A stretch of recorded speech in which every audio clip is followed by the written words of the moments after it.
talking to the mirror, don't talk back. Just smiles like a devil dressed in black. Roses in the room keep humming my song. They say, boy, you've been broken way too long. Pain's the only thing that still feels real. Smoke in my chest, can't tell what I feel. Heaven don't answer, hell don't care. So I drink with my ghost in the midnight air.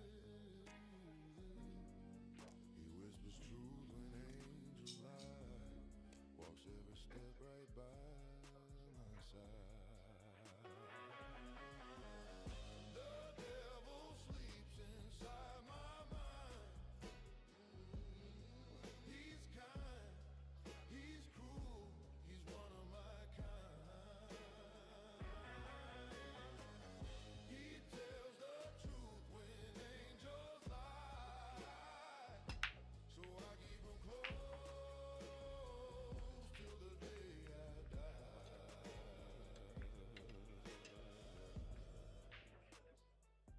I bury my name on a motel sheet.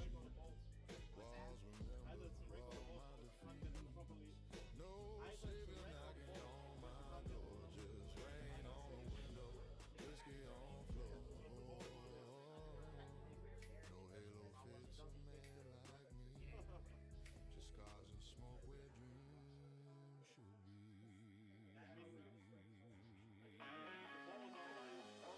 The devil sleeps inside my mind. He's kind, he's cruel, he's one of my kind. He whispers truth when angels lie. So I keep him close till the day I die. If redemption comes, they better run. I made my peace with the Lord. If redemption comes, they better run. I made my peace with the loaded gun. The devil sleeps inside my mind.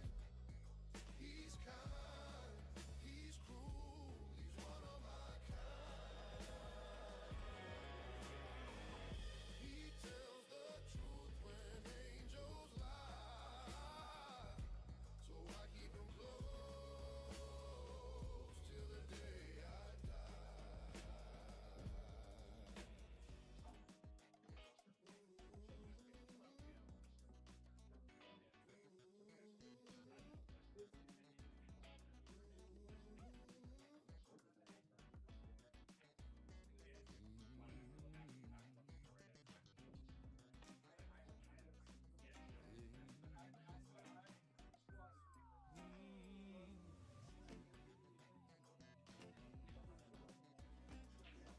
Came back to the town.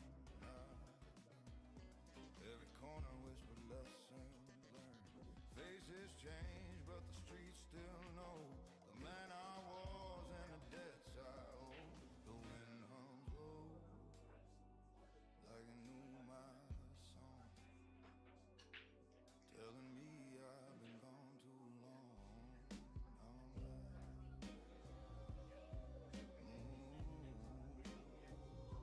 I'm back to the ashes where the silence stays, with time moving in its quiet way. No glory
live slow, the night feels kind. I left my pain, but kept my mind.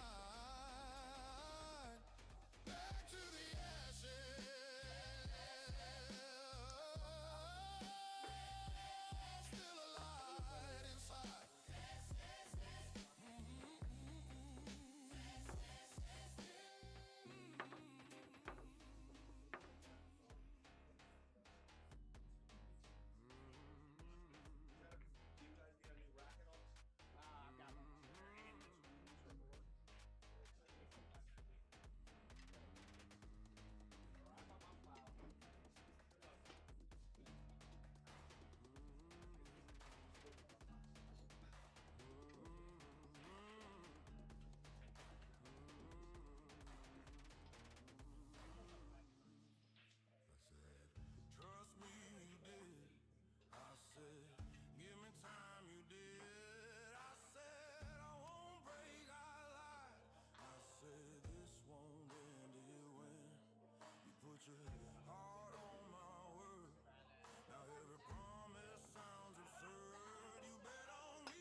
Hello and good morning, everybody from sunny Florida, Lauderhill area, Broward County.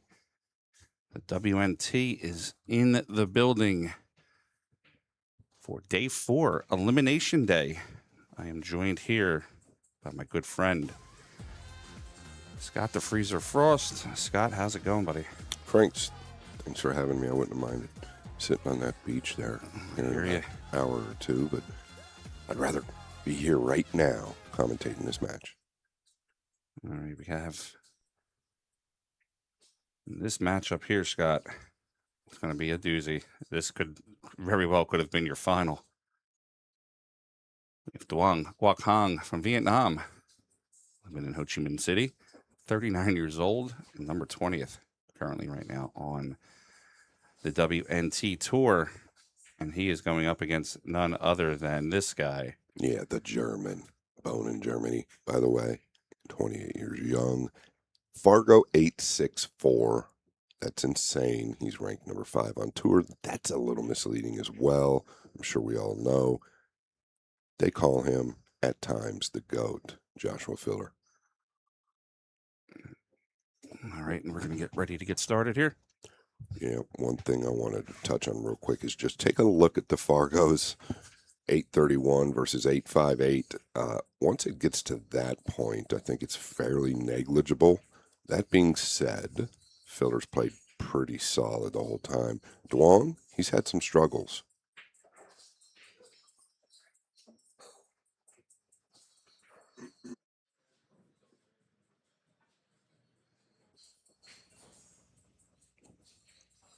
Now, he did end on a pretty good note last night. Let's see how he starts out. He's miscued on the break the first couple of times every single match. He didn't miscue there. Nearest ball to the cue ball is the 2. The 1 down. Is there anything he could do with the 9? I don't think so. He's probably looking at. Well, he's looking at a cut option.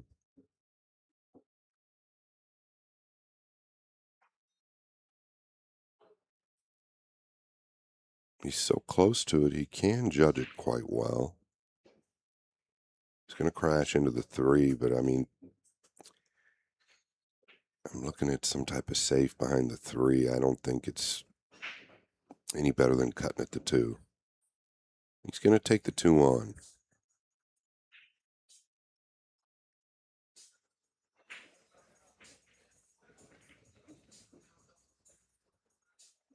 Oh, he wiggled it home. I thought that was a hair thick. It's going to be interesting to see how Duong plays this match. I mean, he typically steps it up when he needs to, but he has struggled more than he hasn't on this table so far this week.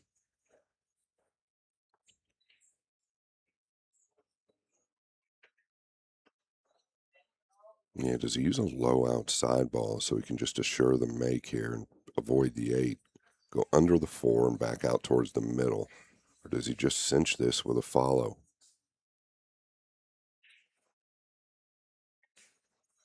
It's the low outside ball, but there's a big problem. Forgot to make the 3. Filler off to the races.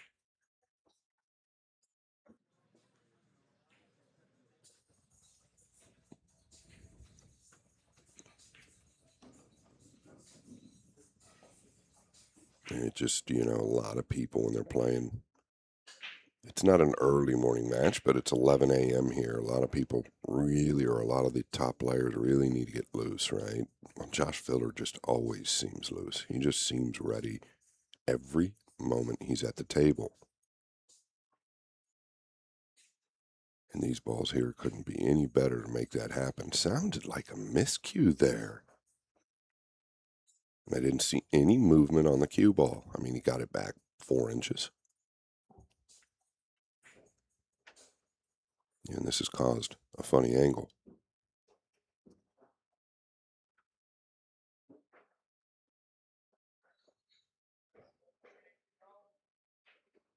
Yeah, what do you do here? I cannot tell how steep he is.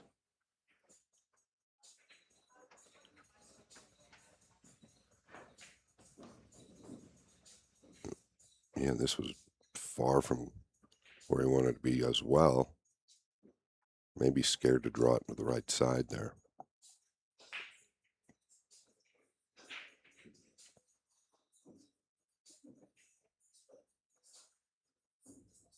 It's so difficult to do this.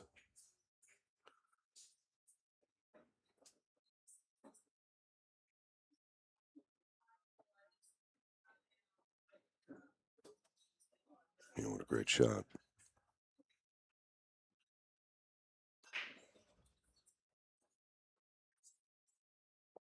We do have a 30-second shot clock.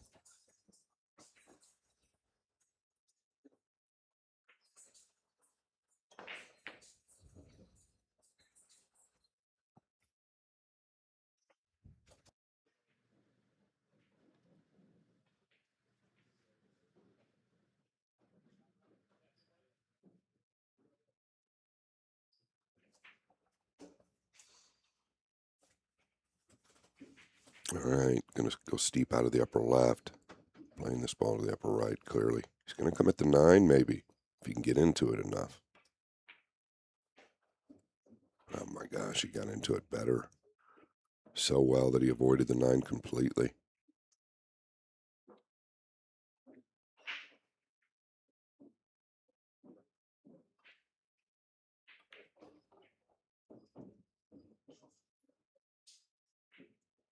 Filler, going to draw first blood.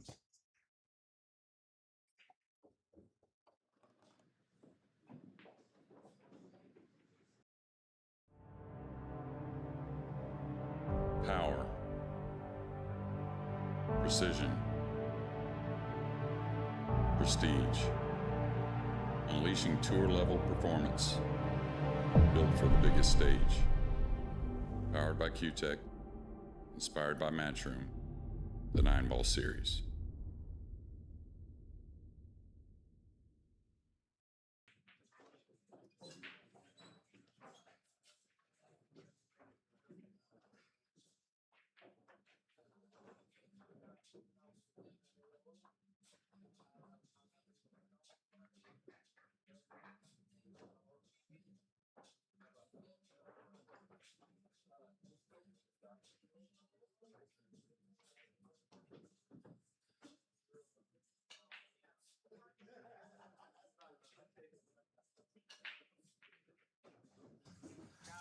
All right, coming out of the break.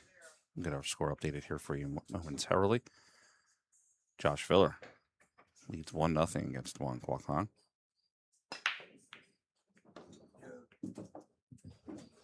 One is down. And it's hard to tell if he's got a clean look at the 2. Not the greatest spread, everything low still.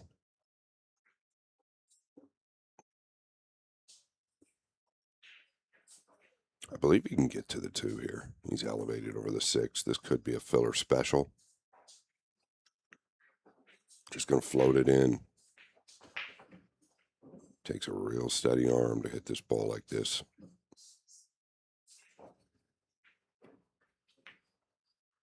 My.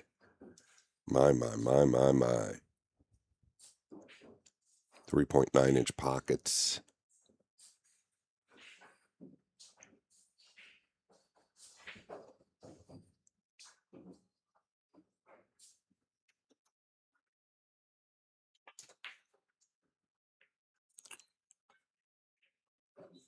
Yeah, I'd like to see that again.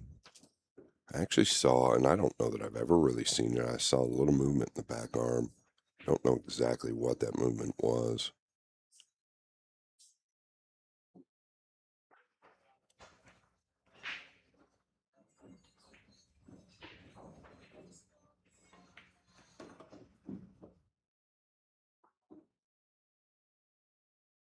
All right, it's twice back down towards the purple 5. You're going to check this. Do you go on the left or the outside of the 9? I believe you do. Coming at the long round nearest his body. Oh, and he's way overcooked this. He's way overcooked it. The feel is not there for Duong Quoc Quang.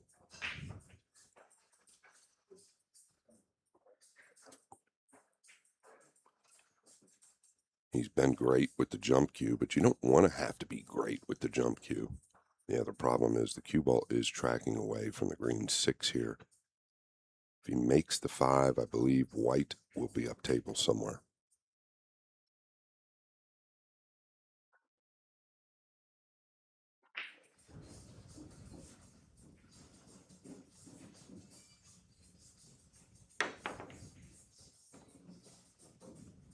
Pretty well controlled, to be fair.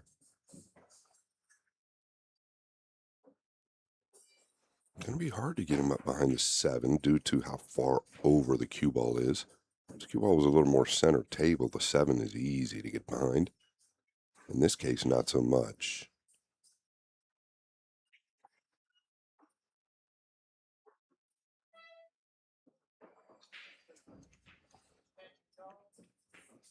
Called his extension. Okay, he's drawn this into the 8 and 6, going up the upper right corner. Oh, look at the hit. It's just a little thin. Swisher sweet.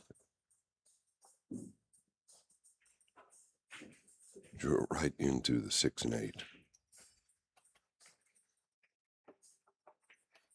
You just can't give him too many chances.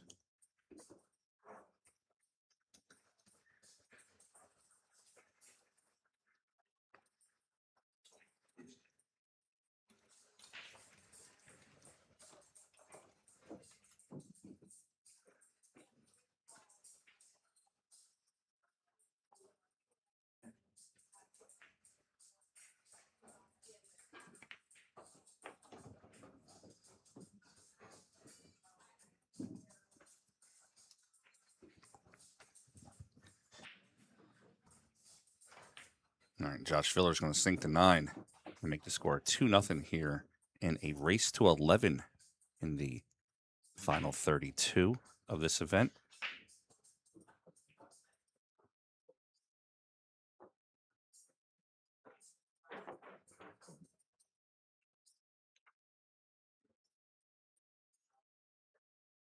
Yeah, welcome back, everybody. Unshakable Performance, a course that I've been working on for many, many years. We've just launched it within the last 30 days.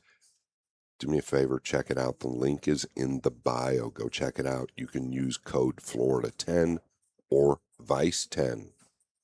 I wouldn't mind being in that beach house right there. It's a 3-tiered course, Core, Pro, and Elite, over 30 days. You take it at your leisure, but we cover the mental, the fundamentals, and everything in between. There's video, audio, and a lot of other great stuff. Filler to break. Leading 2-0.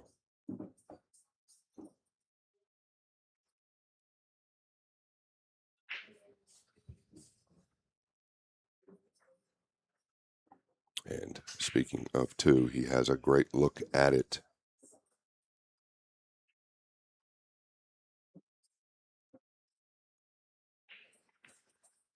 This is when it can really start to get away from you if you are Duong Quoc Quang. He has had a couple of chances. Actually, I believe he's had a chance every game or both games.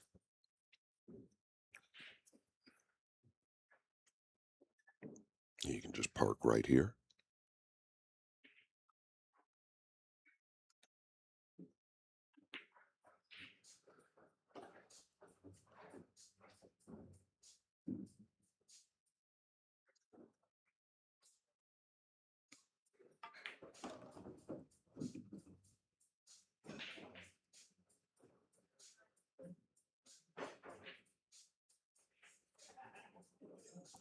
He's actually picked up his pace a little bit so far this week from what I've seen. About 3 years ago, he made a transition to really kind of slow his game down just a little bit. And he said the reason that he slowed his game down was due to Matchroom tightening the pockets up. He just didn't want to overlook anything or make those uncharacteristic errors.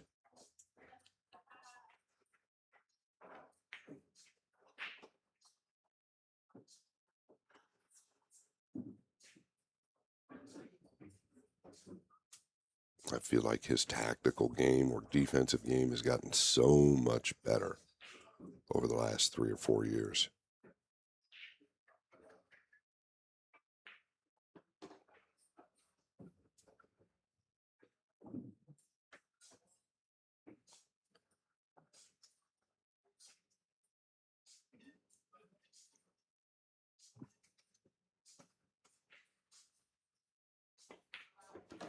Yeah, and Phil are going to be with the first break and run. All right, Josh Filler playing the 9-ball here in the corner. Going to take a 3-0 lead against Wang Kwok-hang.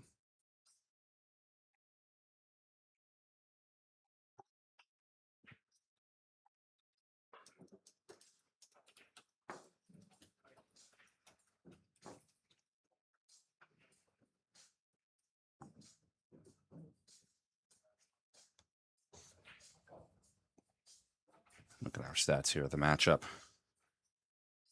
3-0. Josh Filler. Josh has been at the table 78% of the time. Got 100% on his break, 100% on the one in the side, Scott. Yeah, and I think the last match we called here with him, he was 100% throughout the entire match. And if you look at this stat here in the offense, 23 balls pocketed to Wang's 4. Josh is making 4.6 balls per inning. Racket number 4. Filler in the lead, 3-0.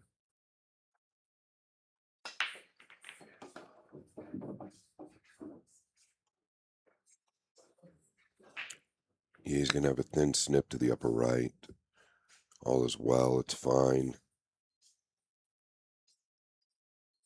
Purple 5 will be next. Might be excuse me, the pink 4 is down here low, so now he's got traffic to avoid. It's going to be the 8, not really the 5, because he's going to dig on this with a low outside ball. I think he can come in front of the 8 as well.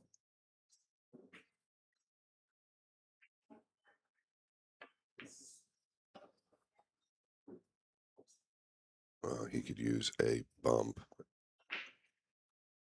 but not really that one.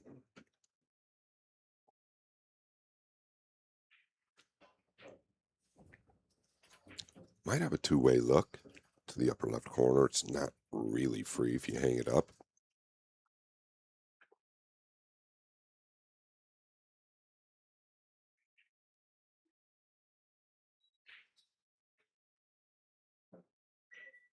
Yeah, you definitely want to get through this ball, and you hear the shot clock, and I think this is the right decision.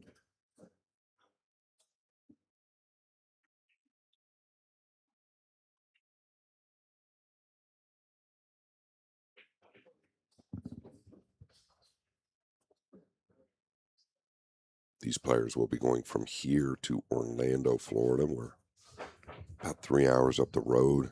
Caribe Royale Resort. Scott, I got to tell you, keep talking about the Caribe Royale Resort. I think I might have to call in sick for a couple days next week. Oh boy, let's have you, baby. I'd love for you to come up there, Frank. Wouldn't be the same without you, bud. Yeah, I think not feeling too good. There you go. Well,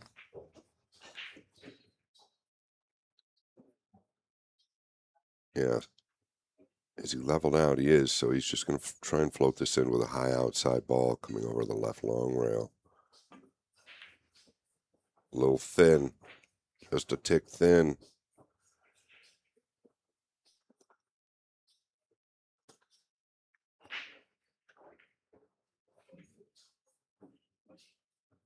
He's got a lot of traffic to contend with. Obviously, got to clear the green 6, but position on the purple 5, getting the cue ball out of this corner. I don't think the problem's making it. It's position. I'll tell you what, he's been incredibly good with this jump cue over the last several events that I've covered. I don't think he's gotten near enough credit for it.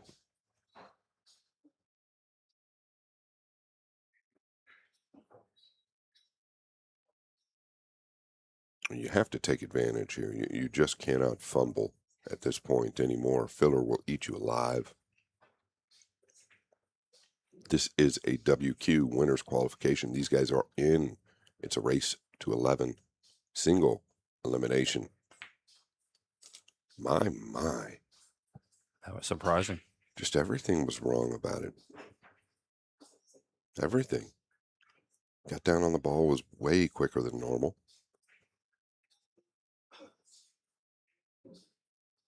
I don't understand.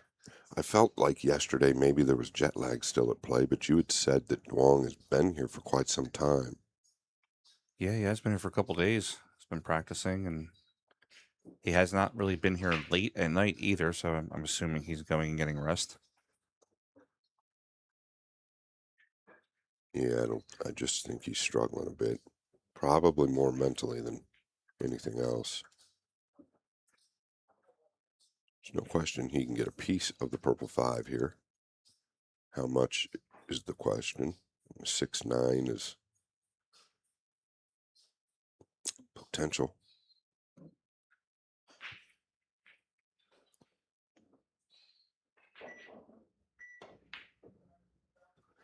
It's just kind of all over the place. His timing just does not look like the Duong Quoc Quang that I know. His pace, meaning his pace. Once he's down on the ball, he's not taking the consistent amount of movements that he normally takes. It's just odd. Saw a little bit of that in his first match as well.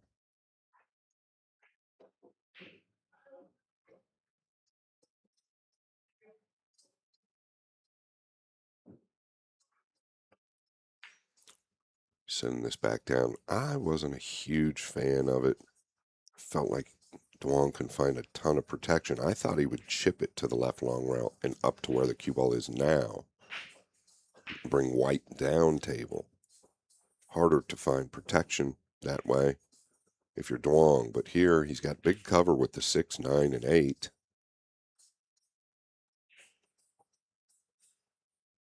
And you better find it.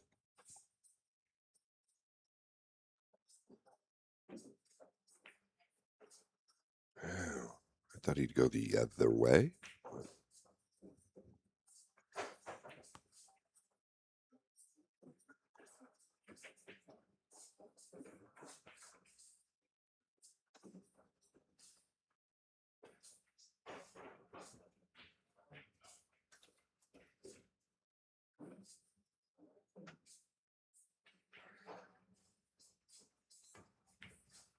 Yeah, shaving this to the bottom rail. I'd like that cue ball to carry. I don't think it's going to get there.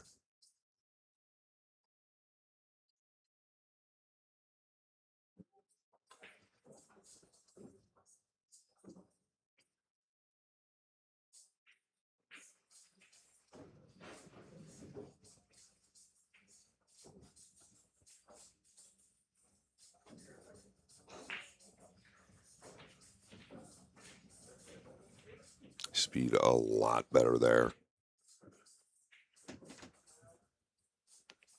Can you see a piece of the 5? Clearly, from here he can.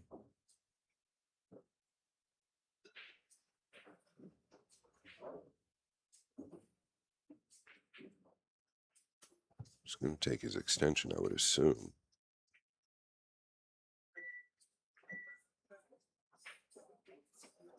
Do us a favor. Billiard Sports Network. Like, share, and subscribe. Would greatly appreciate it. Can you just use the 7 here and get up to the top right diamond? You're just snipping it real thin.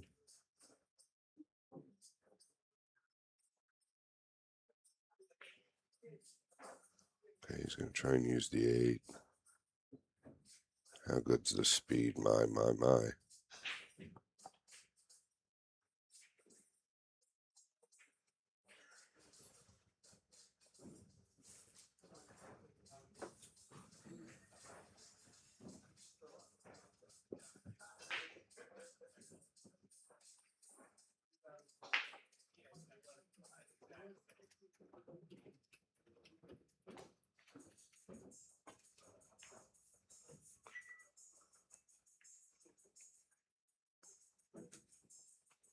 Not the worst. He'd love to have avoided the 7, got further up table. He was playing it extremely thin to the bottom rail here.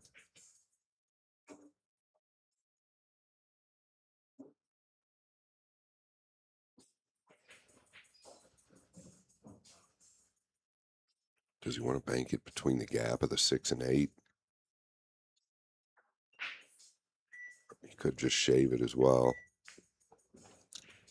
Yeah, that's what I thought, if he's going to try and get up in behind the 6 and 9. Pretty good.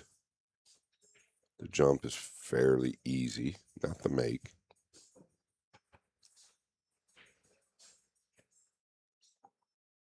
Yeah, I think you want to be a little closer there, Scott, to the 9. Yeah, exactly.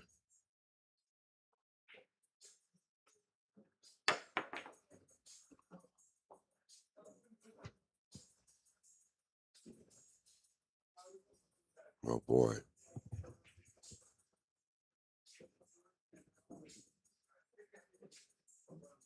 Frank, I can't tell if the 6 plays to the upper left corner or not. But if it did, he could stun twice out of the lower right corner. He's not playing it.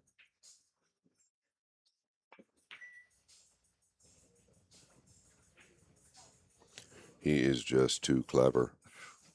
His safety game is amazing.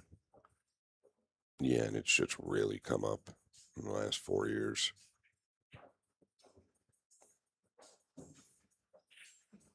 These are the games that win you major tournaments. If you don't have this in your bag, and there are a lot of great players out there that don't have all these shots in their bag, you're just not going to win them.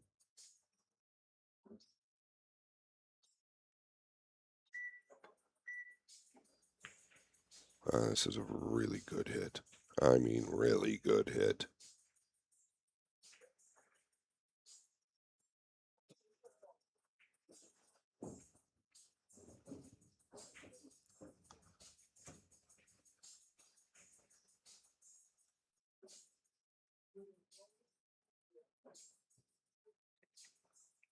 Boy, is he trying to come behind this? I don't know.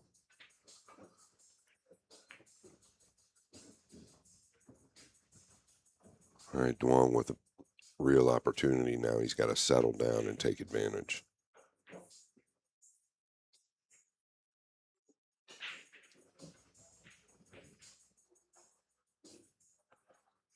This looks real thin to the left side. It's not quite as thin as it looks.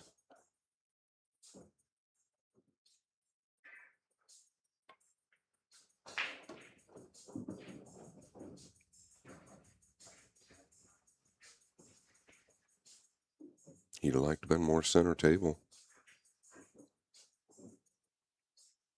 If he can just level out here, that would be great. I don't know if the lower right corner is involved.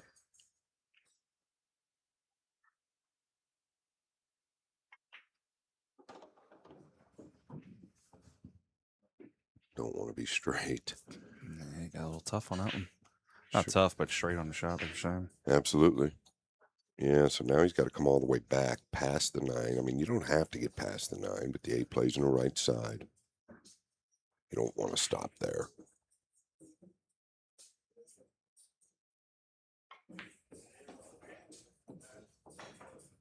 Yeah, I believe he is snookered.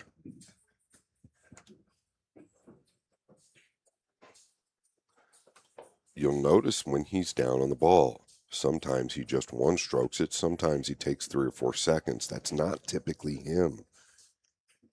Duong is typically very consistent once down on the ball. What do you think's making him uncomfortable, Scott?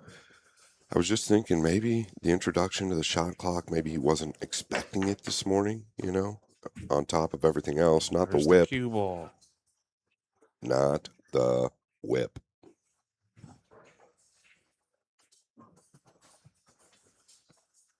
Yeah, but just touching on that, Frank, I think maybe the shot clock surprised him a little bit on top of playing filler, on top of already being a little bit uncomfortable. I think you add all those things together and we get what we see. Filler 4-0. Scott, we've been having a great time down here in South Florida.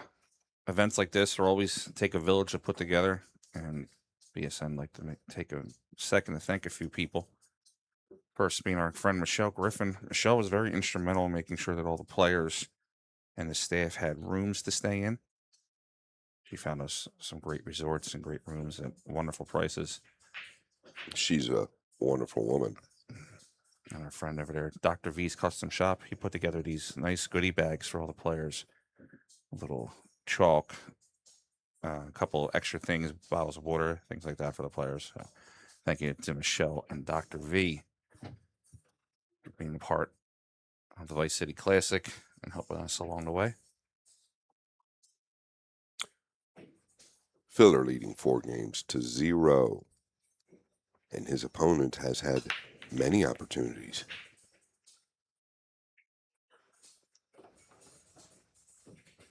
Well, I believe it will be the 2-3 combination to open this up. The 1 does not go on the side, but it found a pocket in the upper left.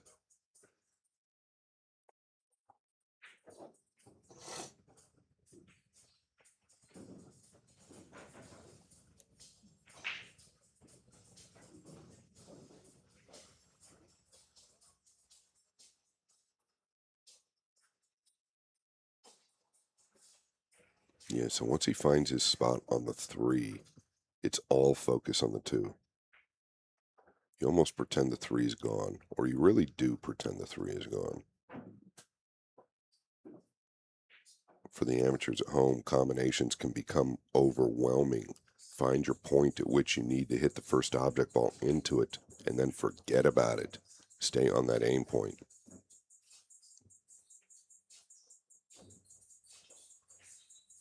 He's trying to figure out if he should crash into the 8 or the 9 here.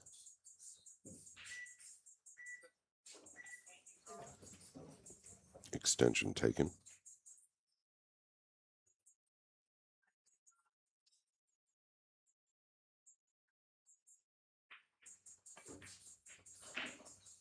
It's going to be the 8, but this might not work out. Wong Huok Wong most likely going to get another opportunity. Back at the table here in game number 5.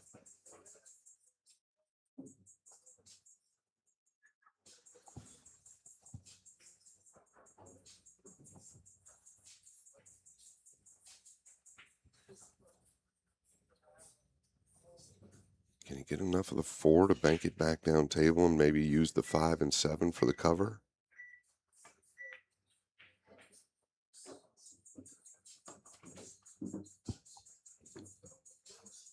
This would be Duong's first real good chance at the table, I'm assuming, Scott. Well, it's definitely a good chance. And I don't really see a problem here.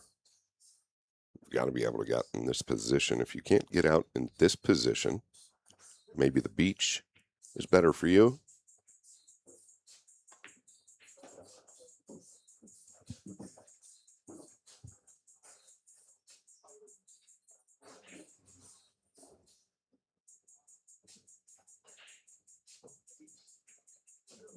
He's already fallen steeper than he would have liked. I mean, I just don't quite understand it. He's okay.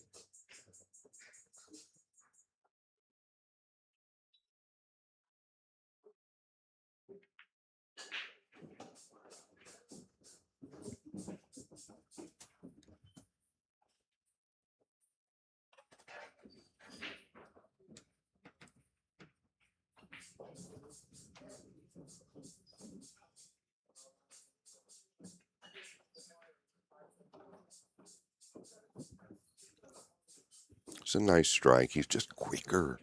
Once he's down on the ball, he's quicker with the release.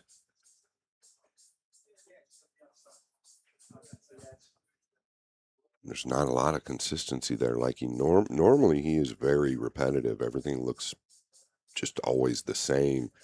I'm noticing complete inconsistencies with the movements around the table. Once he's down on the ball, the cueing is different. He's clearly uncomfortable. He's on the low side of this, meaning the cue ball's tracking to the left or the top side of the side pocket. So he's got to work the cue ball a bit.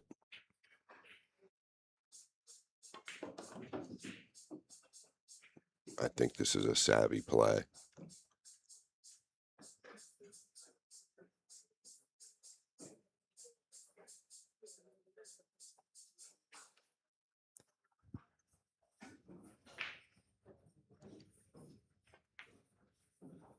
Marching coast the 8-ball down to the bottom left corner. Looks like Duong Kwok Hong is going to get on the scoreboard here. 4-1 is the score. Scott, we have the prize pool for this event.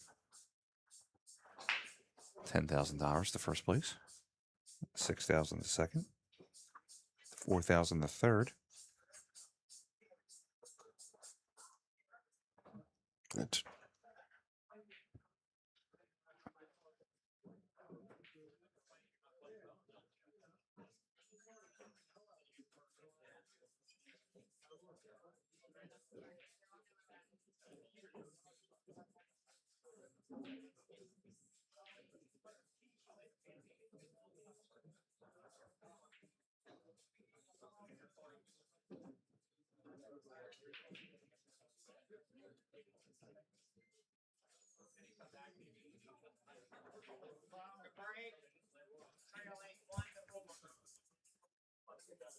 All right, 4-1 on the score.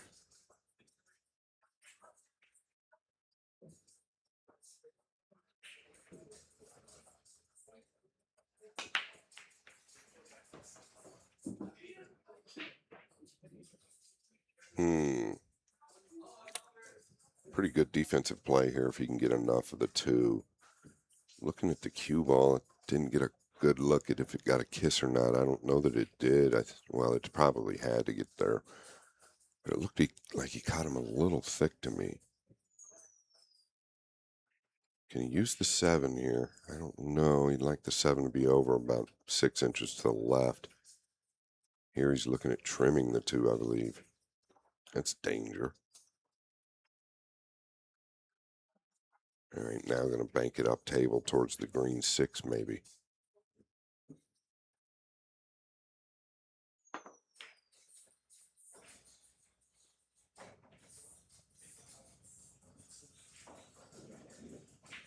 Not what he wanted. Filler has a look.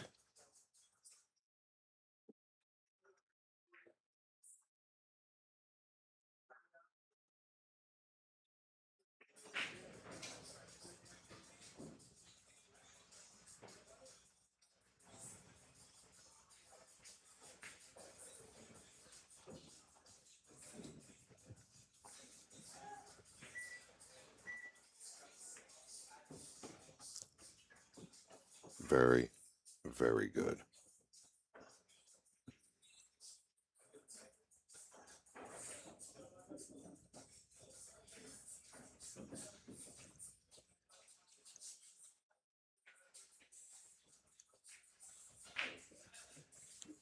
Twice over and out towards the middle.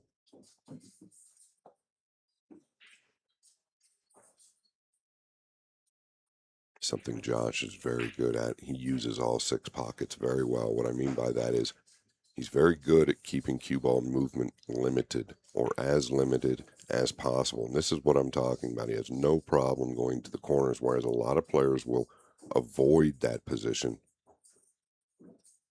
and go to the side.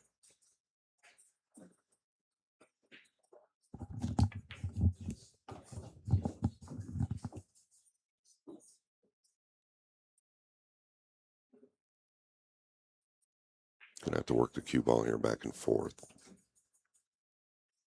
Wants to thread the needle going back through the 7 and the 9.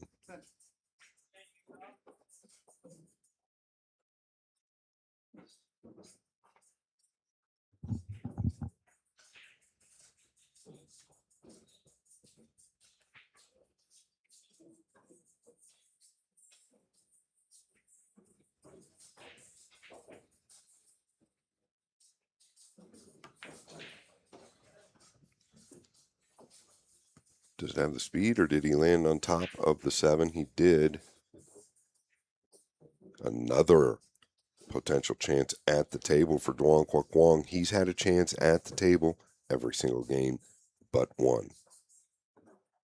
Game number 3, Filler broke and ran.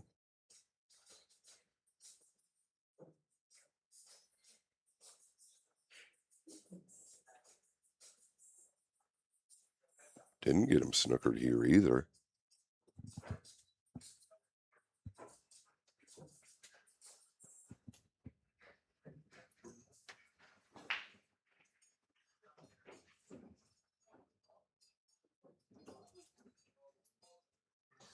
He has a real tough position. I don't believe he can get all of the 7. And if he can, it still does not bank to the upper right. I don't believe, anyway. He's using a low ball here.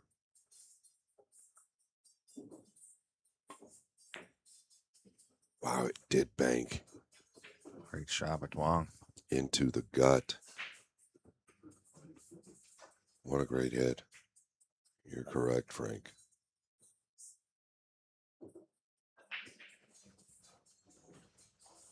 See the time he took there while down on the ball? That's typically the time he takes, but many times this match he's already got down and just one stroke the ball. Things went awry. All right, we got a score here of 4-2 on the score. Check out some of the stats here, Scott. 4-2. Duong's table time increased a little bit. He's at the table now 40%. Filler, still 35 balls to Duong's 18. Duong has had 6 missed shots, though. Yeah, and those are the opportunities we're touching on. This scoreline could be a lot different if you asked Duong right now. He'd tell you the score should be completely flip-flopped. I'm not saying it should be, but he's had great opportunities.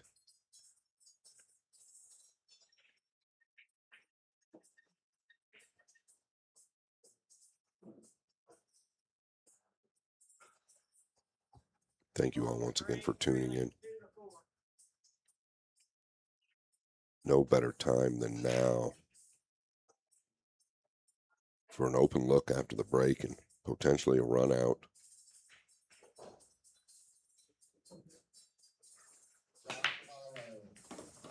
Yeah, flush into the 9. This is his best hit so far of the break shot. He's going to have a look at the 3. The 1 and 2 are down.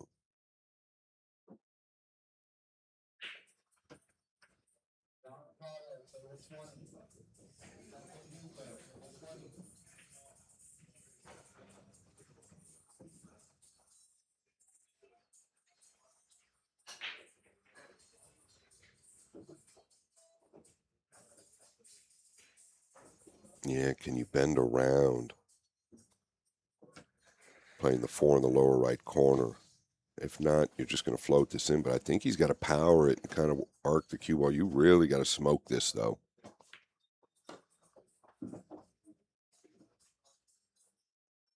Boy, he made it look easy. That's that smooth transition. When he gets through the ball well, he gets a lot more out of the cue ball than most players.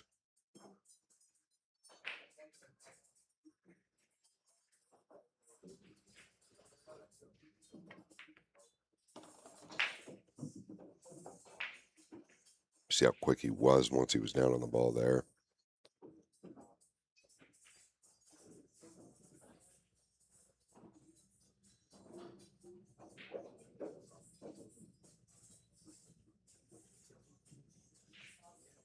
Back up towards the middle.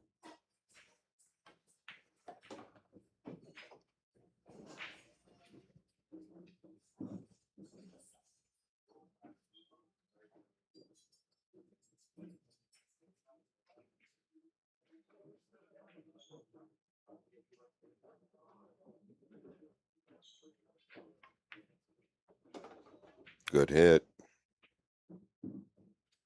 Boy, this would be an ideal time. You do not have to get to the top side of the 8 here.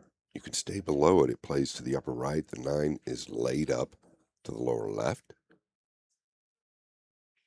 I can assure you Filler would play the 8 to the upper right. I think that Duong will do the same.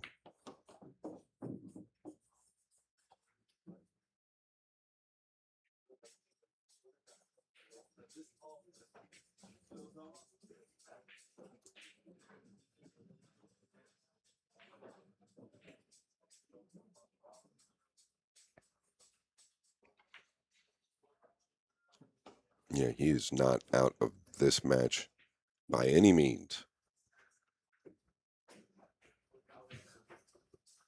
Duong Quoc Wong within 1, trailing 4 games to 3. once again, I said to you guys before, and I mean it, thank you all for tuning in. 8,400 live viewers. Please share the stream. We really appreciate you tuning in. Thank you to Frank Miletti, Billiard Sports Network. Thank you to David Bartosiak and Classic Billiards. And thank you to the players. They have a pretty big schedule. This month, Florida Open, August 4th through the 9th. They go from there to Arizona. The Arizona Open, the 13th through the 16th.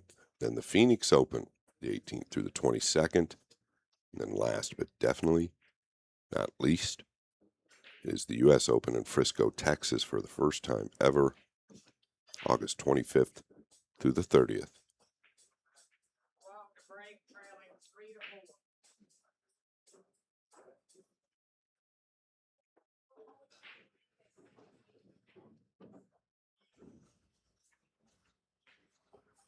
Rack number 8. One clock to break. Trailing by 1. Big movement on the 9 and the cue ball. And it's going to be an early game.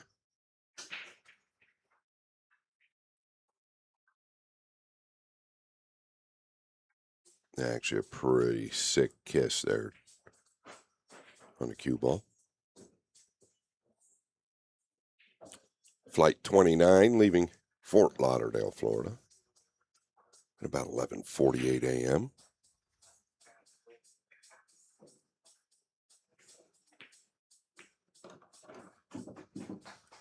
That was a quick one, Scott. Yes, sir. Scott, I want to point out that these wonderful stats that are being provided to us, you can go to the poolstatguy.com/BSN, and you can view all the stats for the matchups, and it'll tell you what each stat does, the formula, what it counts on. And I want to thank Mike at the Pool Stat Guy for helping us out. He does a fantastic job. Yeah, we love stats. Good talking points. Good information.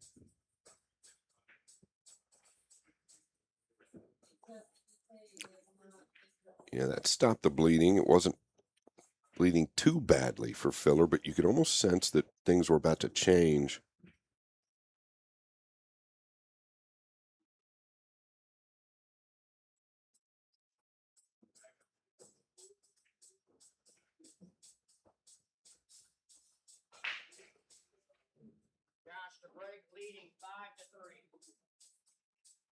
Rack number 9. 5-3 on the score. Yeah, the 1 is down. Is there ever a question on the 1? I don't know that he's missed it all summer. He's got a really good look at the 2. Pretty natural back for the 3 as well. It's really just all about this shot here. The 5 a little covered by the 7, but I don't see it being a problem.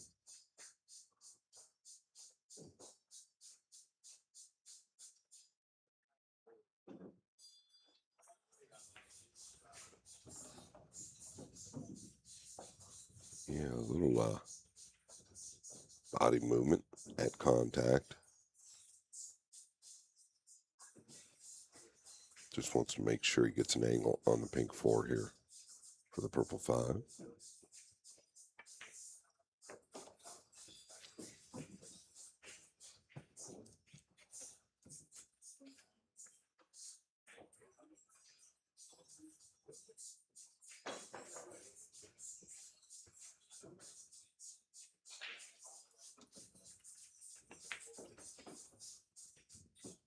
And this is perfect.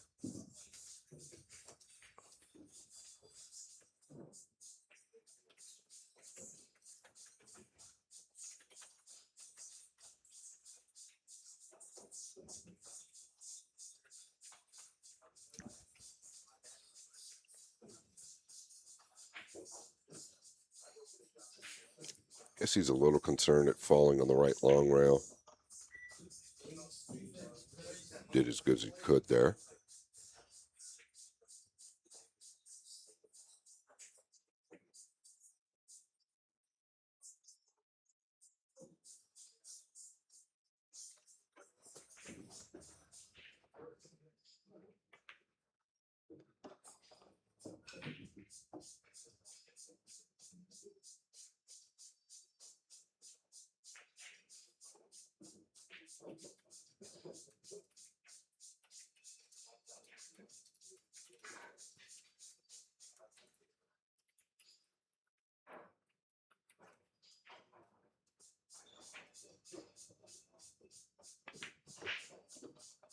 kind of a little thick. Interesting. Q-tip maybe come up just a bit. He had plenty of room to come all the way over. Yeah, extension called here. Takes some of the pressure off the shot.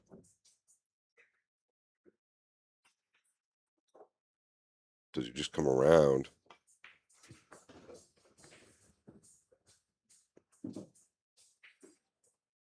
Yes, he does. Josh Filler's going to pocket this 5-ball and give himself a 6. I'm sorry, the 9-ball. Look at the score, 5. Pockets the 9-ball to make the score 6-3 here in a race to 11.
Josh to break, leading 6-3.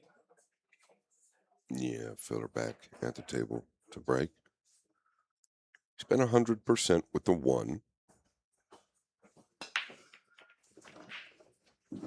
Flush into the 9. This is ideal. It's been all filler from the 4-3 mark.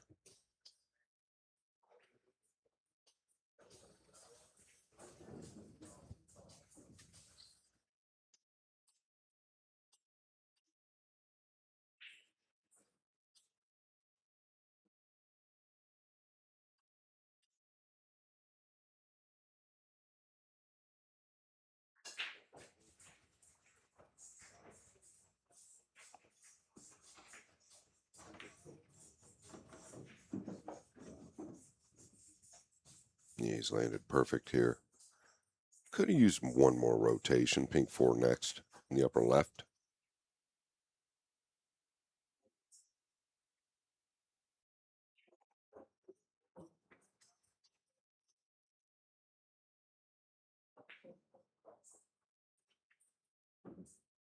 Yeah, just a fraction flat, so he's going to have to put a little more on this.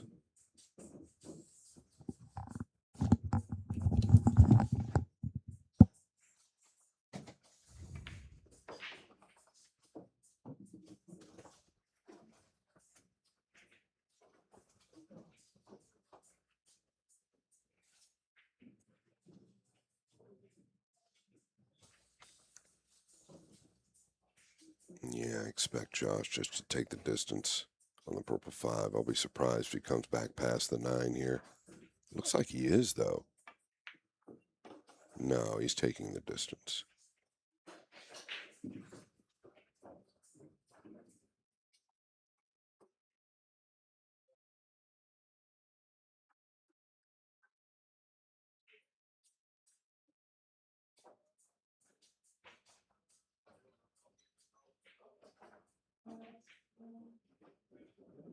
Little reset there.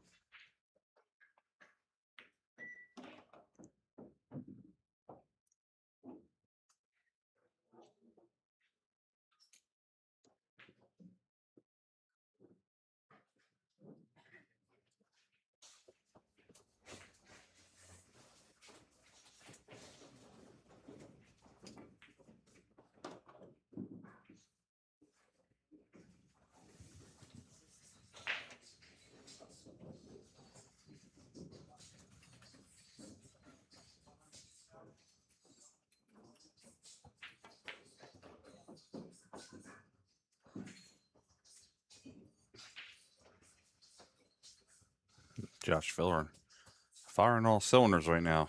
I'm going to make the score 7-3 after 10 racks. Check some scores around the event.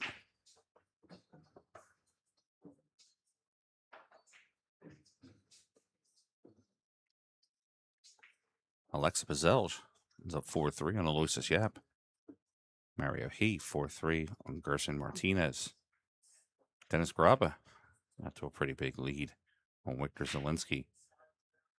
Scott, this one's slightly surprising. Demetrius Lakatos 7-2 on Jonas Soto Camino. Yeah, another one that's a little surprising. FSR and Edward Bregu, 5 apiece. Robbie Capito out 8-2 on Arseny Sevasyov. Back here on the main table. Josh Break leading 7-3. What he said, Josh to break, leading 7-3.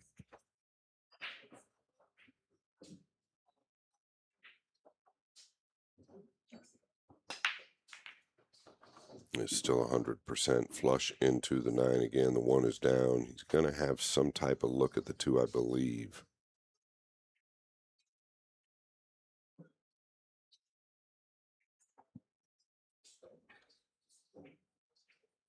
And it does play to the side. It's thin, but it plays.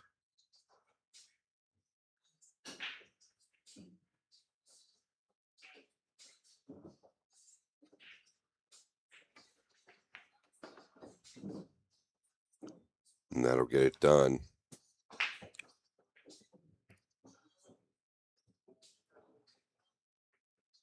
Does he have to come all the way down table? I don't believe so. I think you can just float this in, dig on the pink 4.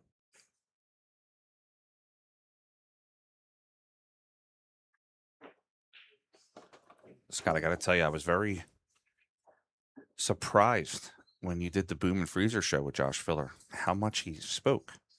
Yeah. Josh is a private man, usually kind of quiet, and the fact that he really opened up and talked about his experiences and everything is very surprised. It was a great interview for me to watch. I thought it was awesome. Thanks, brother. Yeah, I've always said this, though. I feel like he's a little bit misrepresented.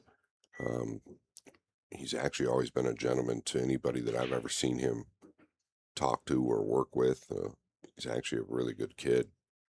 I think you've touched on it. I think he gets a little bit of a bad rap because of the Mosconi Cup or some of the antics that he has. But what he said in the interview was that he's just a very emotional player and that he can't really control that towards the end of a match after the win. And I understand that. I was very similar. I really think pool needs that. I think we need to have animated players and players that are, this is such a great game. Why not be excited about it? Of course. And it clearly doesn't bother him if you do or don't like him. But there's really not a reason to dislike Josh other than maybe punishing your favorite player. Josh is in the process of that currently with a score of 8-3.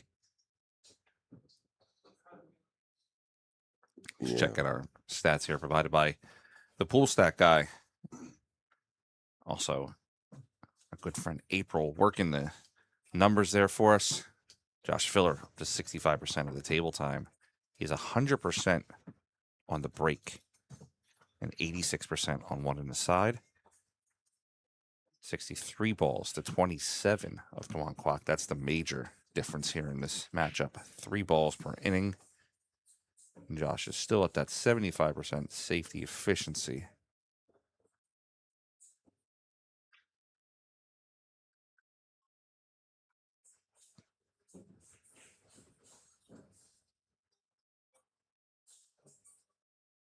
I'm Josh Filler, you're watching the Billiard Sports Network.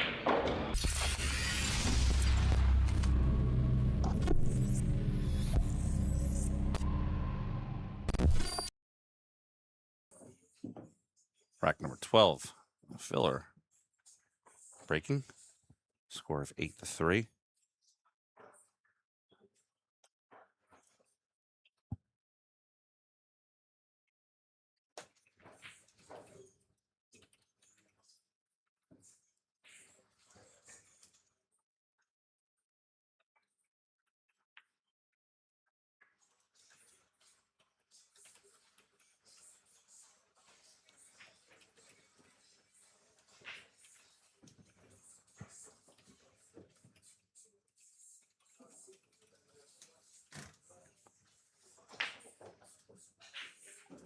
right, Josh slid the 2 down table. Wong might be able to just play the 2 off the right side of the 5. Kind of a two-way.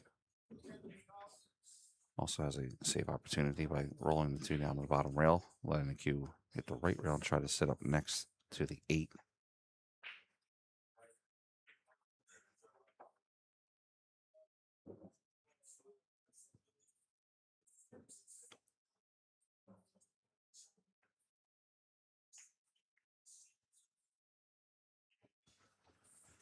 Gave a little bit of space for Josh to get around.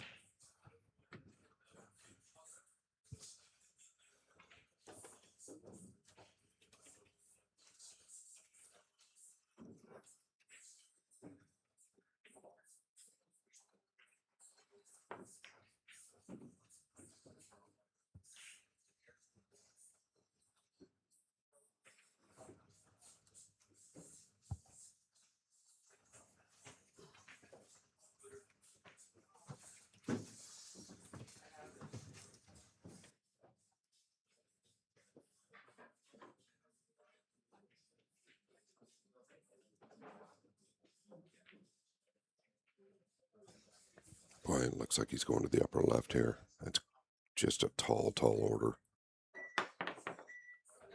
Yeah, I mean, just asking a lot.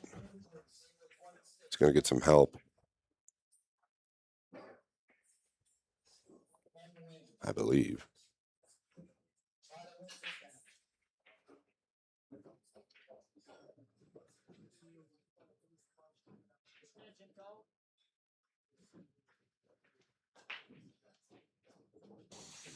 Yeah, the only challenge here is just keeping the cue ball down.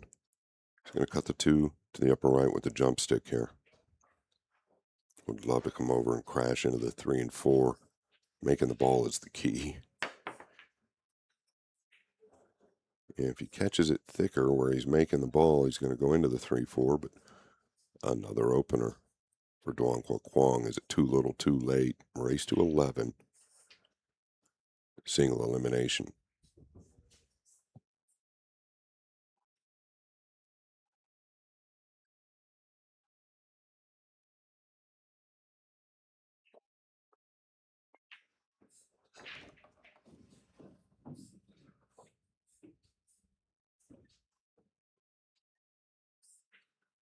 You never really want to say a match is won or lost early. But I'll tell you what, there was 4 games that Duong had real opportunities in. And that's a massive swing.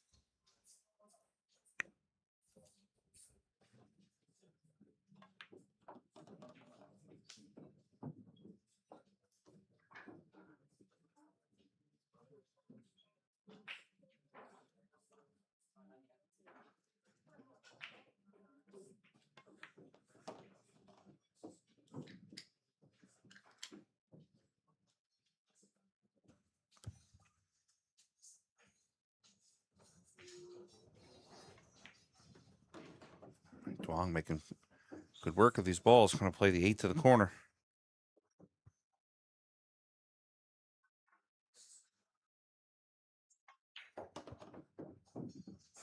Gets himself onto the 9.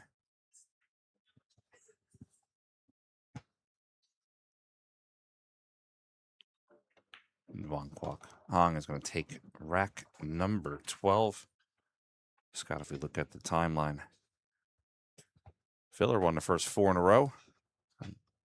Duong came back, brought a couple back, and then Filler 4 again. And now Duong in rack number 12.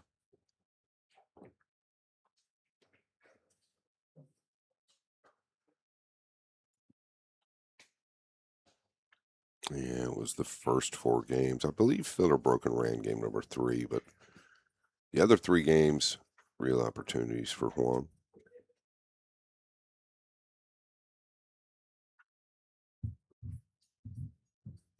He's still got time, but he really needs to put the pedal down. Needs to make good decisions.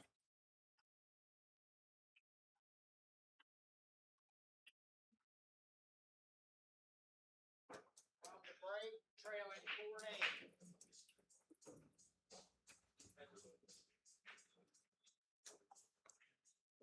4-8. Rack 13. Duong Kwok Hong to break. Trailing by 4.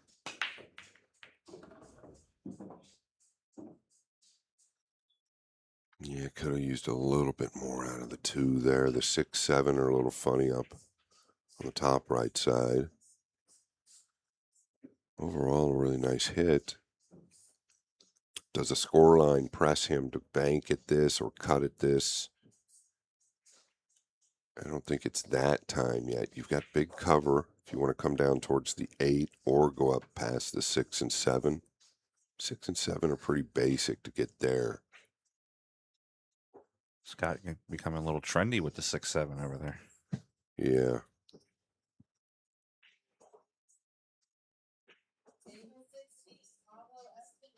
I believe he's looking across this to the left side right there with that decision. See if he changes his mind.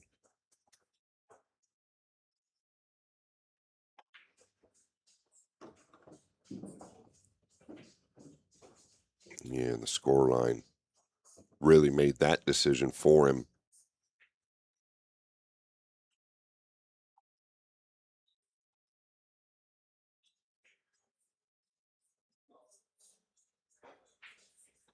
The 5 does carry you to the short side of the 6, so that works.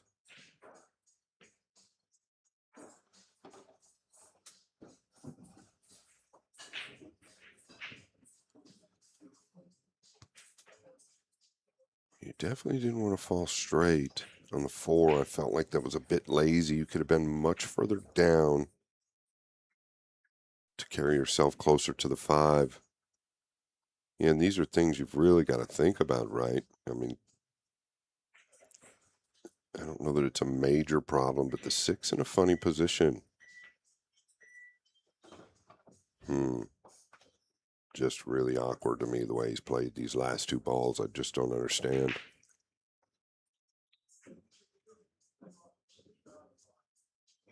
For instance, there on this table, I think I draw back about 6 inches and just take the natural angle where your cue ball's going to the right with the 5 to the upper left. Now, he's either going to have to stun this and take on the bank or go forward.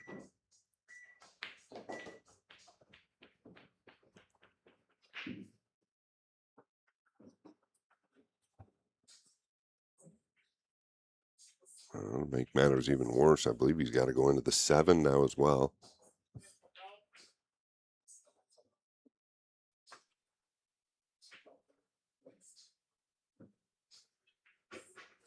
Yeah, he's got a pretty heavy cut here. Definitely going towards the 7.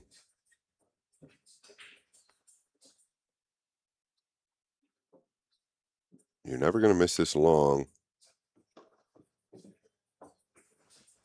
He's done very well. Believe it or not, big reach here. Still tricky to get down table.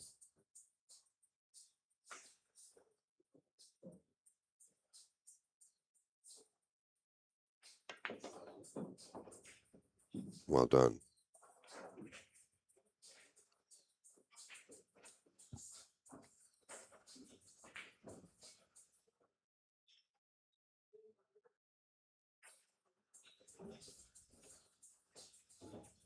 Duong Kwok Hong starting to mount his comeback. Making the 8 ball in the bottom corner pocket. We're going to have 8-5 here momentarily on the score.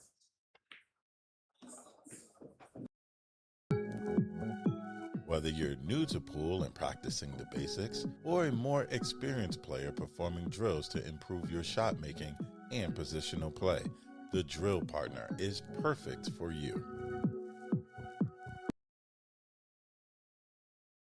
Scott, let's talk about our next matchup coming up here. Ooh.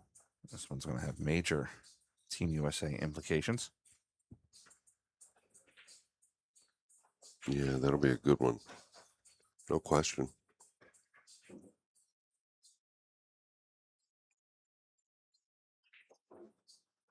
Bergman is back.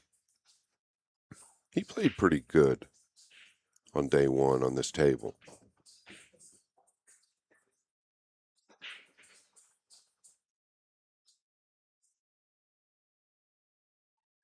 Long to break, trailing 5-8. 3 behind.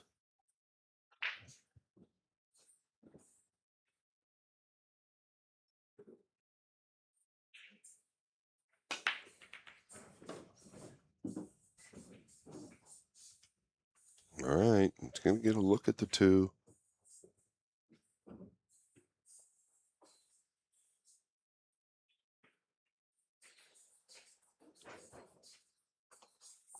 Taking a look at our break stats. Duan Kwok is now up to 83% on the break. Josh is still at 100. This isn't a lot of fun. The 3 doesn't play past the 4 to the lower right. He's awkward on the 2. He's got to avoid the 7. He's got to avoid the 6 and 9. Where do you really go?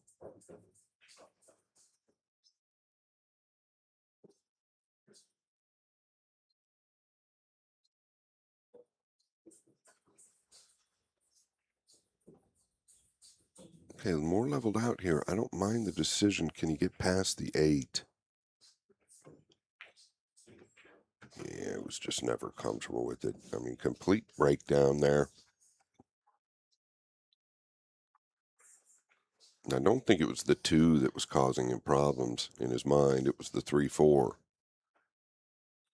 Probably asking, well, what was he going to do next? I think he was going to entertain the carom on the 4.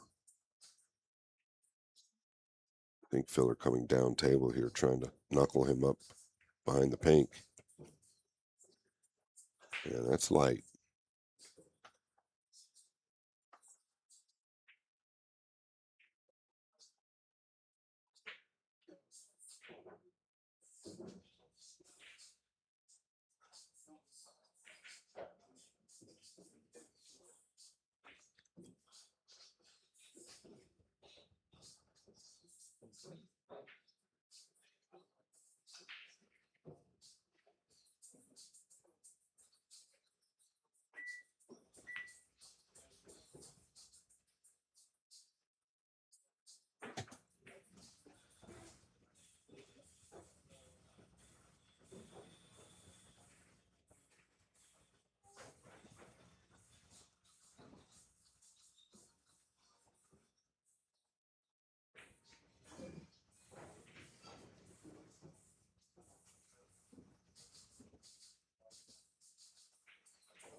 Yeah, extremely clean hit there.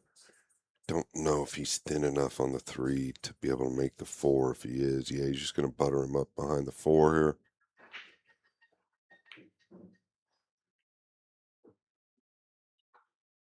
Yeah, get that distance. Well, we've talked about the 6 and 7 just about every game on the upper right side. They are back together again.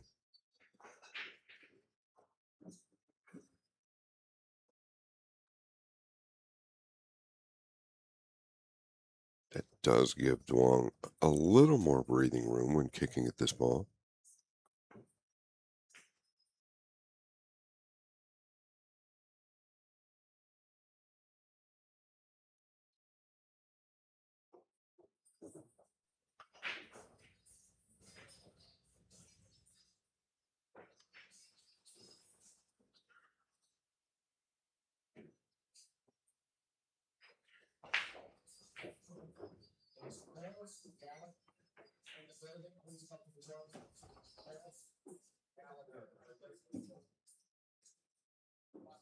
He possibly has a 3-rail line to go towards the 6-7. I don't know if the 8's in play or not there. 6-7 combination to the upper right, awful thin but doable. You could bank the 6th cross side. He's looking at the 3-rail line that I was just touching on.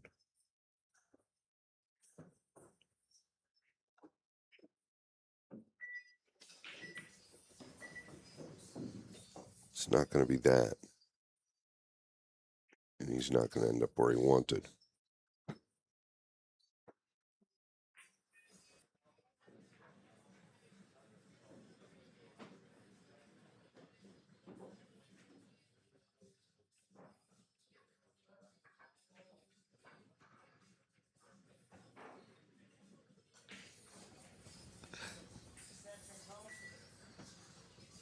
Yeah, I don't exactly know where he feels right here is best. I'll tell you what, being by the right side pocket would be fine. You could weld him up to the back of the 7.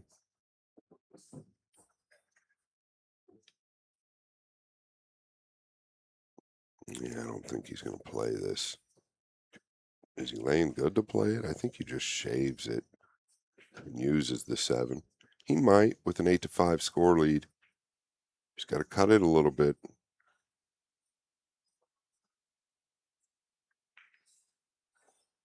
I'm surprised he played the ball, to be honest. I felt like position was a chance as well. Got a real good safe there. Back and forth with the cue ball to the bottom rail here. He's going to find the gap. A little lazy.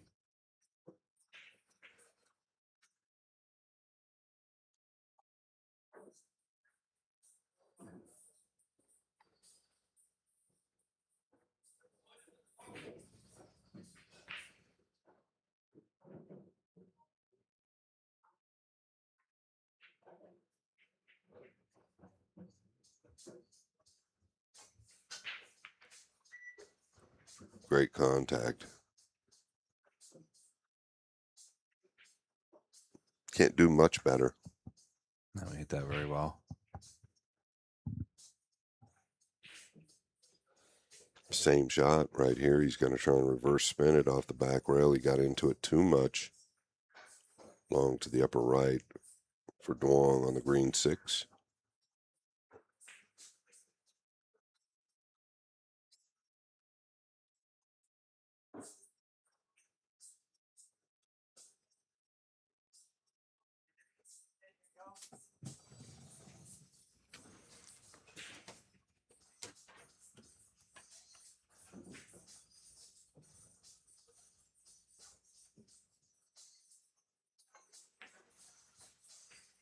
Yeah, great strike.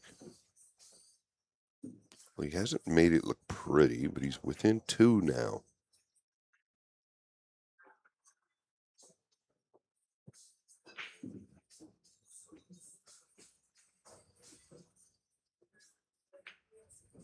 And Duong Kwakam makes the score 8-6. Josh Filler trying to surmount a comeback here. We're going to have a player break. Guys, we'll be back here momentarily. What's up, everybody? This is Dave from Classic Billiards down here in South Florida. We do things a little bit differently here compared to your old pool hall. Doesn't smell like mothballs. It's not exactly a library, and nobody's shushing you like this is church. We're all about having fun, eating chicken wings, drinking beer, and knocking some balls around. Don't let that mistake you. We still got the skills, baby. So if you're ever down in South Florida, come check us out at Classics.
All right, guys, we're back from our player break. Long break, trailing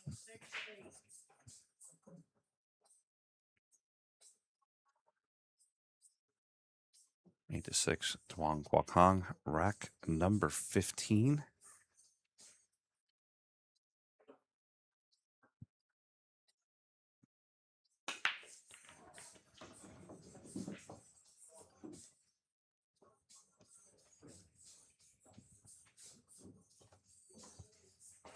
One ball in the side pocket. 2 settles down below the 7. Our rack score, Duong is at 86% now with the ball and break, averaging 16 miles per hour. Josh, a little bit harder at 17.9.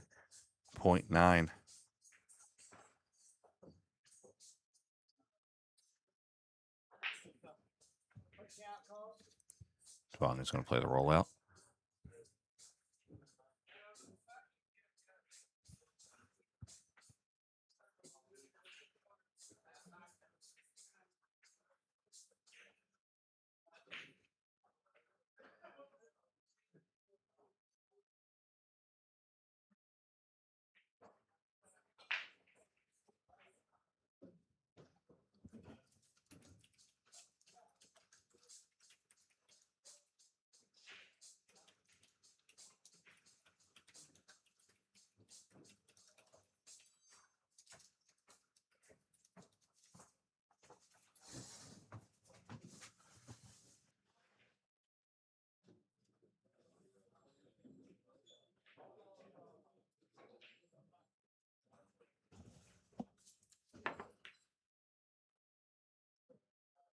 Pretty good.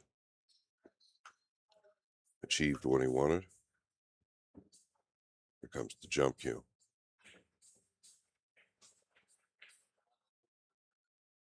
I mean, really, really difficult here. Shot straight in, difficult enough if he didn't have to jump it. So he's going to play it to the upper left, low percentage.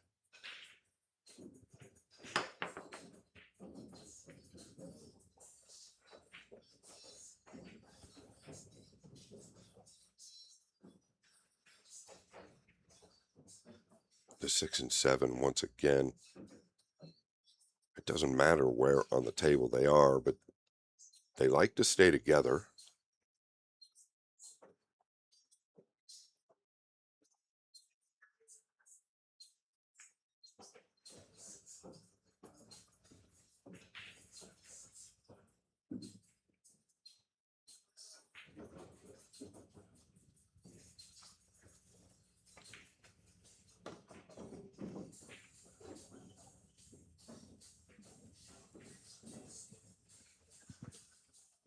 Yeah, a little flatter than he'd like to have been.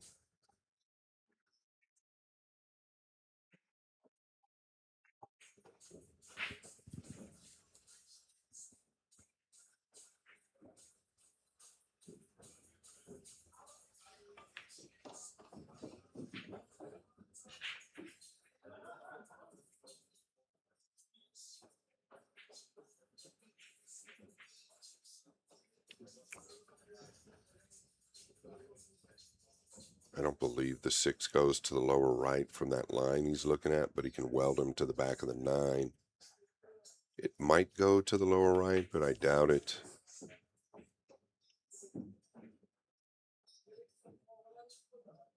Yeah, you could almost bank it to the upper right and weld him.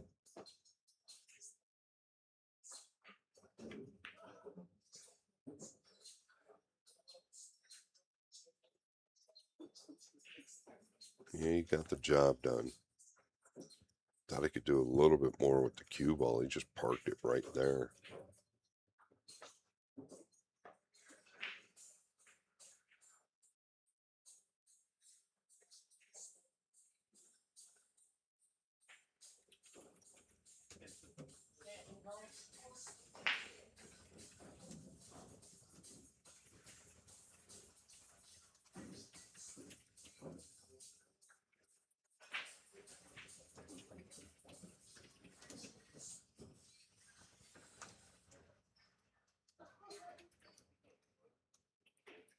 He's very good at the two-rail kick coming from behind the ball, but 6 is so far out here, very tough to judge.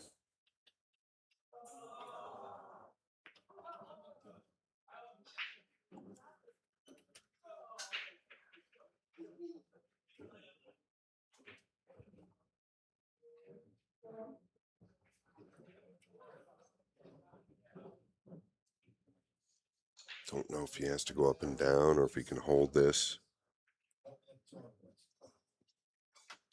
Looks like it's going to be up and down.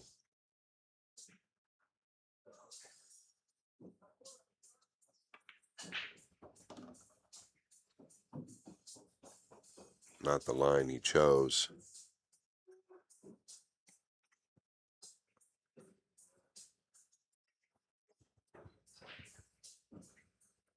Banking the 7 straight back up past the 8. Real good.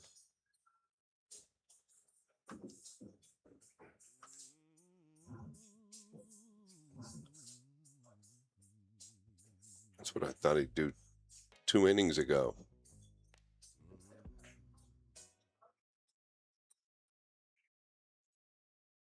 This is really nasty. I think you've got to come 3 the other way to where you can get into the cue ball, like shooting to the bottom rail, but the other side. He's elevated here. This makes the shot so much more difficult to be accurate. What a hit. Great hit by Duong. Not going to get paid off, Frank. No, that's what happens sometimes. Just didn't feel like you could get any separation going that way because of the elevation over the 9.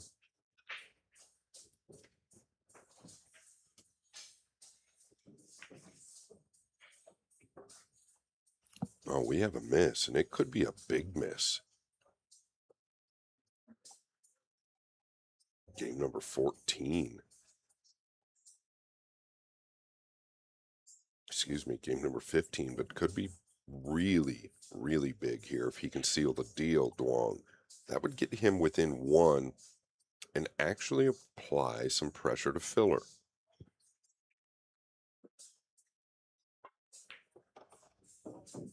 Where are you going here? Yeah, where are you going? Easiest way to make the balls the way he hit it with that low outside tells me he's still not comfortable. Boy, is he in a scratch line if he's leveled out playing the 8 to the right side. You've got to be better than this. It's going to thump it to the lower right.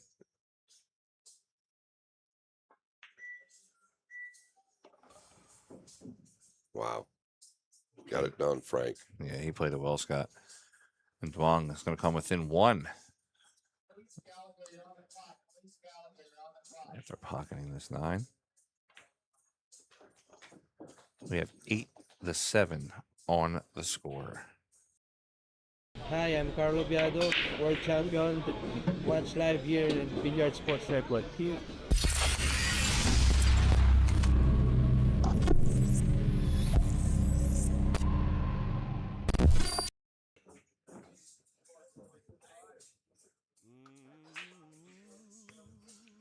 Dual screen action here, Scott.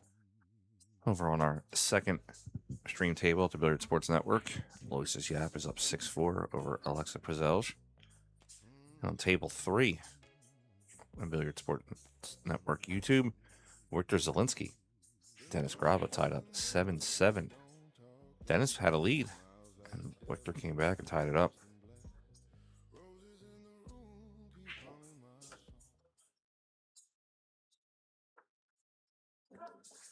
Back to the main table. Rack number 16, Duong, looking to tie it up. Josh Filler on this break.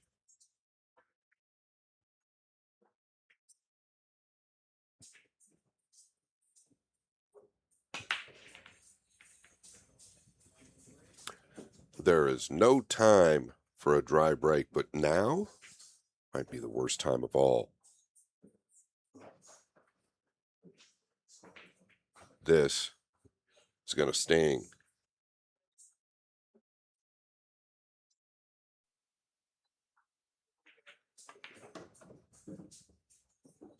I don't know. Did not want to be on the rail, and this is a big problem. The reason being is you want to be out middle table for the 3 so you could pinch to the pink 4, which is on the left side. Anywhere over here on the left side with the cue ball, you better work your magic to get on the 4. So you're going to try and pound out, warp around the 5. Nah, you can't do any better than that. You just can't do any better than that from where he was on the rail.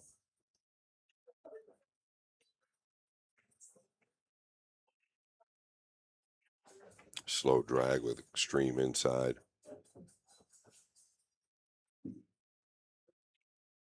What do you do here if you're Filler? Do you go through the 9 or do you just punch out and take the thin to the lower left on the 5?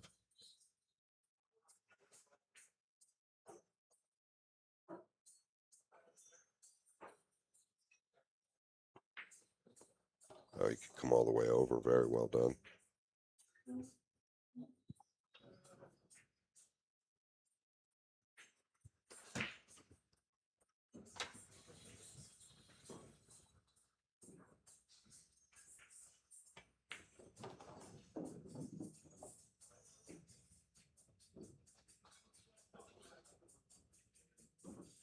Yeah, pretty flat here. Coming back, open bridge. Yeah, a little let up. The Q-tip come up again. I noticed this early on in this match where he was going with a low ball with the open bridge. The Q-tip tends to want to come up at times when you need power in an open bridge. This is why the elites like to close the bridge on a long draw shot. Big shot here for Filler under the gun.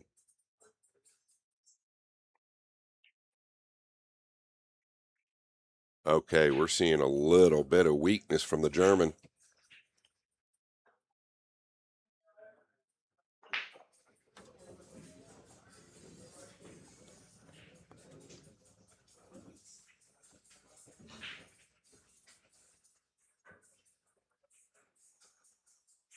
Middle table is fine. Oh, he's going up and down. Speed looks okay. Boy, I'll tell you what. Pretty gutsy play like this. Hit it absolutely perfect. That'll build the confidence.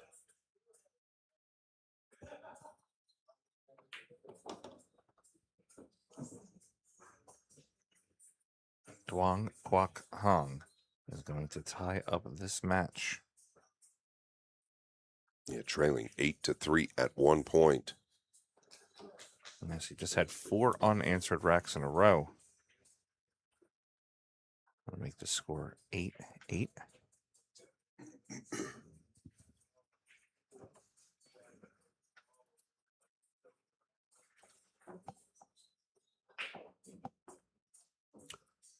Yeah, check it out. The link in the bio. 3-tiered course.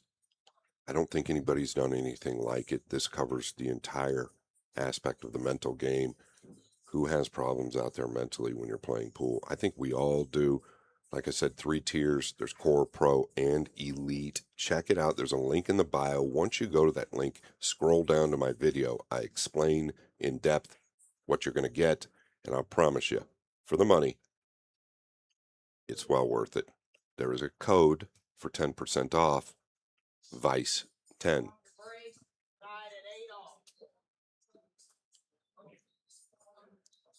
$8 a piece.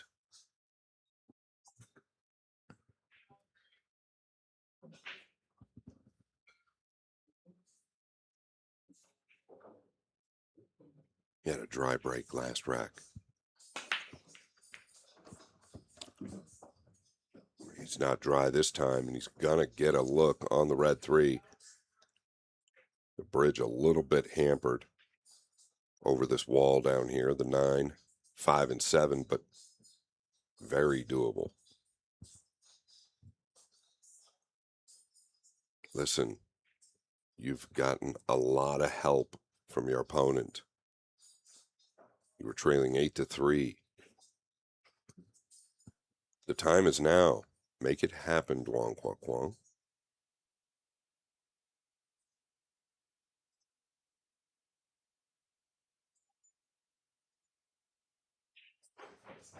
Just stay through this ball well. No hesitation.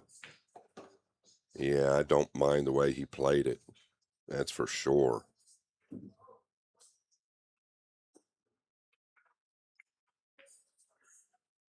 I believe the 5 passes the green 6 here in the lower left.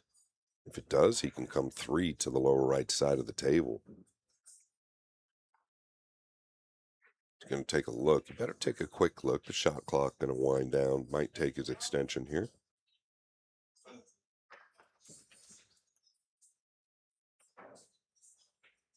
Yeah, you really just need to beat the right side pocket. Lays very good for this shot.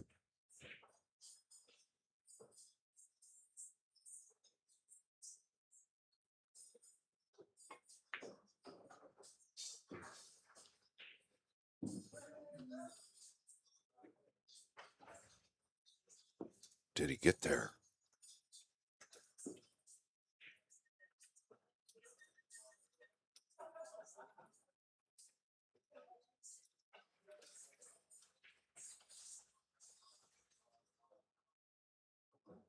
He has got there. Just needs to clear the 7 here.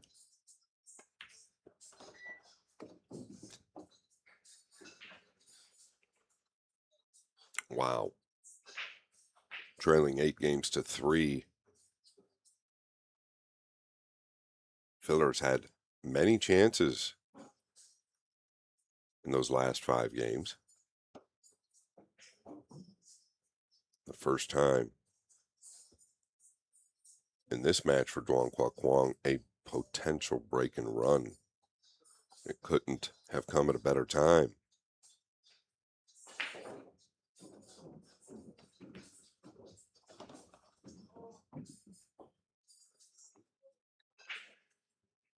And Duong Kwok Hong doing his best Thong Zhang impersonation, looking to take the lead here against Joshua Filler with a score of 9-8.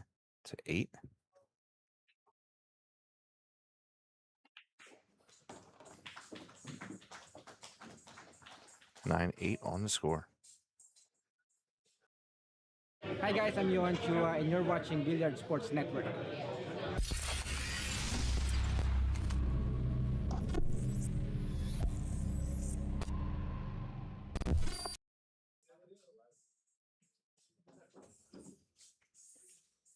Yeah, I don't think any of us expected this, to be honest, right? Up 8-3, now trailing 9-8, but so many innings in between.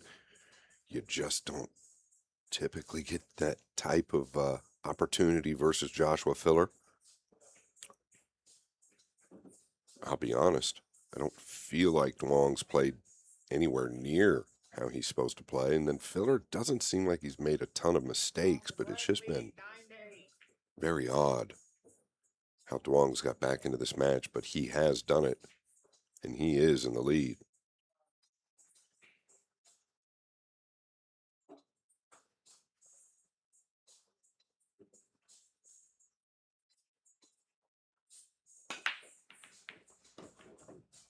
big movement on the 9 again. He's going to get a look at the 2. I don't know how good it is.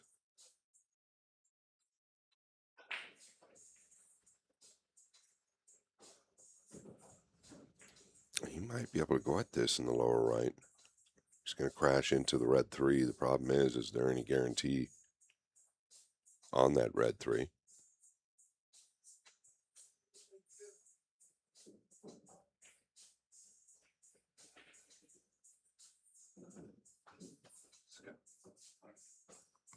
Got 6 unanswered racks right now. Yeah, it's very, very odd. Now, listen, I think a lot of that lends to the table. It's playing tighter. It's gotten quite a bit of play now since it was recovered 4 days ago. Yeah, if you want to check out these match stats, you can go to thepoolstatguy.com/BSN. It'll give you all the stats for the match.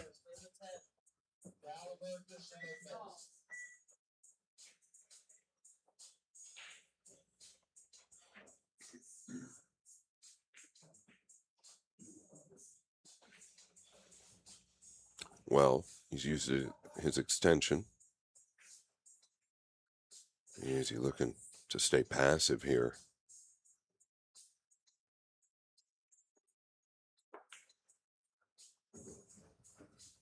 Oh boy, very good decision. Very, very good decision. Got a little help from the pink 4.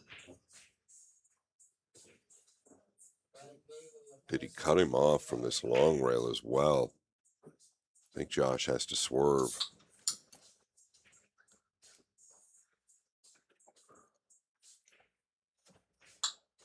Yeah, he's got to elevate to get something out of this, and I don't know how much distance you can create. Oh my. Wow, wow, wow, wow, wow.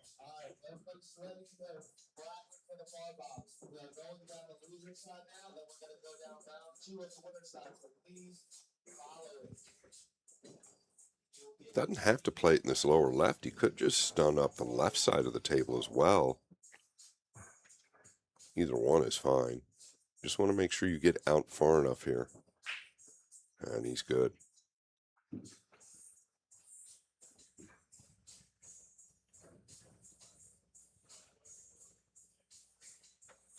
You can tell he's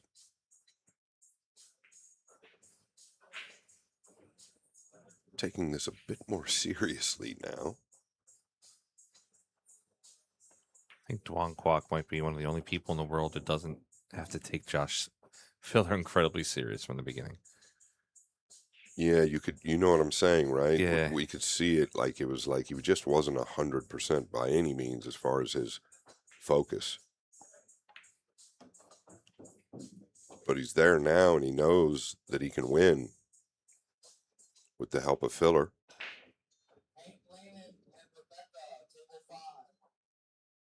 But you should know you can win at any time when your Fargo is 831.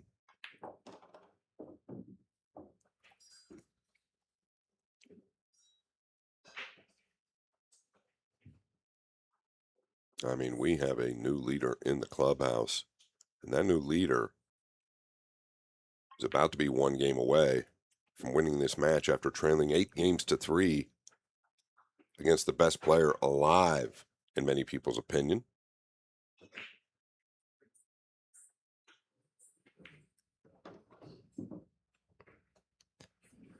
Scott, I also want to point out the Mosconi Cup implications of Josh Filler going out in the first round. If he does go out in the first round of this matchup, a couple of his teammates or potential teammates are still in the event. Ulysses Yap right now is up 6-4 on Alexis Prezelj. Francisco Sanchez Ruiz is currently losing to Mr. Edward Brego. Victor Zielinski up 9-7 over Dennis Graba. Mario He 8-5 over Gerson Martinez. We've not gotten started yet with Fedor Gorst on table 22. We have not seen Federer, or at least I have not seen Federer on the TV table one time this week. What is going on? This is such a star-studded event. It's tough to get him on there. Maybe we'll get to see him later this afternoon. Could definitely be a possibility. Kwok on the hill, breaking for the win. Yeah, really a shocking match. If you look back at it, you would never dream it played out the way it has. It's a long way from over, though. Yeah, did not sound good. It did not sound good.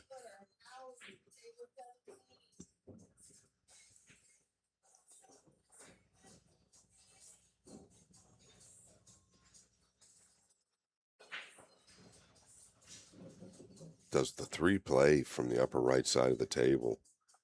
Yeah, you see what he just did there with his cue, so we're going to find out. I believe it does.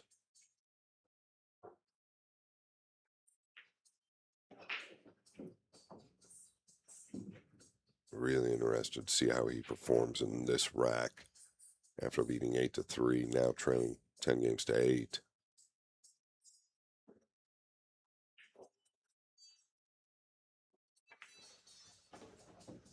Taking a little chance here. Taking a little chance there. The little things not going Filler's way now.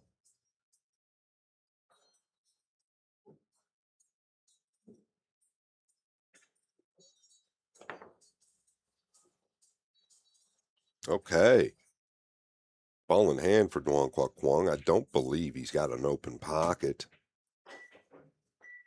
He is the reigning PLP champion, and he won that event right here on this very table.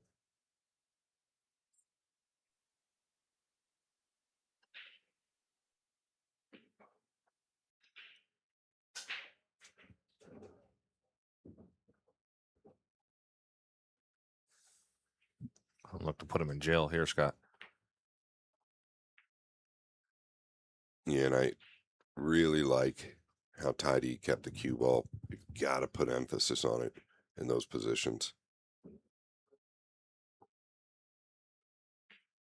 Boys, the 2 rail line cut off.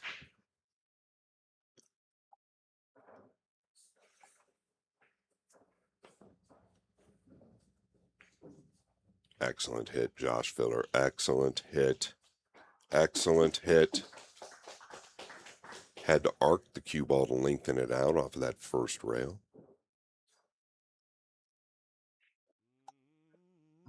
Yeah, this is probably the shot of the match for me so far.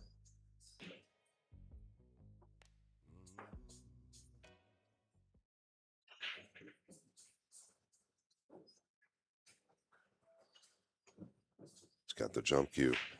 Like to get the cue ball down table here. Watch out.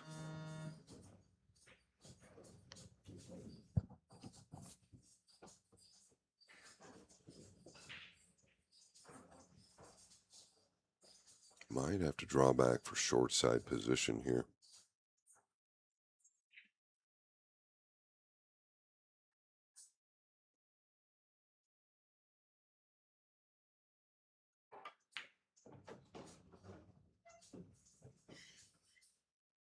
I don't believe there's anybody better than maybe Fettergorst. It's better under the gun than Josh Filler, and he is under the gun.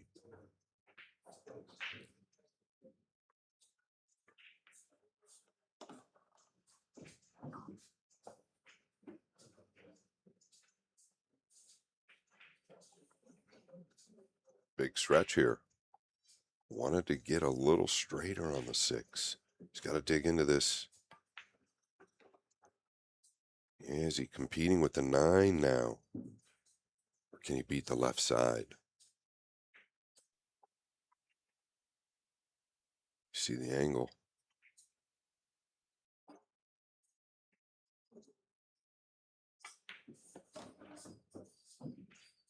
Man, such a clever player. Didn't force anything. Yeah, I like that. Just take the longer shot if needed. Does become missable, but you don't believe that Filler will miss this.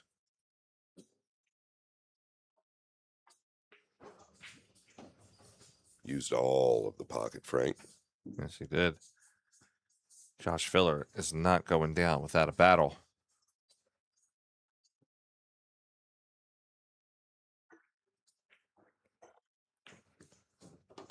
We have 10-9 on the score. Duan Kwok Hong over Josh Filler. Scott, would you expect anything else but a barn burner here? No, I don't think Filler's going to go away, and I think Duong knows that. Duong's going to have to keep it from him in order to win this match. There are the stats. The big stat for me, Scott, is the balls pocketed. 89 for Josh Filler, 73 for Duan Kwok. That was a very lopsided at one point. Now getting back to being almost close to even. Still, Josh, 100% success on the break. But Duan Kwok is still a little low at 73%. Well, the two matches I've covered with Filler on this table, he's been 100% in both. That's incredible. Josh with 4 breaking runs, and of course, Duan with 3. And Josh making 5 here.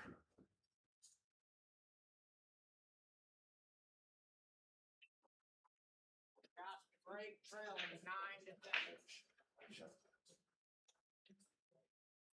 Let me just get the feeling this might go to the wire, right? Needs a look on the 2.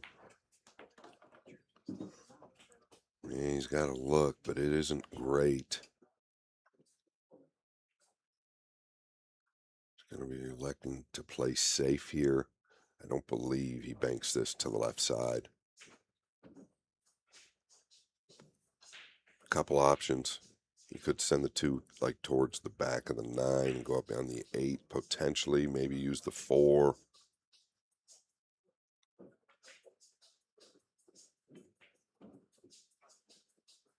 Could come back down behind the 6 or the 9 as well.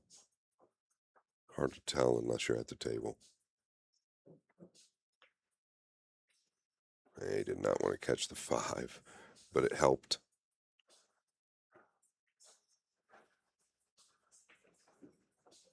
Did well with the 2 ball, though. You got to give him a little credit there, but off by some margin going into the 5 that full.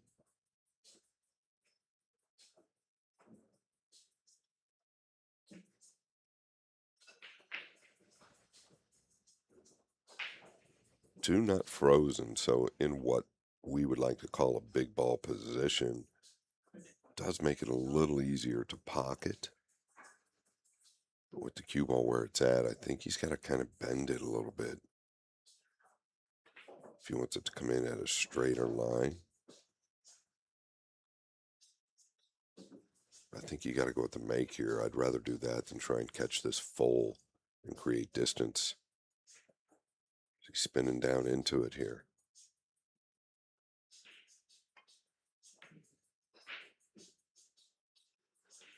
That's not going to get it done. Can he go into the 4?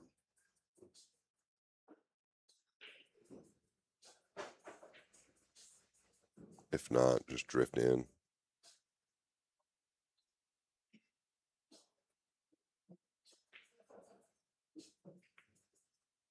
Oh, he's overcut this ball. My goodness. Did he get away with it? He did not. Slight elevation. Stop your apple right here.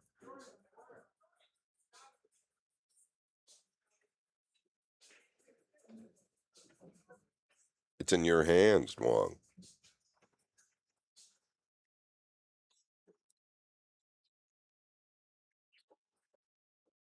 Pretty quick over the ball. Yeah. No chance. Those are the opportunities right there, Frank, that you have to take advantage of because you're not going to get many more, especially in the next game and a half. I agree. If you have an opportunity against Josh Filler, you have to execute.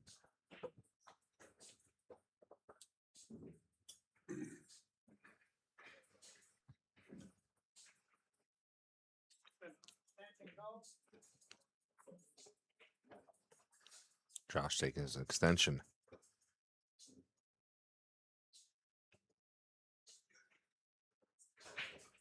Yeah, does this pocket to the upper right? I believe it does.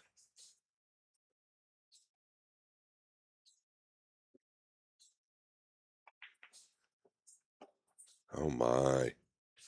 Duong Quoc Wong with a big opportunity. He may not get another one. Once again, I felt like Duong's timing was off. Quickly down on the ball, didn't do any work from above.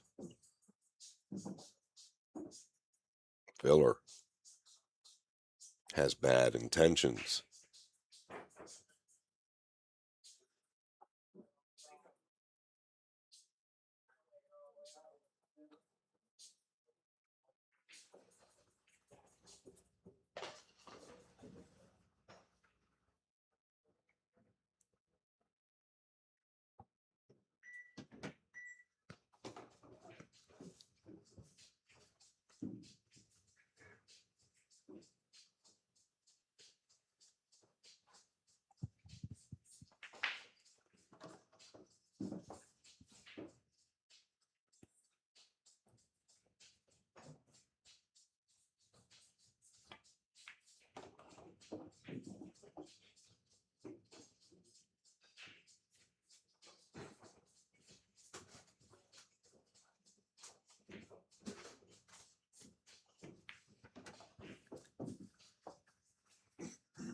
Folks, and it looks like we might be going hill.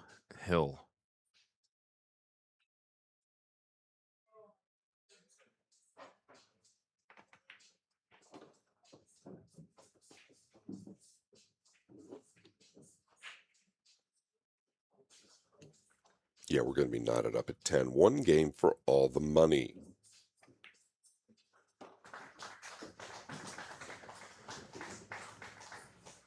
Scott, I'm not even playing and my heart's racing.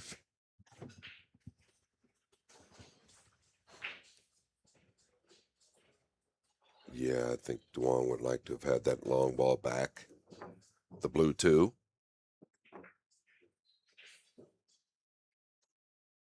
And the numbers have gotten a little bit closer. The break success is where there's a pretty big difference.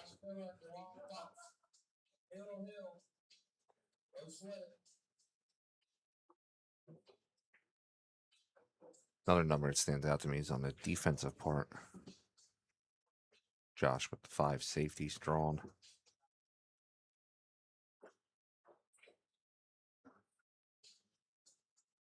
All right. Here we go. 10-10 on the score.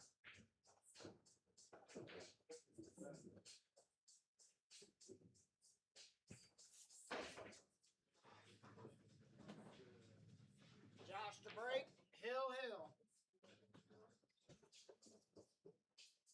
Yeah, filler to break. He's been 100% in the last 2 matches on this table, making the 1. The winner will advance to the final 16.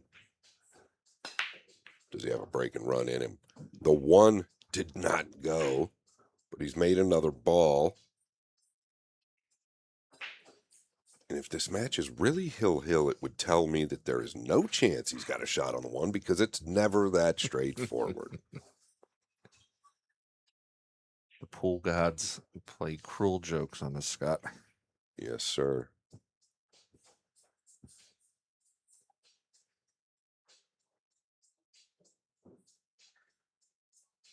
That is the first time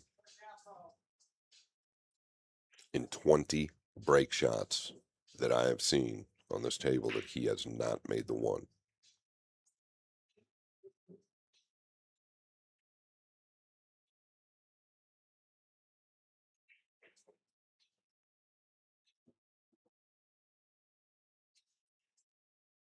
Pretty important push out here. 6 does not pass the 8 in the lower right. Other than that, the spread is pretty good. Is he tying the 4 up? I like the decision.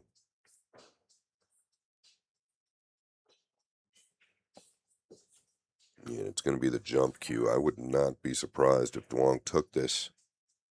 You know you can create distance. You might even be able to creep over behind the 7. I wouldn't give this back, I don't think, as Filler looking at the 2-rail kick behind. Well, I feel like you could jump at this 1. Just send it towards the 6, 4, 8. And create that distance. You're going to have a 3 as a backdoor safety. If you're coming behind this ball, you want to catch it heavy from behind. You don't want to catch it thin.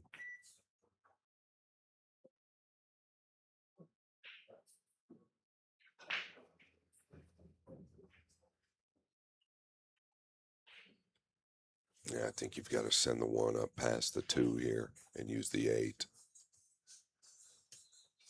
You can really weld him up in there.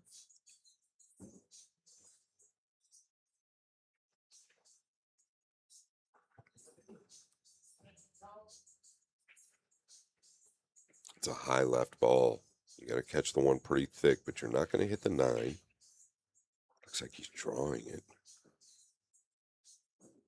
Is he going at the 9 here? Wow. Look at the 7.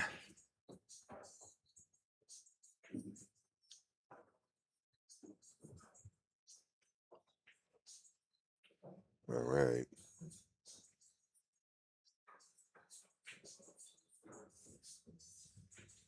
Yeah, this is ultra tough, especially after taking on that 9 the way he did. I thought it was pretty low percentage. Coming all the way around. He's fluked the 7 in, so that would be sick. Filler on the edge of his seat.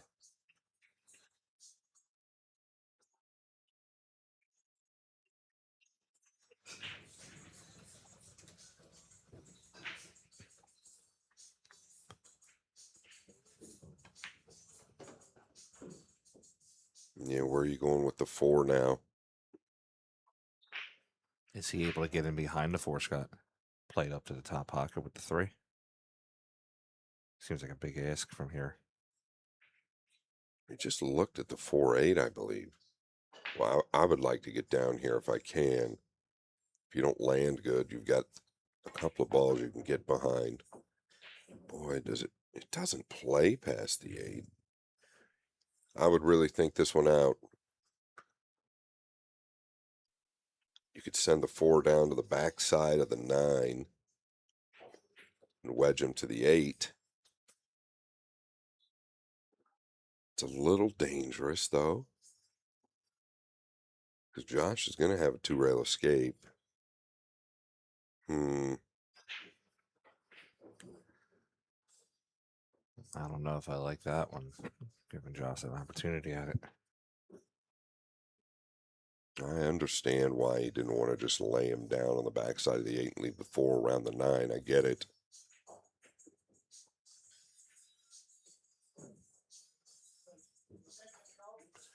Yeah, going to potentially. Hard for us to tell, guys, if he can see all of this ball, but he's looking at the kick.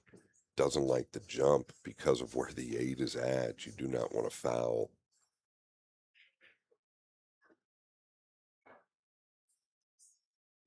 Needs to make a good hit here. Good things can happen.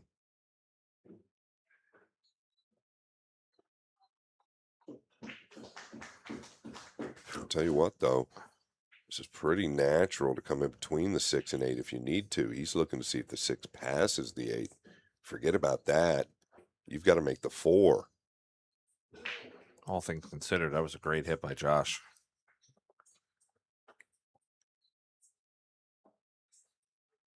Okay, he's leveled out, so he's going to come 1, 2, 3 up towards the right side here if he can get it down. Up-mo, what's going to happen?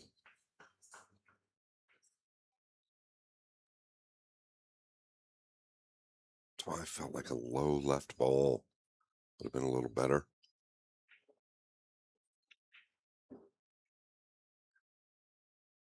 Awful quick again. Down on the ball. Speared it. Great shot. Kwong, kwong, kwong. coming from nowhere, trailing 8-3, is going to win this match, barring some miracle.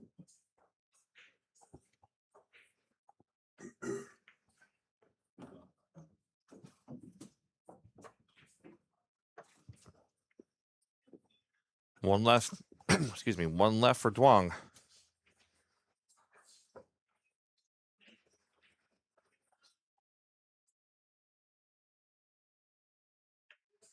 Duong has eliminated Joshua Filler in the first round of the final 32, stage 2.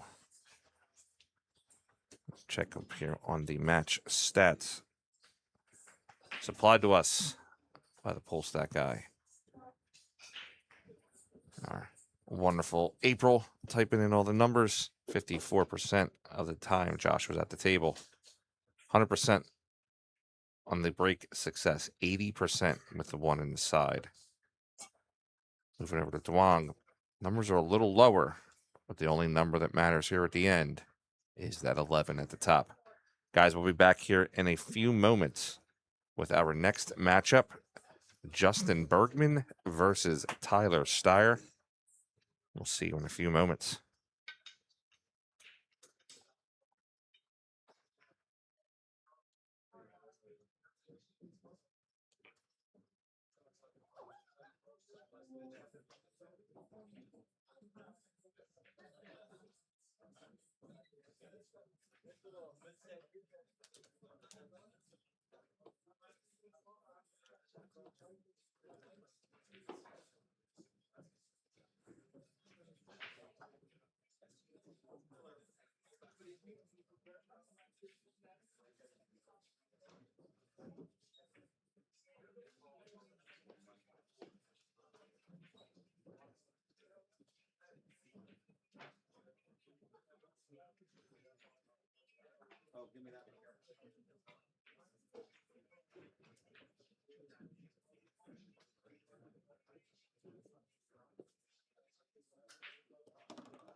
Jose, can you rack one for me? Yeah. Come on, I would like to see how it plays now.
All right, guys. Going back to the stats from last match before we get started. Duan Kwok Hong defeating the giant Joshua Filler with a score of 11-10.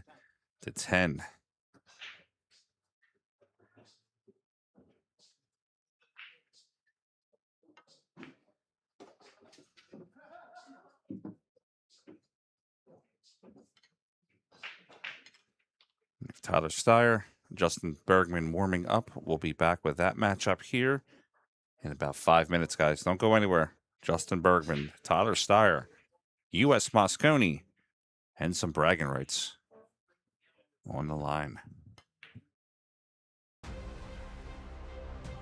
Every new beginning starts with courage. And round here, we have that in spades. One shot, the break, it changes everything. Made better by pressure. Two rivals at every table. A crowd free to live in the moment. From the four corners of the globe, the greatest players arrive, chasing more than a title. $500,000. 6 days of pure drama and unrivaled tension. And when it comes down to the final, they'll need every lucky seven. Take 8 seconds to steady the heart and sink the 9 for glory. The U.S. Open. Witness history in Frisco, Texas.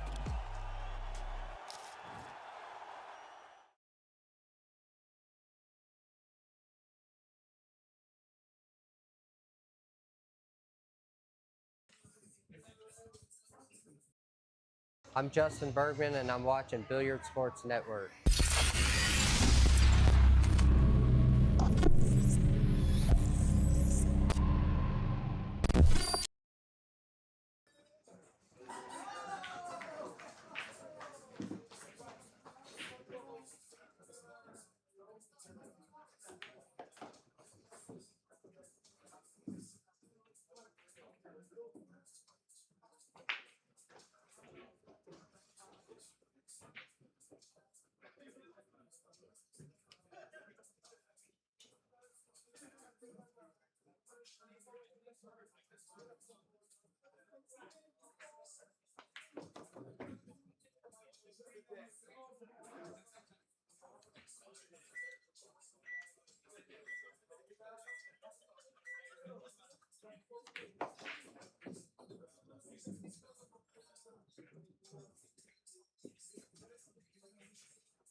All right, guys.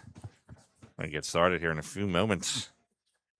Justin Bergman, Tyler Steyer, U.S. Moscone Cup hopefuls.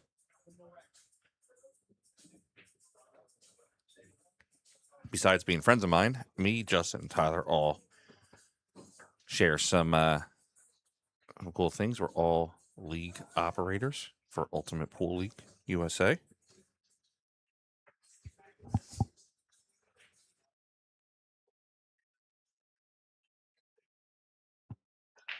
This is going to be a fun matchup. I think Tyler has the technical aspect, whereas Justin just has the shot making pizzazz. I mean, he can make a great shot from anywhere. I'm very excited to watch this one.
Moonlighting Billiards presents the Drill Partner.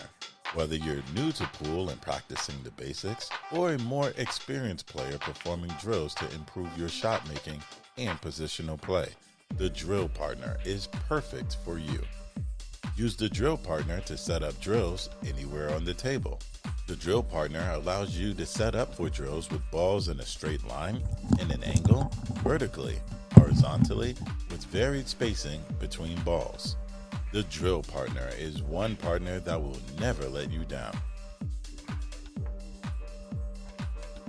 If improving your game is important to you, then get the revolutionary new product that guarantees a lightning fast and accurate drill setup every time. The Moonlighting Billiards Drill Partner. Roll him in and begin.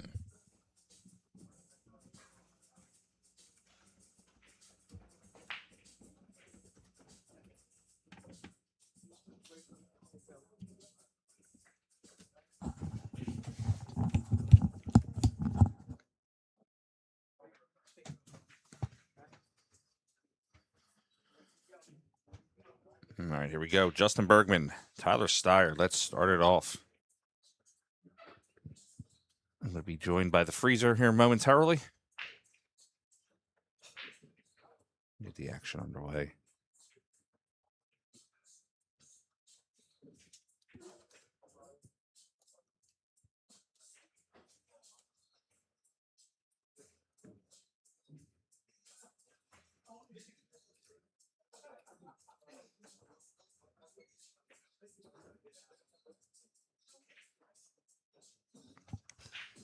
All right, rack one.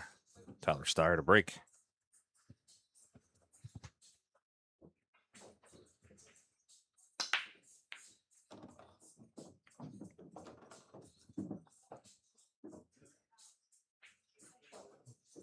$18.6 on the break.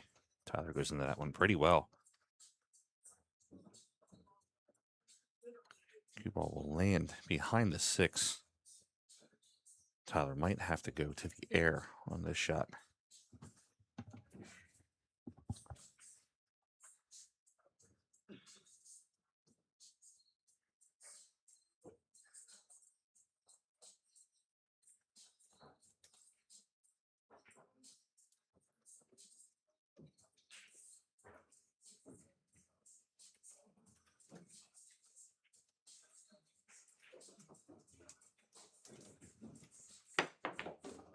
Tyler pockets the one ball in the side pocket. Q's going to roll down.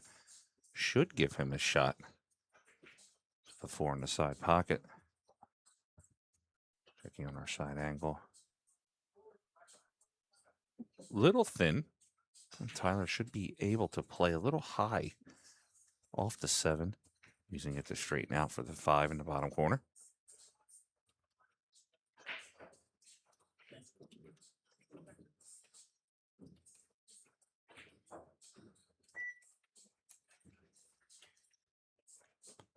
Tyler taking his extension.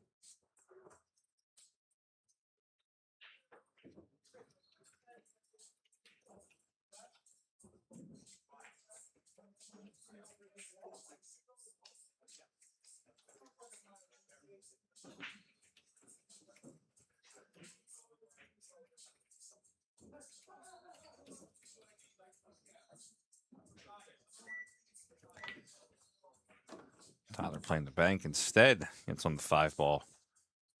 Has a good clear path to go from 5 to the 6.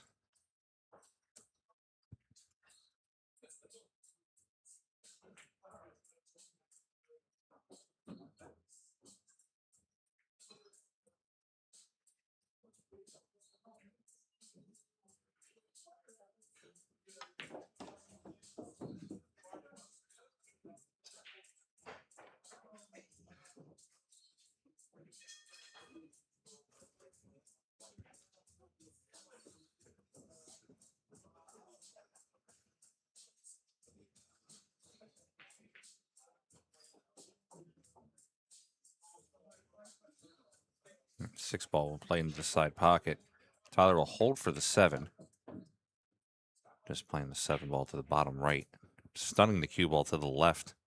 That's an exit angle on the 8, so he can play the 8 to the corner and draw down for the 9.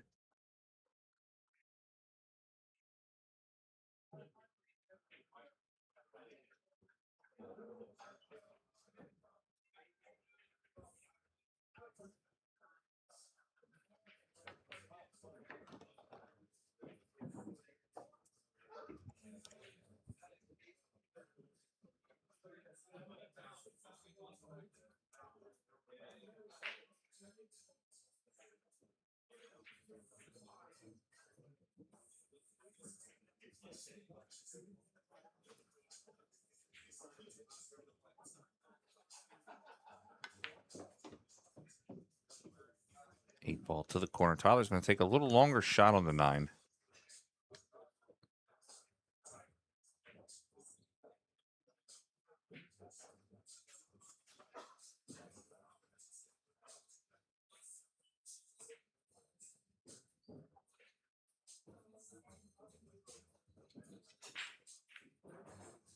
And Tyler Steyer pockets 9 in the bottom right corner with a big opening statement. 1-0 on the score.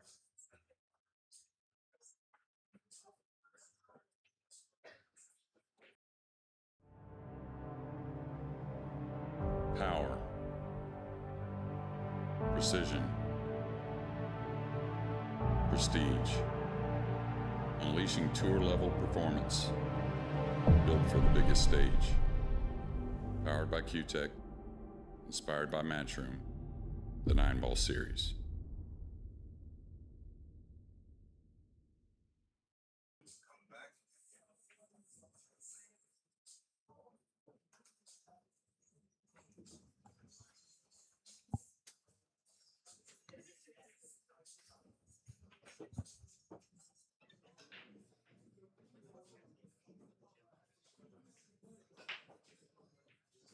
All right, coming out of the break. Tyler up 1-0 over Justin Bergman. Tyler's break here in racket number 2.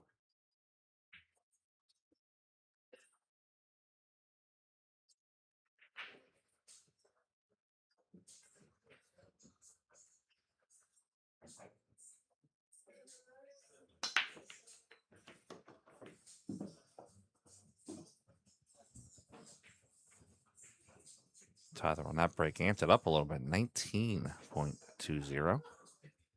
Give him an overall average of 18.6.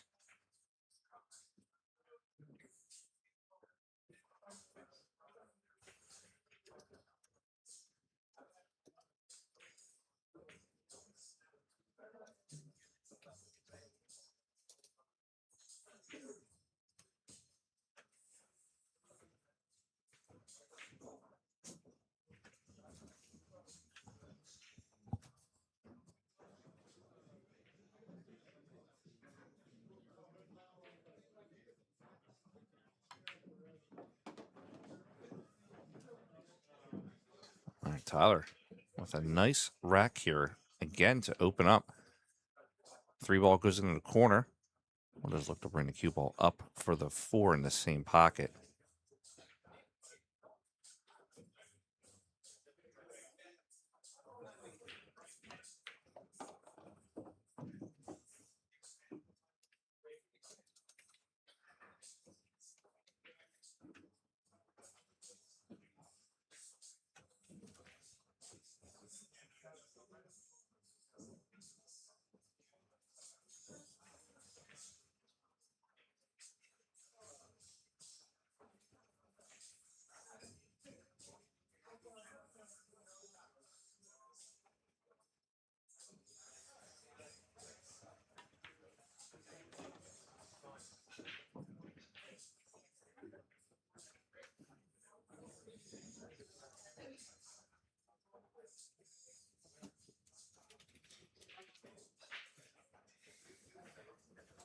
All right, Tyler, 5-ball to the corner.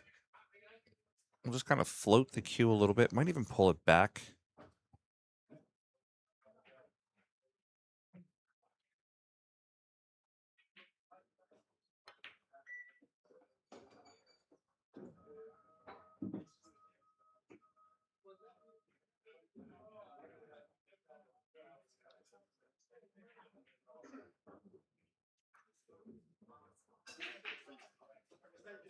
It's a little flat on the 6-ball.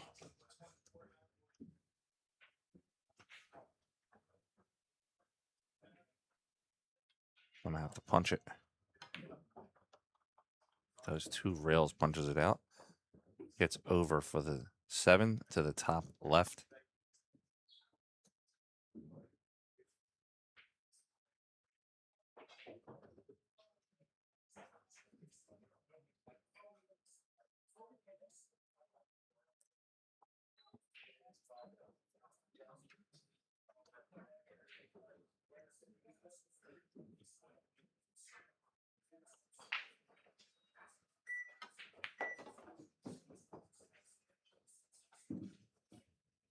Tyler looks dialed in right now. I'm going to play the 8-ball up to the corner. Down for the 9-ball. Potentially into the side pocket.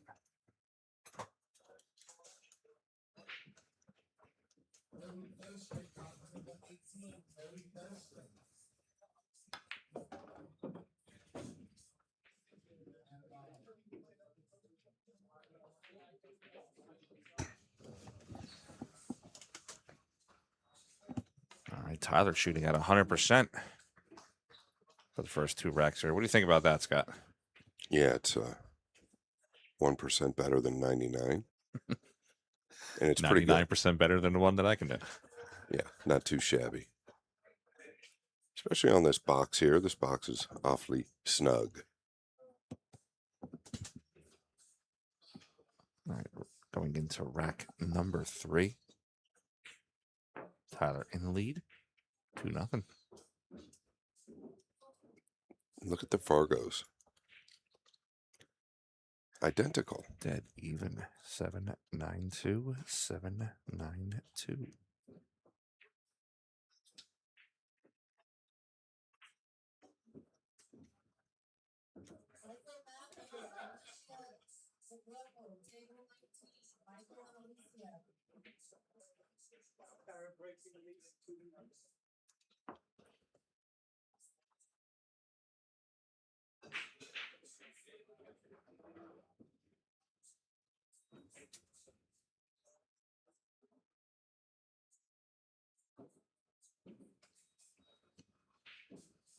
All right, rack number 3, Tyler to break.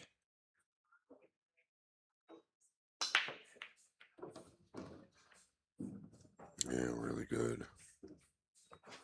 And another opportunity to continue the package.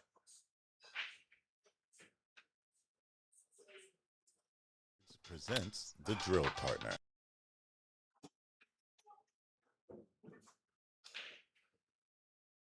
Yeah, just wants to come out towards the center here.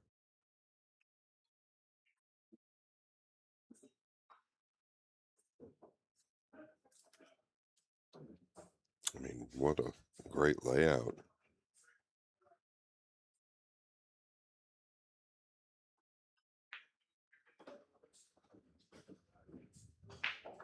Like what I saw there as well, no hesitation in his swing. At times he gets a little tentative. He'll be the first to tell you the backhand will at times white knuckle the cue just a bit. He likes to keep it nice and loose, which is good.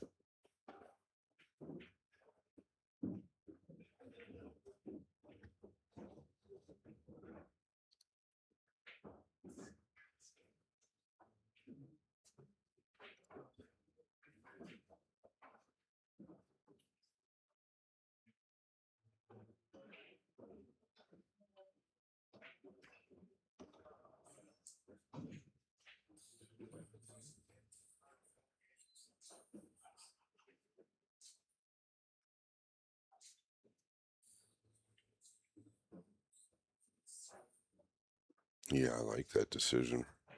Staying below the 7. 2 ways to get up top to the 8, the short side or the long side, does not matter.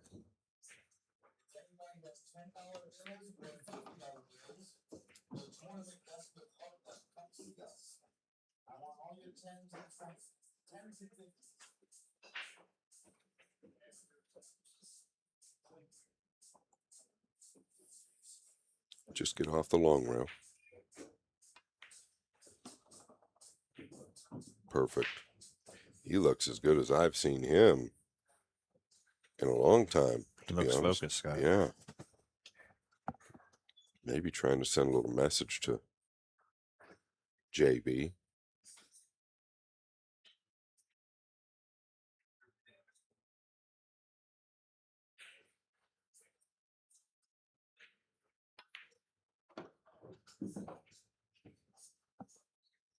Pretty evident he's been putting in the work.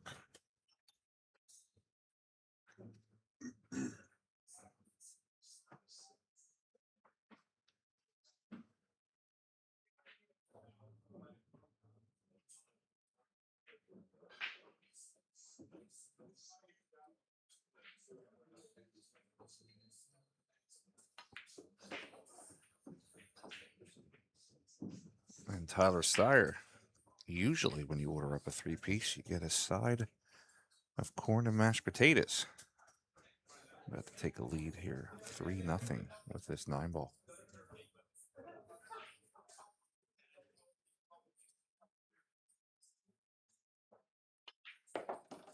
Three nothing on the score. Tyler Steyer keeping Justin Bergman in the chair. Who's going to Florida Open?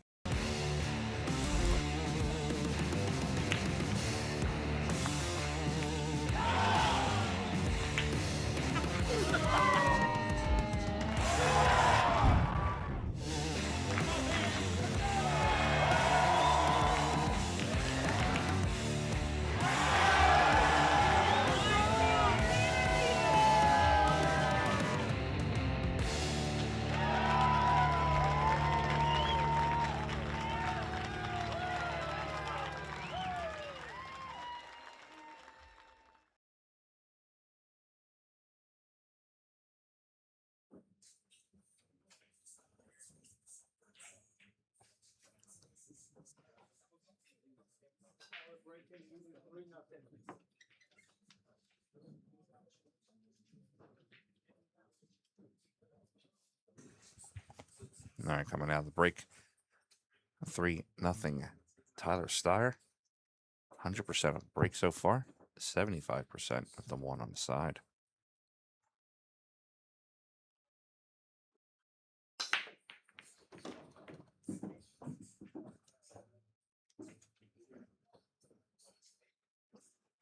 I believe that's going to put a stop to the package. Maybe. The overhead tells me a little different. It's closer than I thought, but yeah, not going to be able to do anything aggressive if he can see it. He's looking to roll out, I believe.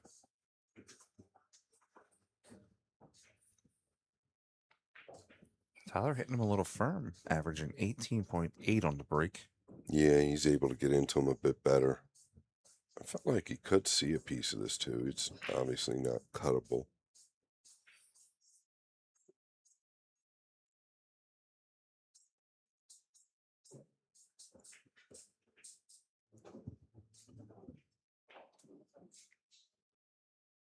Is he coming all the way around, maybe down towards the pink or the 5, sending the 2 across table?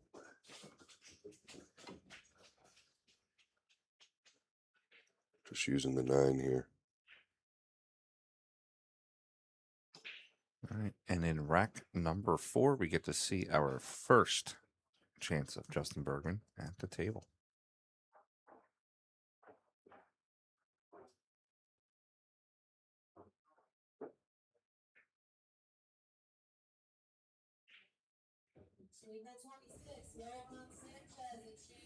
Table 26, Johan and Shane.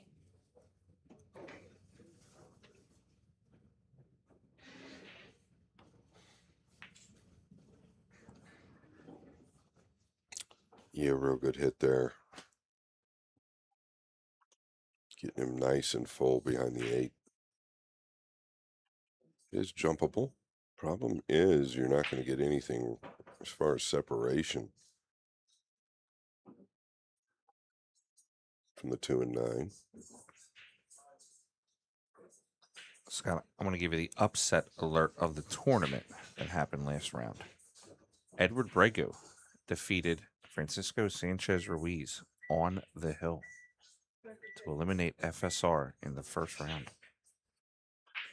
He had 2 powerhouses, FSR and Filler, gone early.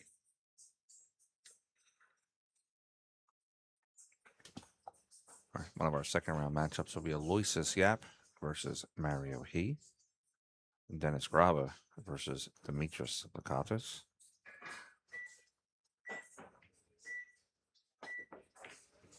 Look at this.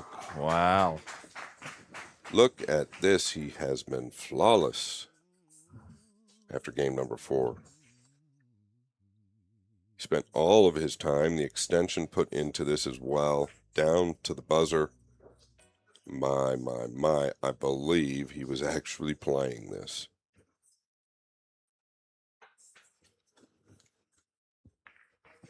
After 4 racks, 4-0, Tyler Steyer.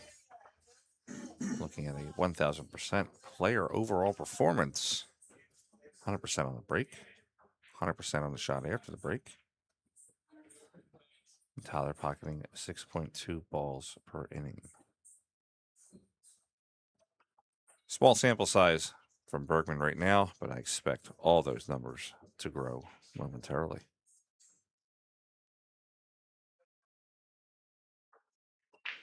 Getting back to our first set of matches that we were talking about. Mr. Edward Bregu defeated FSR. Mickey Krause defeated Anthony Maglino with a score of 11-8. And Robbie Capito will be taking on Duan Kwa Kong next round at 4 p.m.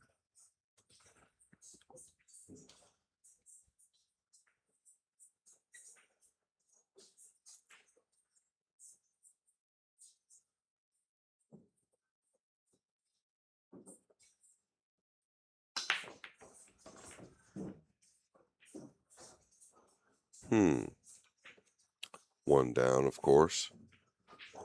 The 2 does not pass the 8. The 2 doesn't play really anywhere, so I think he can stitch him up behind the 6 and the 3. It lays really nice. Just going to chip the 2 down past this first diamond on the bottom rail.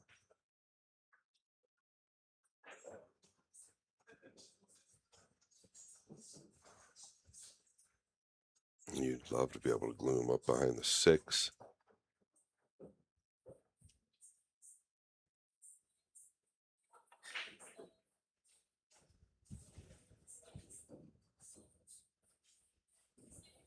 That's great.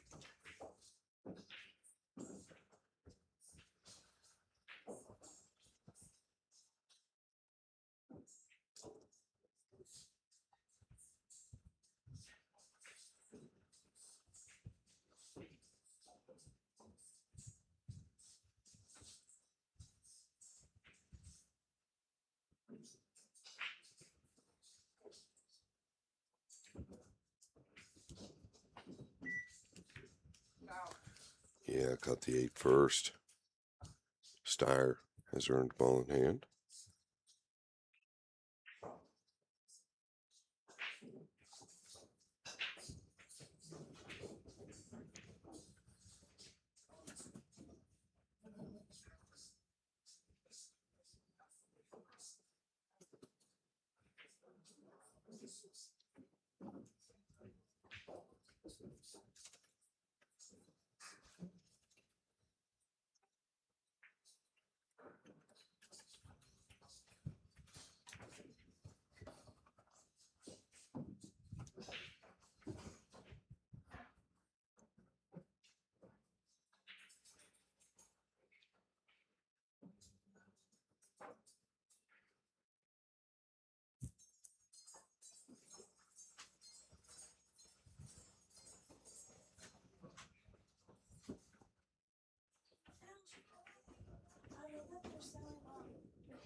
Yeah, and so the 3 holds up.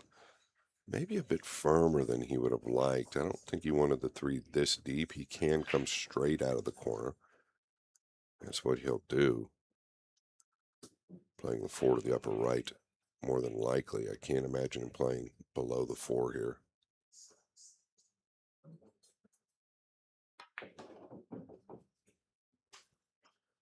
Yeah, notice him walk away with the head down, now forced to come back and forth. Little let up in the swing there.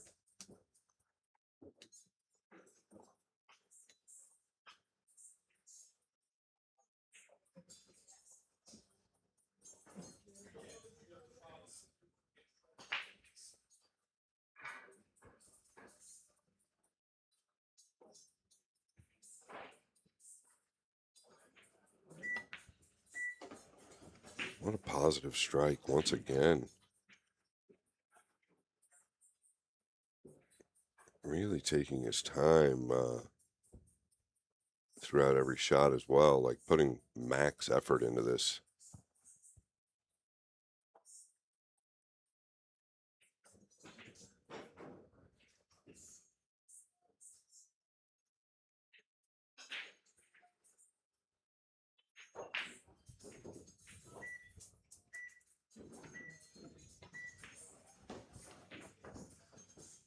How they're making good use of the shot clock also, Scott. Taking it down to the last second, making sure that he has himself set.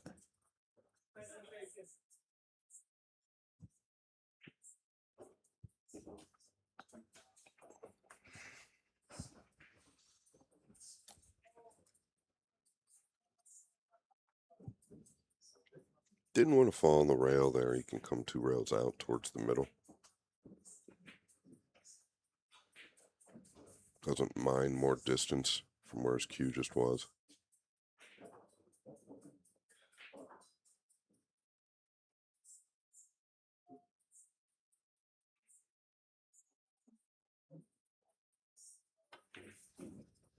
Oof. Snuck it in the top side there, Franco. He did. That was close.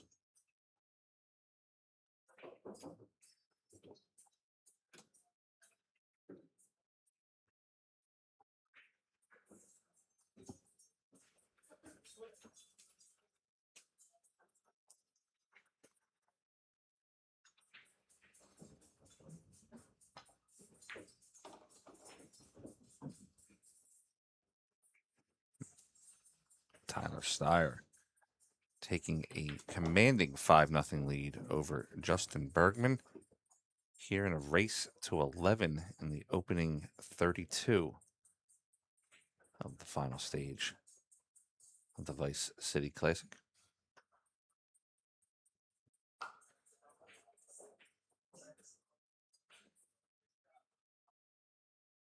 What's up, everybody? This is Dave from Classic Billiards down here in South Florida. We do things a little bit differently here compared to your old pool hall. Doesn't smell like mothballs. It's not exactly a library, and nobody's shushing you like this is church. We're all about having fun, eating chicken wings, drinking beer, and knocking some balls around. Don't let that mistake you. We still got the skills, baby. So if you're ever down in South Florida, come check us out at Classics.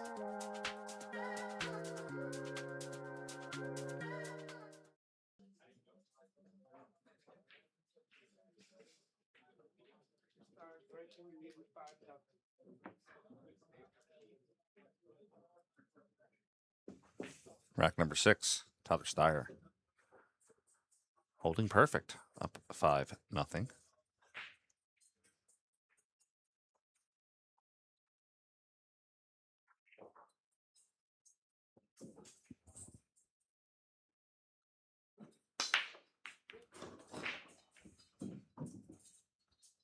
And here comes the 2 again. His timing and power at which he's putting into the break is obviously the best we've seen so far this week.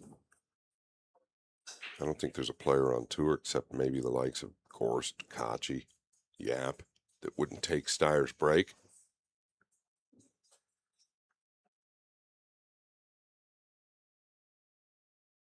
Interesting. He's going with a high inside versus a low outside. I feel like this is a tougher English. Yeah, felt like that was a tougher English. You're always going to overcut it if you're going to miss it.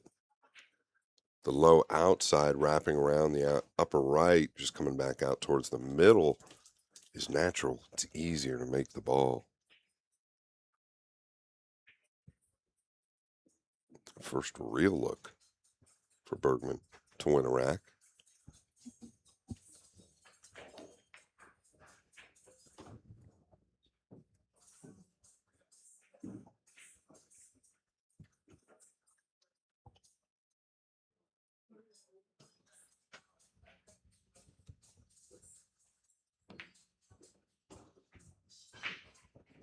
Yeah, just fitting the gap here.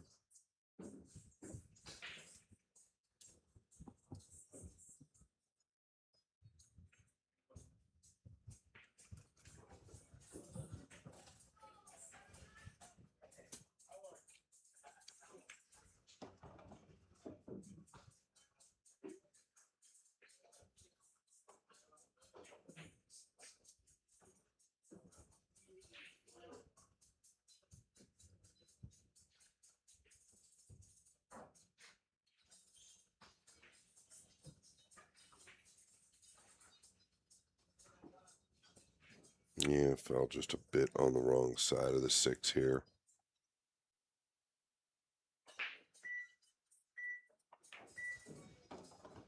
Thought you could get a little closer than that, so he's just going to take the distance.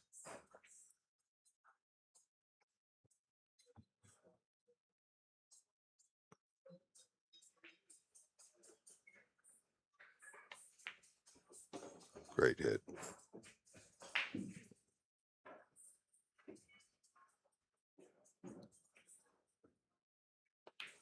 Justin Bergman gets on the board and makes it 5-1 here in rack number 6.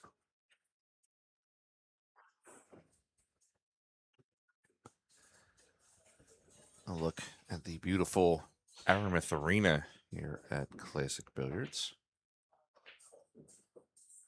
The flamingo is named Jerry.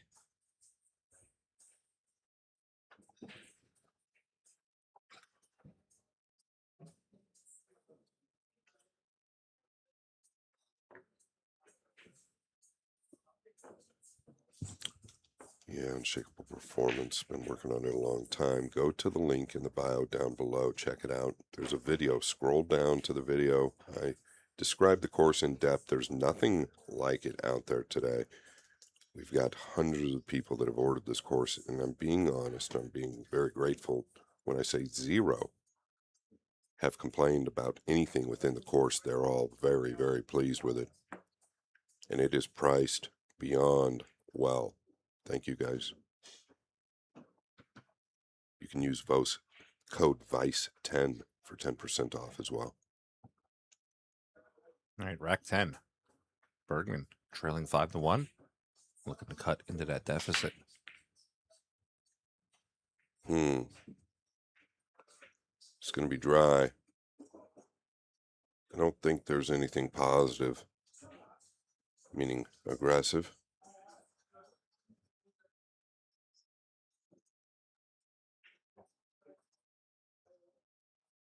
It's just going to ticky under the 1 here. That's all he's got.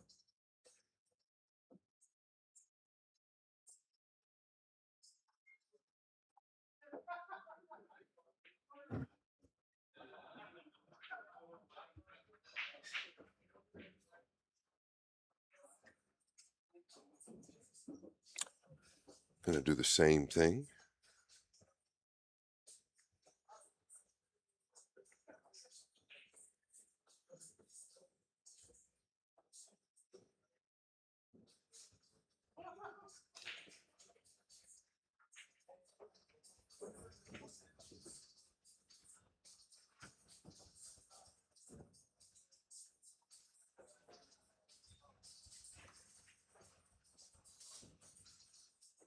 Just doing a little acrobatics on the table.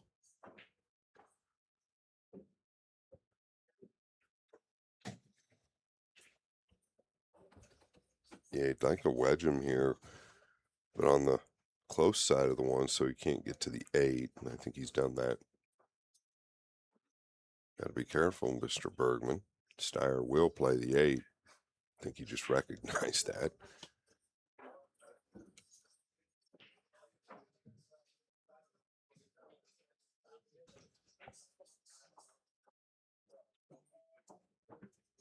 I mean, you could maybe look at coming off the other side of the 1 at this point. I don't know if you can get down here behind the 7 and 3.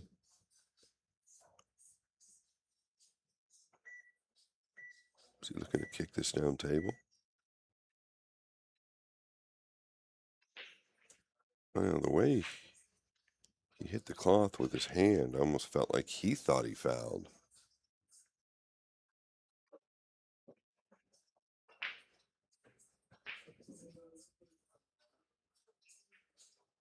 I do like the decision just getting up on the long rail like he did, because he was going to lose that battle.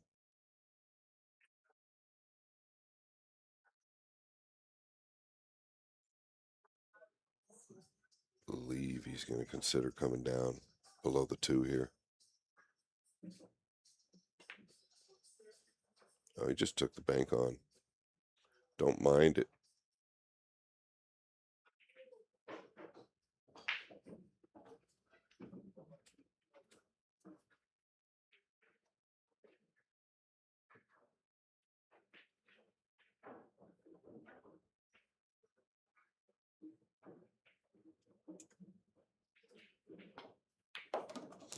Well, pretty good sign there. Pretty good sign there from the 43-year-old. Excuse me, he's 37. Shane is 43.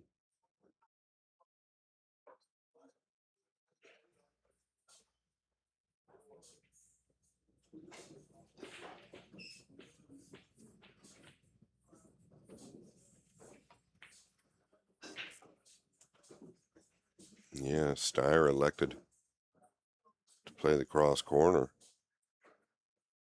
On the 1, figured if he kept Bergman at distance, he'd be okay. That was not the case. Can he avoid the 4 now? Just a low outside ball, 2 rails, or can he avoid, excuse me, the 7 going 1 rail up? Okay. A chink in the armor.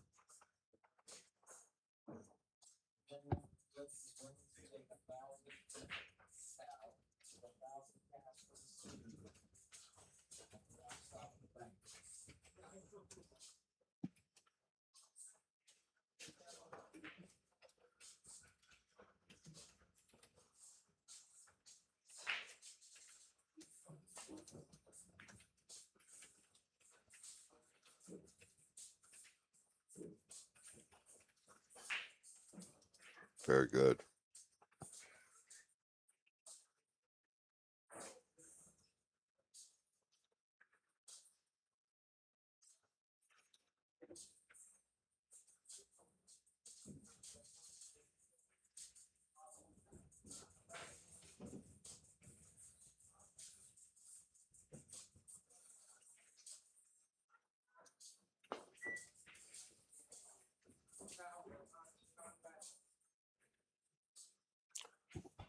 Steyer has earned ball in hand.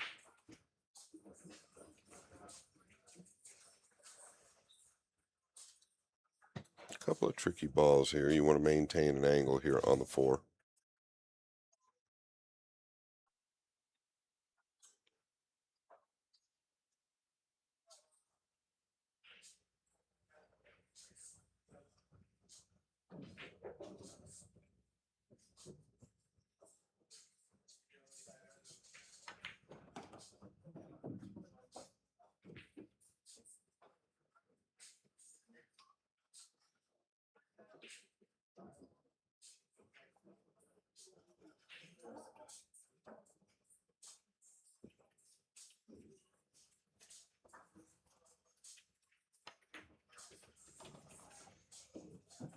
Wiped its feet.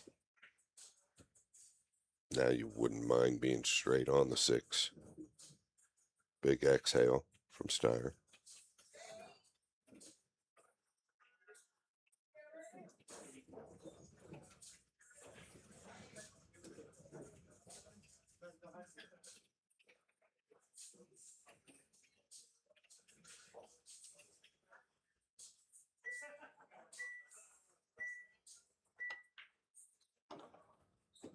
Perfect.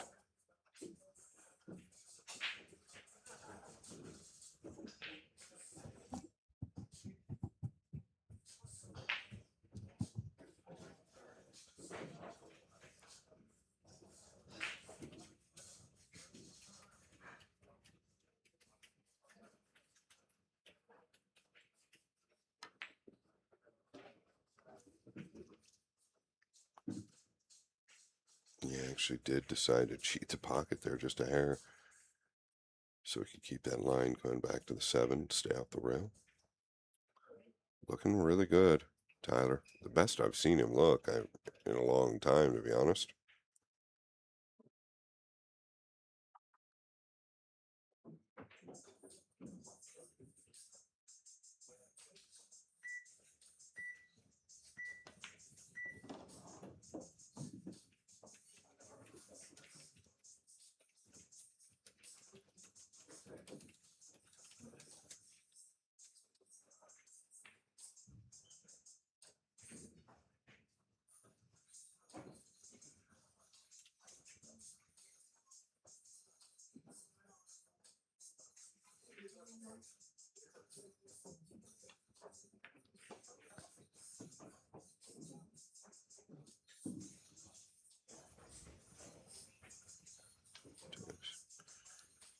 Pretty good stuff from Steyer, Franco. Absolutely. You know, some naysayers out there, Scott, and after last year's Moscone are saying that, you know, maybe Tyler isn't deserving to be on the team. I don't know anybody who puts in more work than Tyler. But what people tend to overlook is that there were more missed 9s from other players than there was just Steyer as well, right? They just happen to be glaring, the ones he missed. 6-1 on the score. Let's look at the stats so far in this matchup. Supplied to us by Mike, the pool stack guy, and April, the pool stack gal. 6-1. Tyler with 3 breaking runs. That's part of the big opportunity there, starting off with 3 in a row. 100% on the break for Tyler. But the big number there again is the ball's pocketed 49-9. Tyler's pocketing him at about 3 to 4 balls per clip. Where Justin's getting to the table with tough shots opening up. Tyler also getting 2 fouls in the matchup. Coming back into the arena. Rack number 8. Tyler Steyer in the lead, 6-1.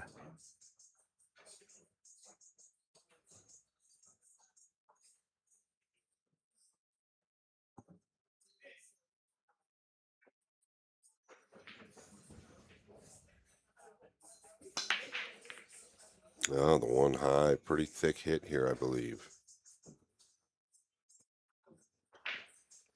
Can't tell if he's got a look at the 1 yet or not. I don't know, those balls reacted a little different.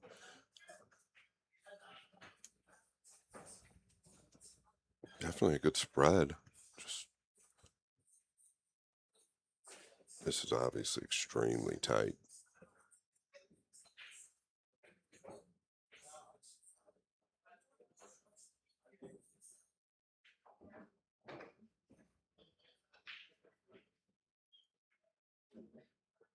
Not going to do it.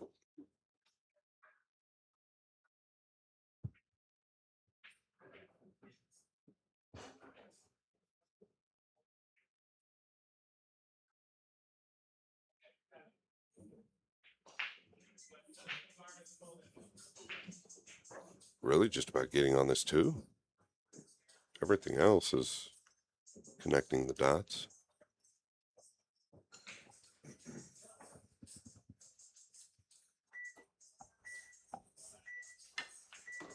Miscue. We've seen it over and over and over here in the Aramith Arena. We are in South Florida. It's humid here. Chalk is free.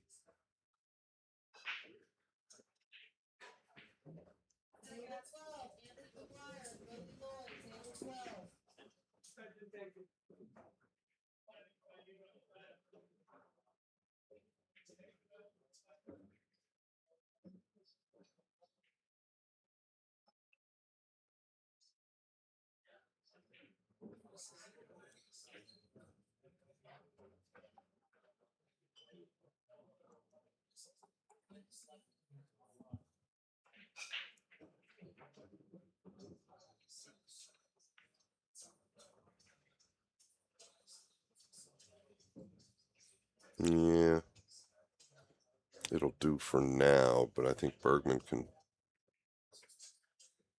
really figure out a way to control this.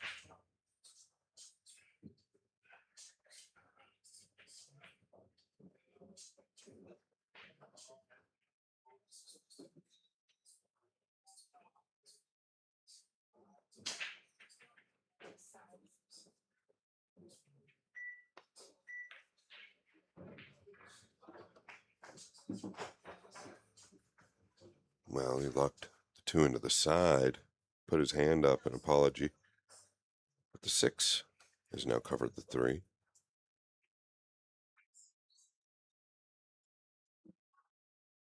Where's he going with the cue ball here? Is he trying to stun over behind the pink 4?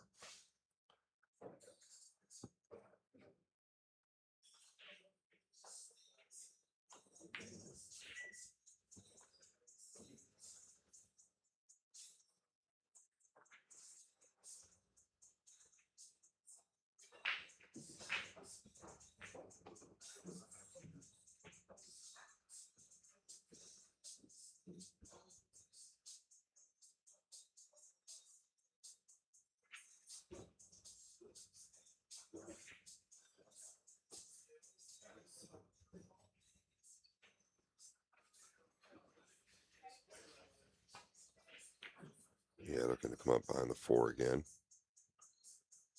Speed looks ideal. Very, very good.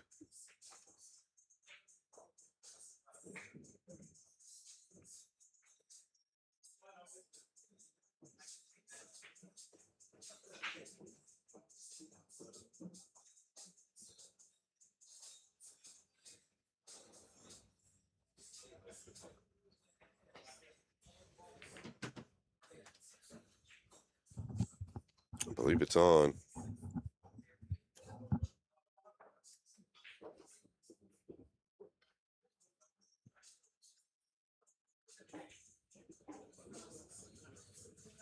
Well, just a sliver of the 9 here.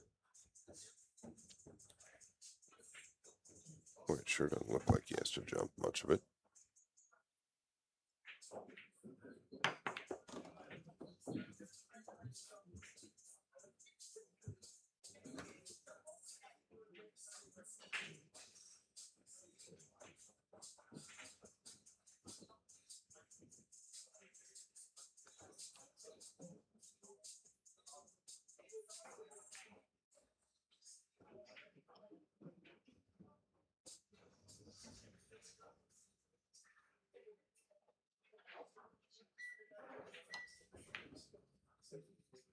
Interesting. This is a concern with Steyer. It's when the balls are really kind of out in the open and fairly easy. At times, he tends to just miss that odd ball when you really, that's really when you've got to knuckle him down. I mean, you're up 6-1. You've played excellent. Just no excuse in that position. If he goes on to lose this game, it could be a turning point in the match, game number 8.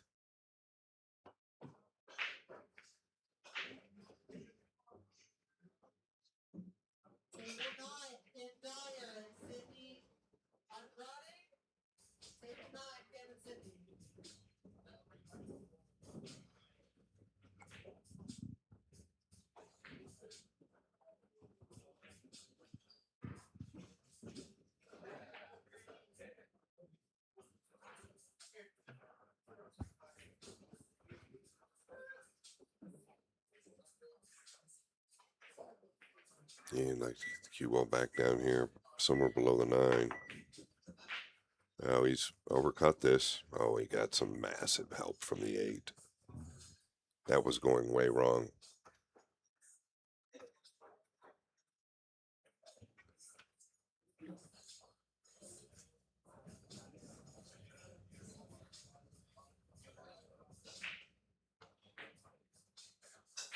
Nothing you can do but shave this to the top rail.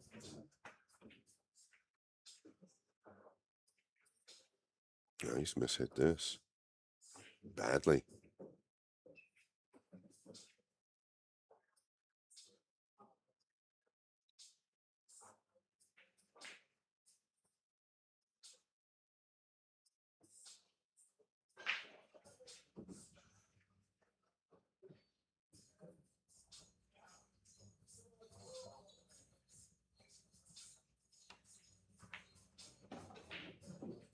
Yeah, good recovery.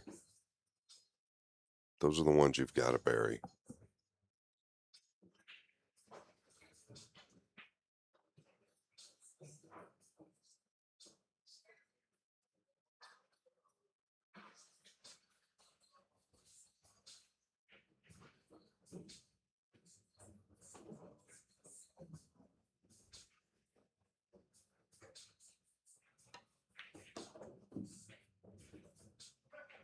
Needs to run.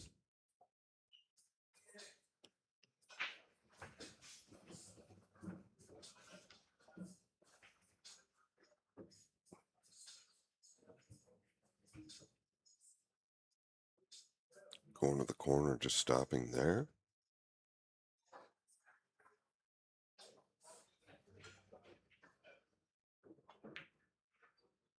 All right.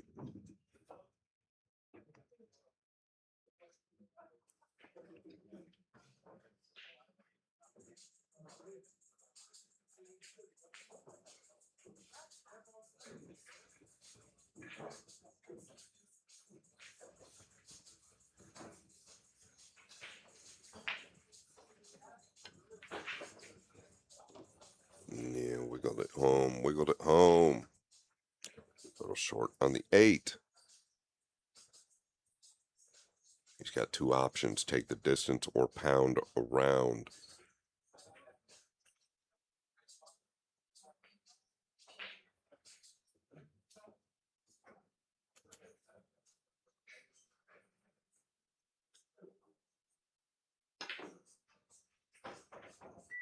You could just feel it coming. First, it was the easy 4 in the upper left corner. Then he was lagged in position and a couple other opportunities.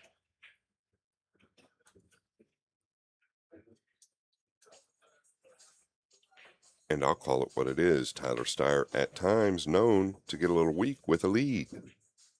Justin Bergman knows what time it is. He needs to put the pedal down. Steyer going to take a break.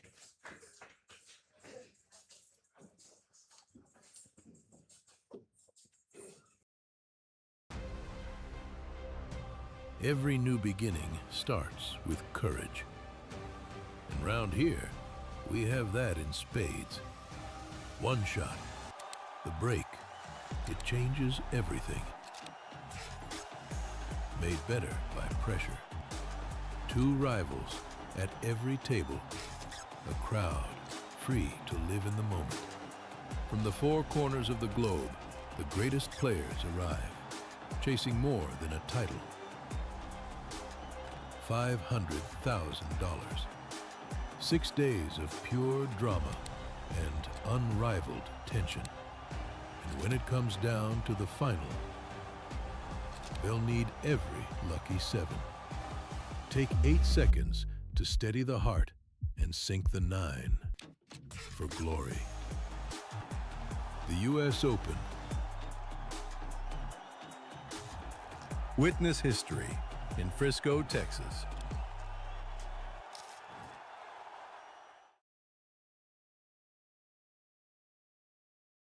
Moonlighting Billiards presents The Drill Partner.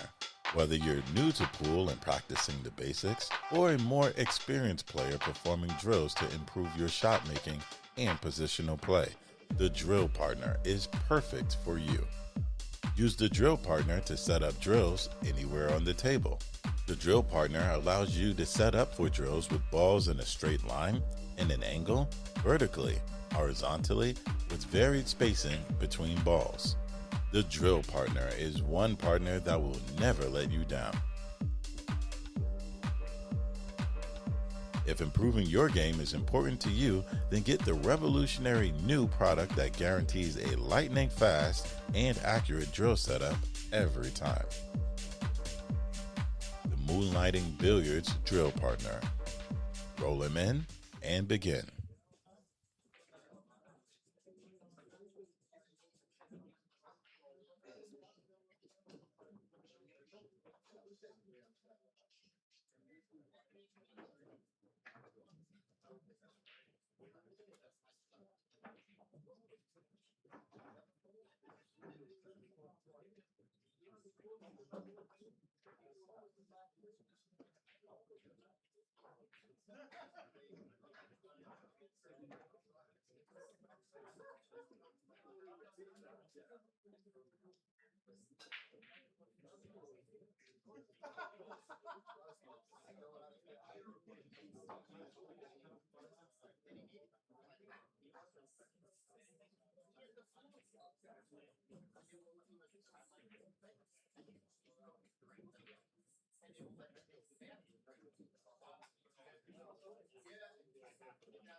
All right, coming back from the break. Rack number 9.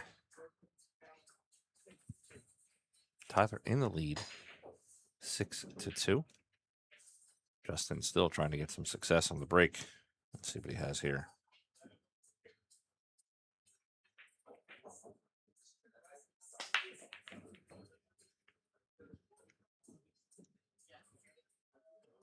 $17.37.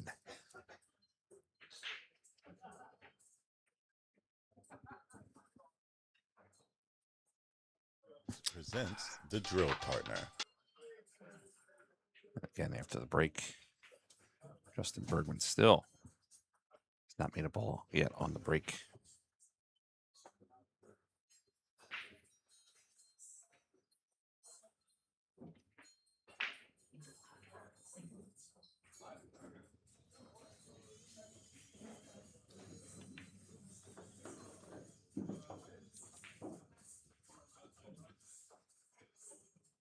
Two goes into the corner from Tyler.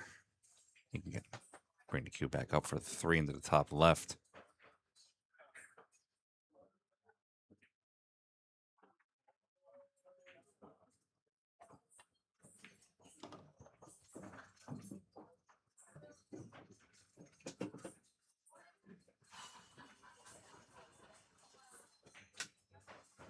Tyler will play the 3 ball into the corner, just look to swing down for the 4.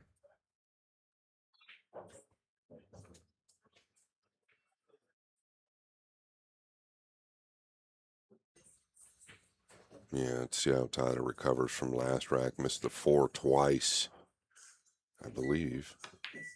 Yeah, it was the 4 twice. He's not going to miss this 4. I better stop real quick. If he doesn't miss the 4, he might miss the 5 because he is dead straight. And there is no room to cheat this pocket. So he's going to have some distance on old purple. And the other problem is I don't know if the 6 passes the 7 to the side or not.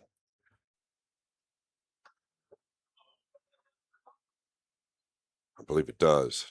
Boy, you talk about a steady back arm. You better have it here. Any tension in the back arm, the front of the cue will feel it.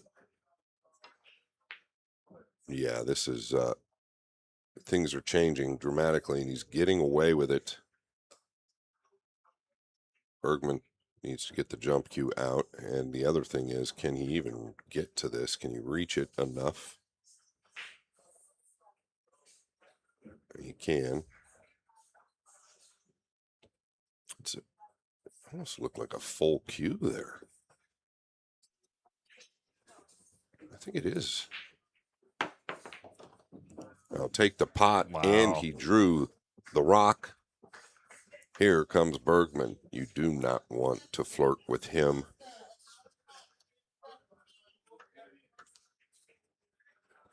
Steyer showing signs of impairment.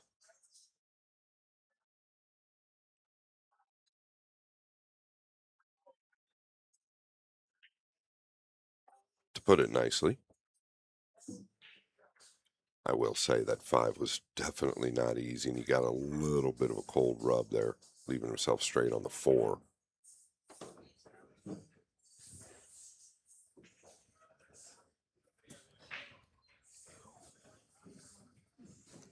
Justin Bergman's going to pocket the 8, slide over, look to take the 9 down into the bottom right corner, and come within 3 of Tyler.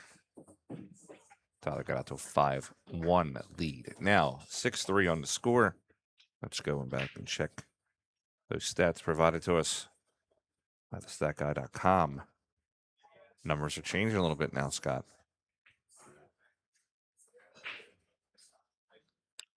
Yeah, some interesting numbers for sure. The glaring one for me, though, is the 0% on the break.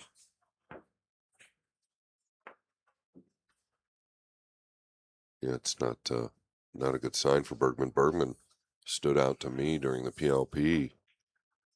Breaking the balls as good as anybody. And he'll be the first to tell you he was actually a little surprised at that. It's probably his weakest department is the break. Checking in on the table 2 on Billiard Sports Network YouTube. Harlow Beato up 4-2 on Georgi Georgiev. And AJ Manis, the star boy, up 5-2 over Pius Labutis. There's an adjustment, but notice the layout, notice the cue ball. He's really, watch this cue ball here. He's really overdrawn it, catching him pretty heavy.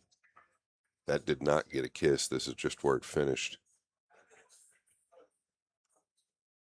This is pretty nasty. Boy, what do you do here? Do you just attack?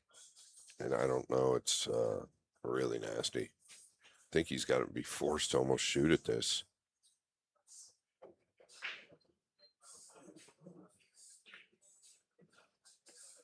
Yeah, and that's why he had a couple of backdoor safe options, I believe. Is there a gap? No way. Pool is an amazing thing. If there's a gap there, I'd be shocked. 2 rails in behind the 2 here. You'd like to catch the thin side of it and use the 6 and 3, but you need to get a rail.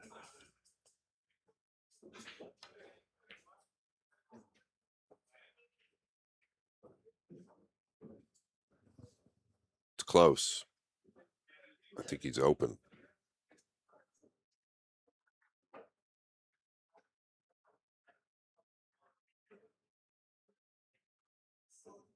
just get the feeling this match is a long way from over.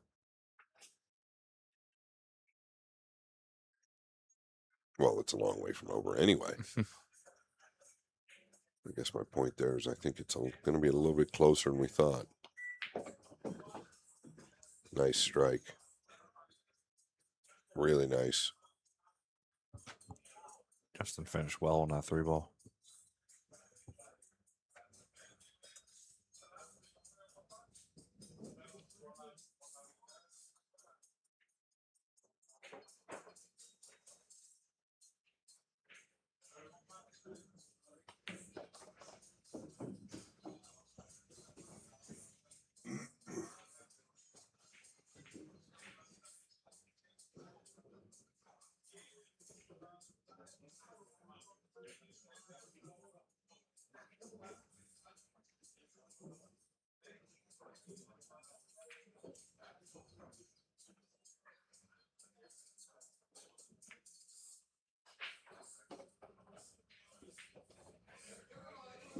I don't know that he wanted to fall this flat. I think he's just fine. He can either come forward or just draw back a bit. Probably going to take the drawback.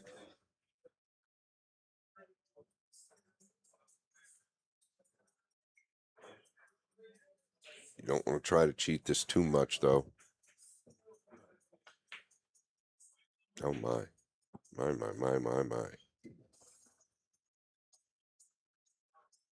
Did he get away with it? He sure did. Wow. One ball up table. A 5 gets by it.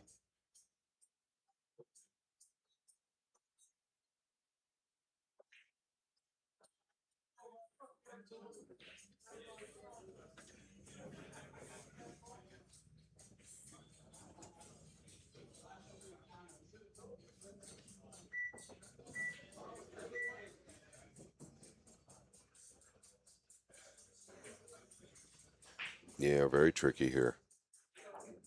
Can you kick behind it? Maybe use the 7. You want to catch it a little full. I don't think the scratch is on. I don't think I try to cross the 5 here. I think I just kick behind it. Maybe just a center high ball.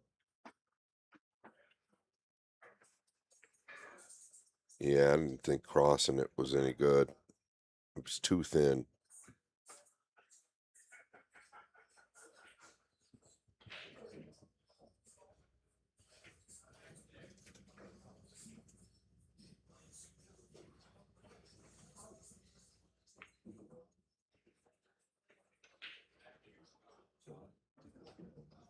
Good cue ball.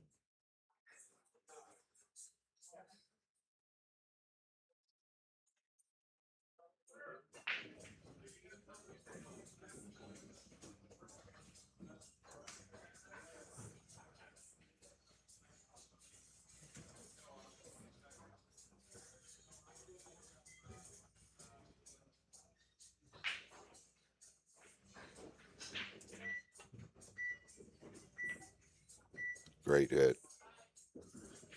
Great hit.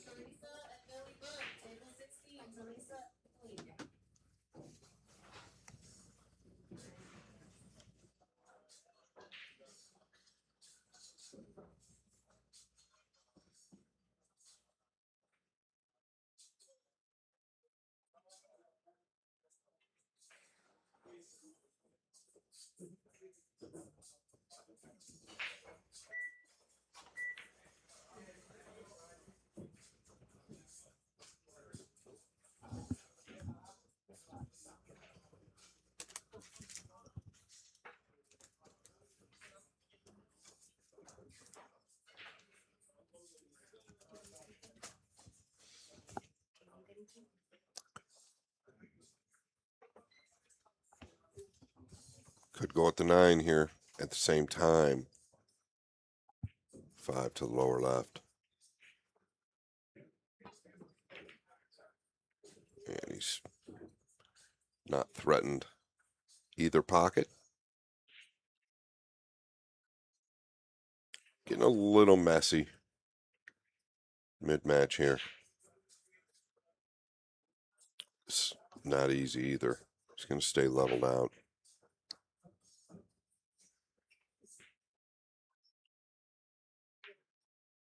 And this all stemmed from the first miss to the lower left on the purple 5 from Bergman.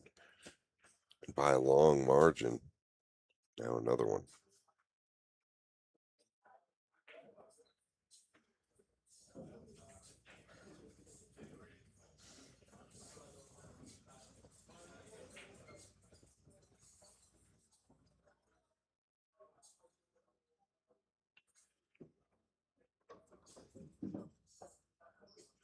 Does not want to finish on the rail just in time.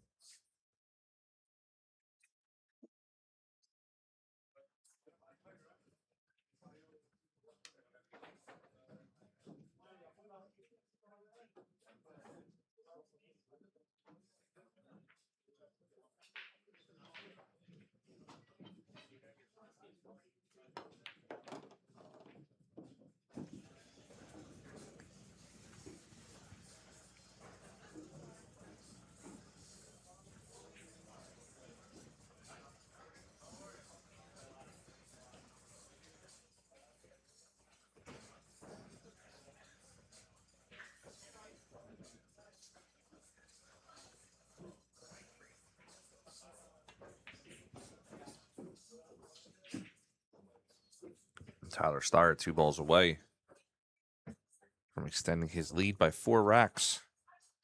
Looking to make it 7-3.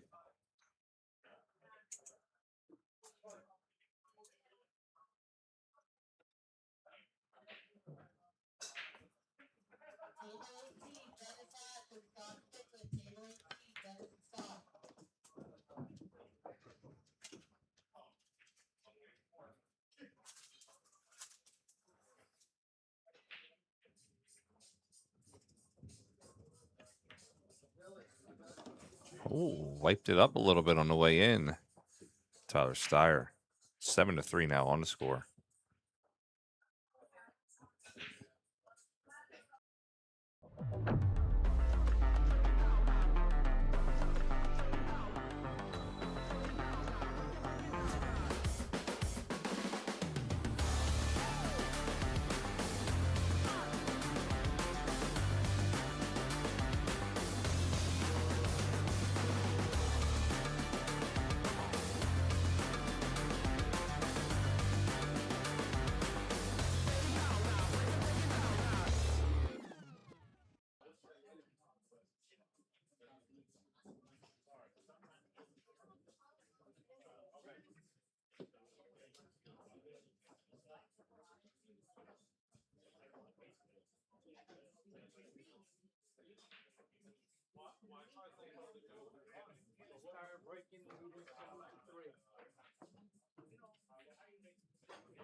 Seven three on the score. Rack number 11 to begin momentarily.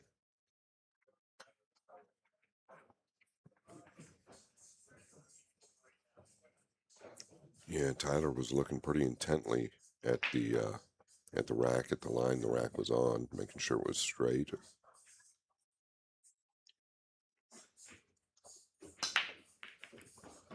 Snuck the 1 down there. 2 is down. 3 is laid up here, pretty thin to the corner.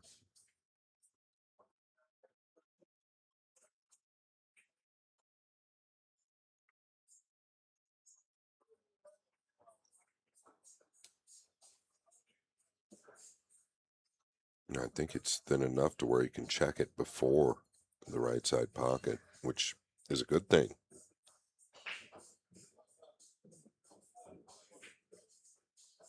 How hard do you got to hit it, though?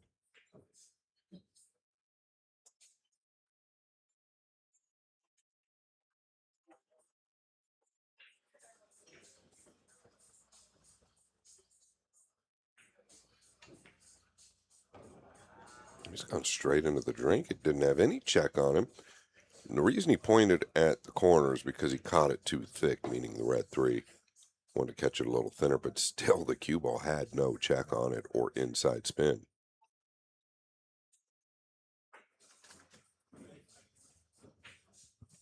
Speaking of inside spin, check out InsideSpin.com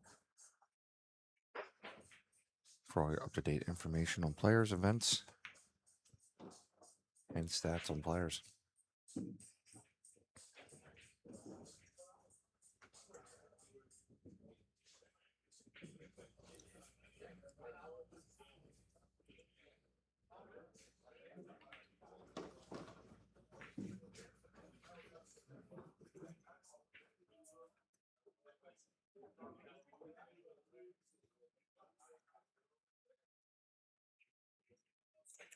Yeah, a little bit past the 6 here, so now looking to play the 7 down in the lower right. I felt like he could go forward to the top rail.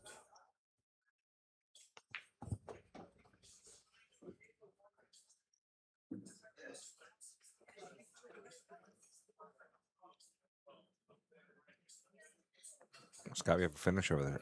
Claudio Cacci has defeated Mark Oysterbosch with a score of 11-8.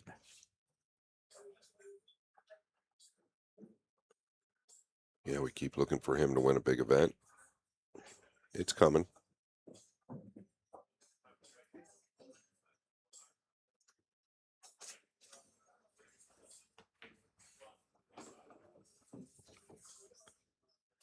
All right, Bergman will play the 9 in the side off the error from Tyler Starr. That'll make the score 7-4.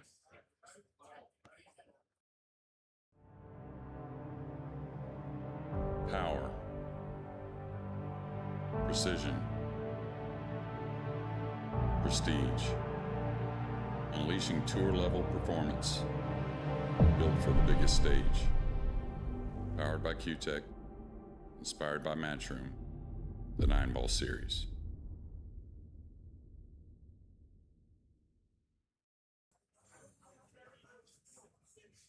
All right, here's the scores going on now. Currently, Fedor Gorst trailing Nicholas Tan 6-3.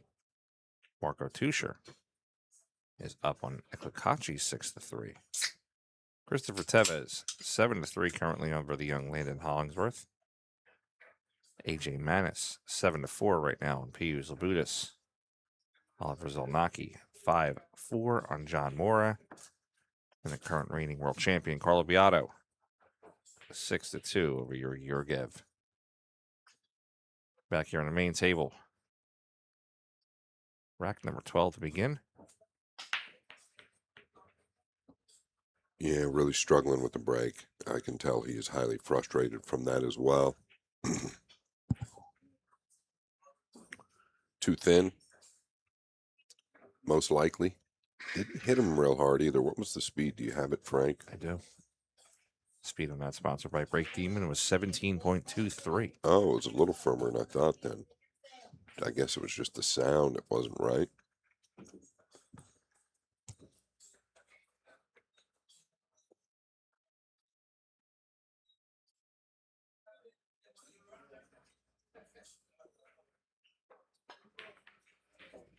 I mean, this is just way off the mark. I thought he was better off shooting it in the lower left. It was natural, one rail back over for the 2. You could level out.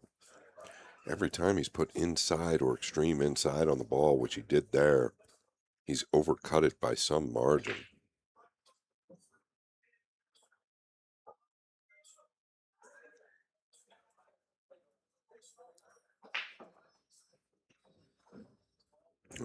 Is he actually a little bit hooked here where he's got to swerve just a hair? Watch the side pocket.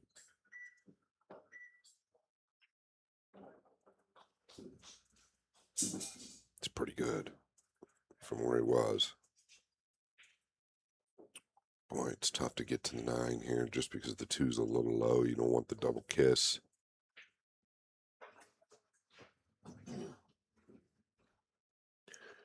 Yeah, that's why I think he's going to elect to try and tuck behind the 8. Can't reach it.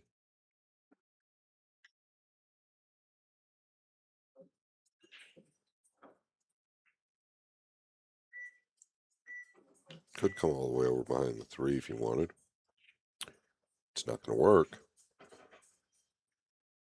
It's kind of why I felt like the 3 might be a little better. You could cut the 2 more.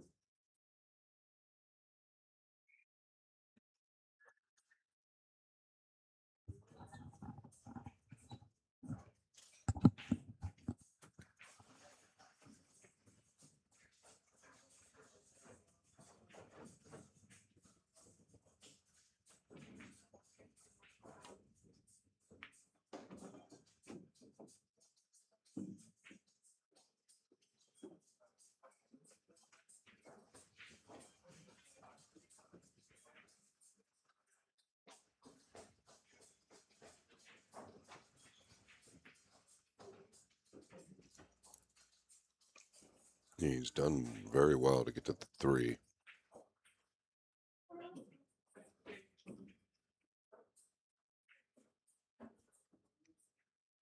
Pretty big stretch here.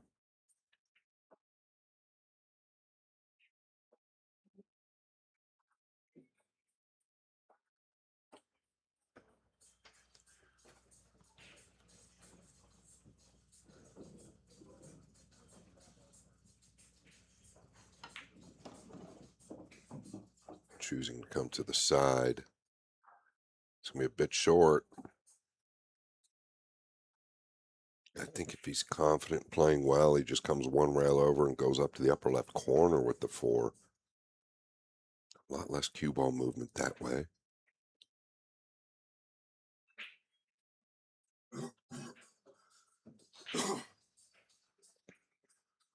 Is he tracking around the world?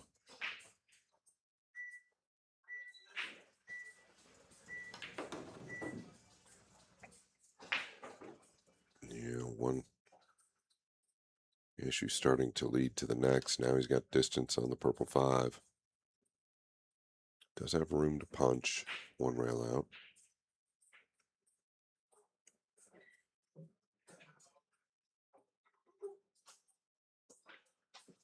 This will not roll off.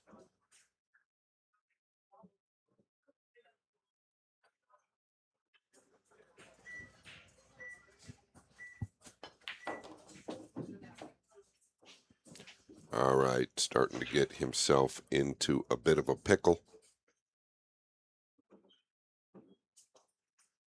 Thin to the upper left, real thin.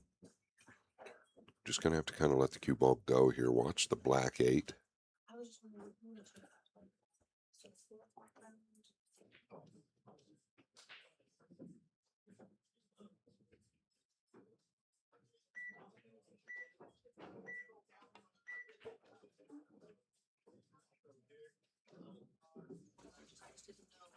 Yeah, and it all started about 3 shots ago. I think the decision was questionable.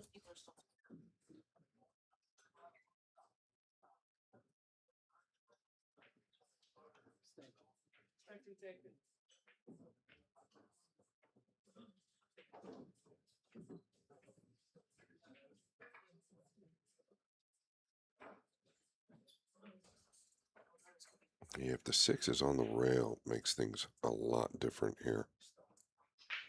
The attention he's given it, it's telling me that it's kind of like that.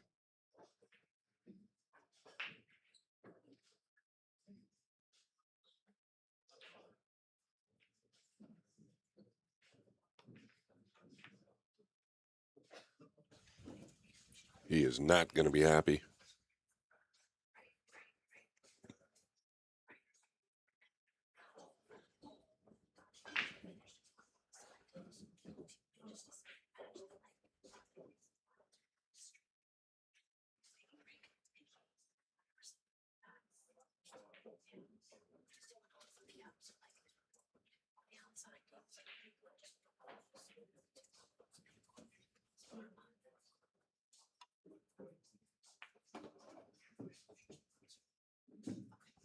He'd like to have gotten a little more out of that. He should be fine, but we've noticed lately that distance is a little issue.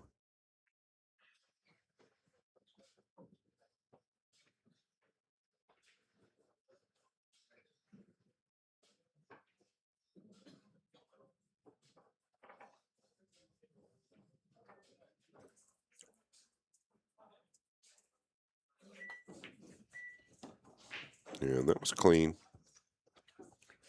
Boy, a big reprieve and a big game. I thought for sure it was going to end up being 7-5. Bergman holds the 6 up for Steyer.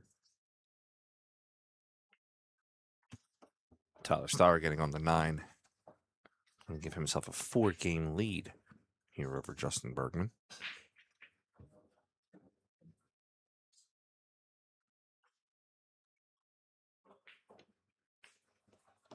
(8-4). Tyler Steyer on the score.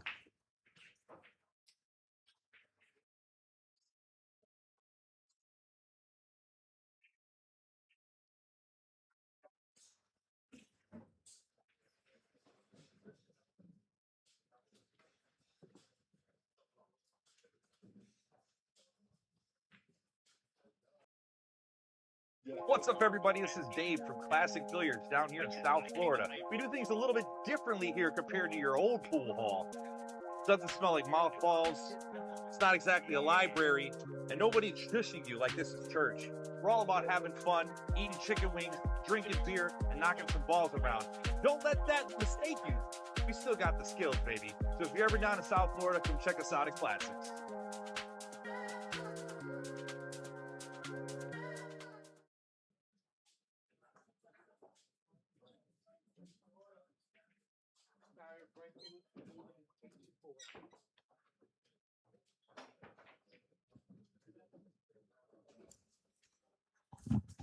Coming out of the break, Tyler Steyer up 8-4 going into rec number 13. Yeah, and he's had some help. He has definitely tried to give this lead up a couple of times.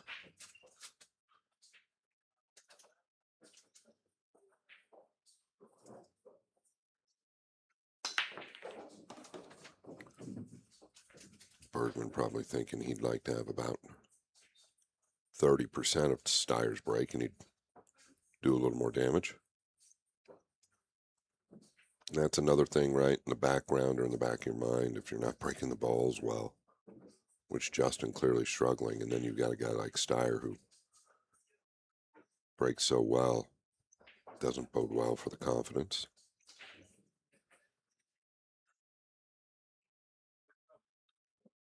Steyer breaks so well. He's a great player. Just wish he could build a little more consistency into his game.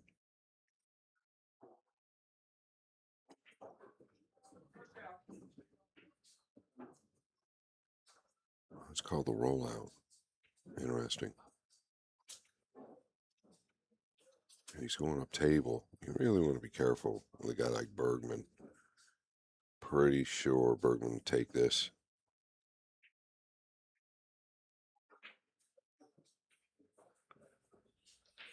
I think he can cross it down towards the 7 and go up table. Stay on the inside of the 3-6-4 with the cue ball.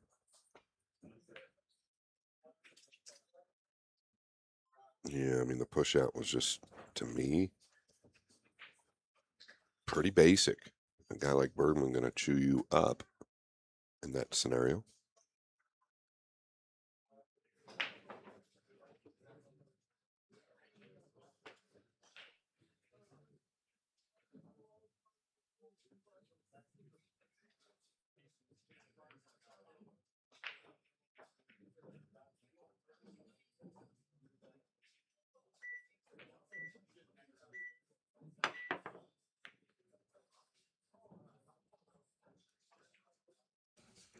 That'll work.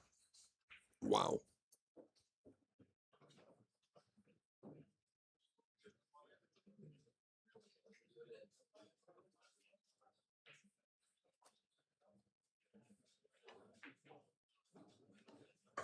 Coming 2 rails at it from behind.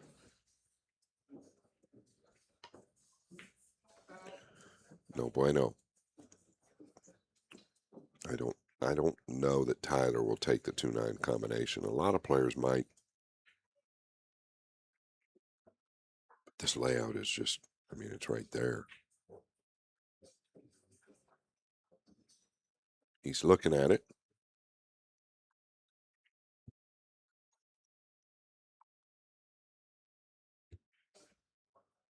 I mean, what do you really need to do here? Just get on the 4?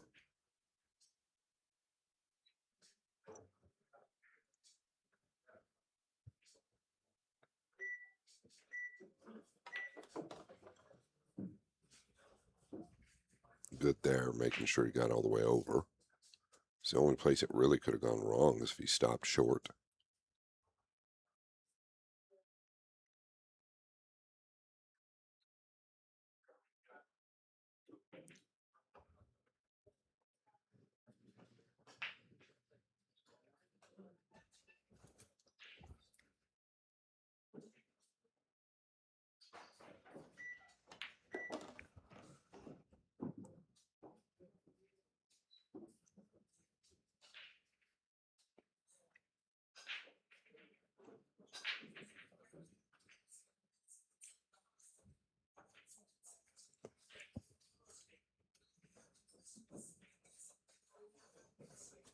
Yeah, you've got options. I like staying on the top rail.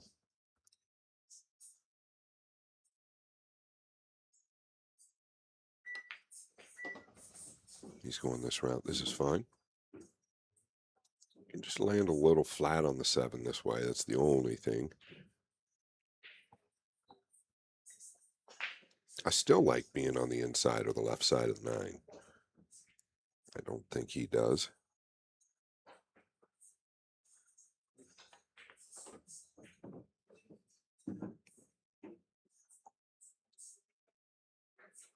So now he's straight, I believe, and this is what I've been touching on. His pattern's a little bit different, not knocking them. He just plays a little different style than your traditional. Can you go up table here? He's acting like he can, so maybe he's got an angle that I don't see. Not really.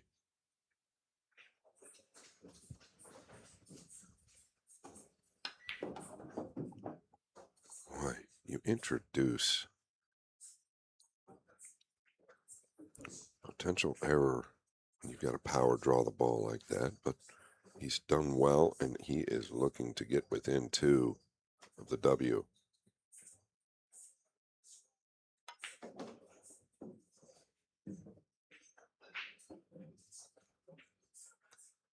And Tyler Starr is going to play the 9 in the side pocket and take a 9-4 lead here in the race to 11.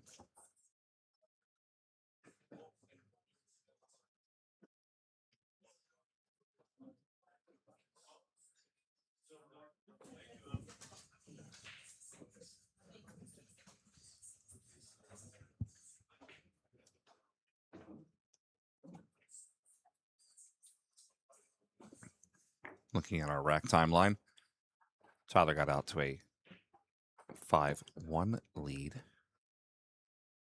Kind of trading back and forth since then. Bergman strung together 2 in a row on racks 8 and 9. And Tyler came back on rack 10.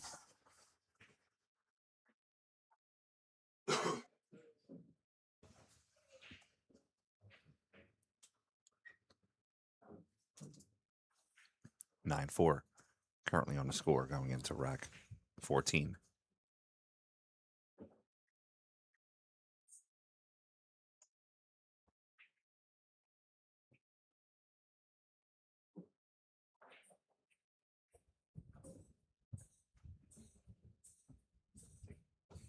Take a player break here for a moment. We'll be right back, guys.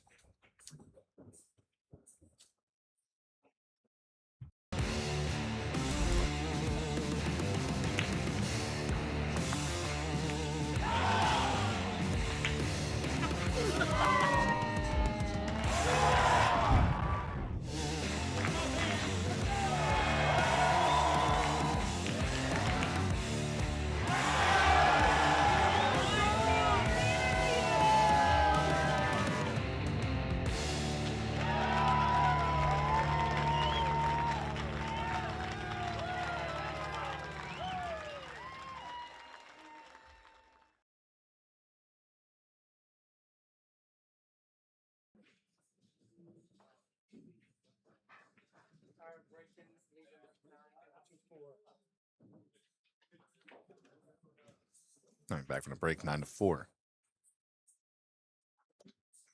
Tyler Starr with the break.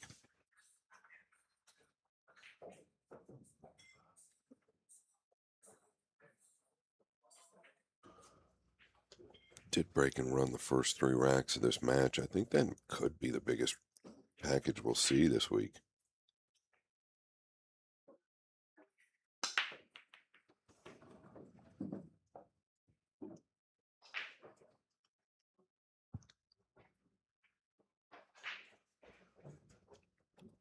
Yeah, big movement into the 9. I believe he's got a 2-8 combination potentially here.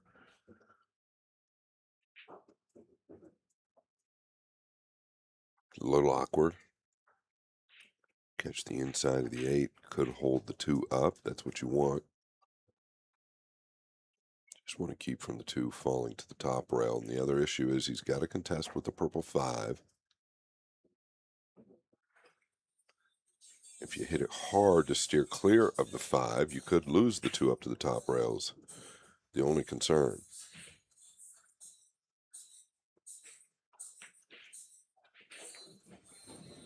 Okay, caught the double kiss because he caught the inside of the 8. That's well done.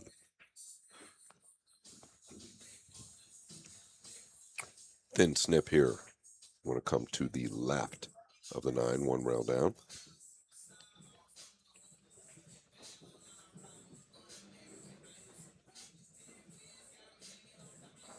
Much thinner hit than people would think, really.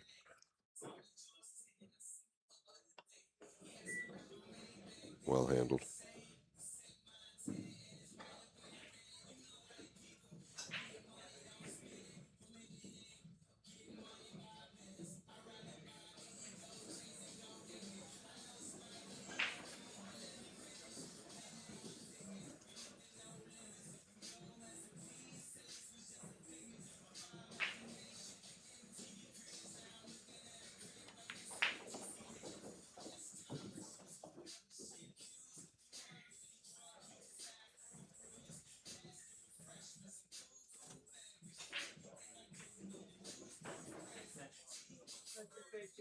Yeah, once again, I've talked about his patterns. He likes to get straight on a lot of stuff.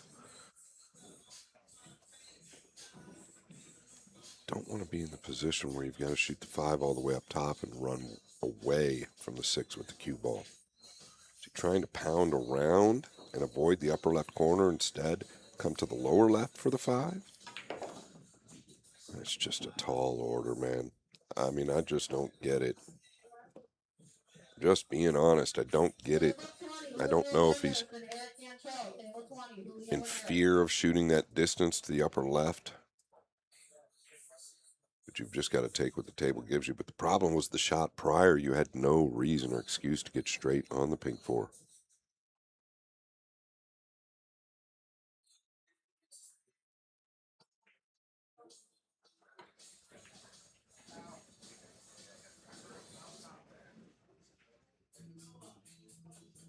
Bergman, ball in hand on the 5, 4 balls left on the table. And Justin has to be kicking himself slightly because he knows he's had some opportunities slip by. Well, he's had many slip by today. But I think all of that stems from the break shot. He's not happy with his break.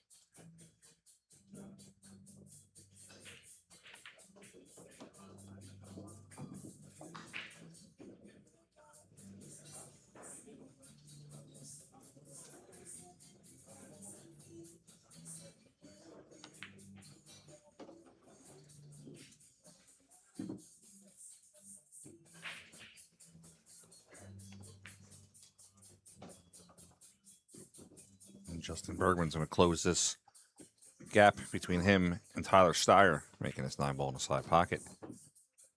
We have 9-5 on the score.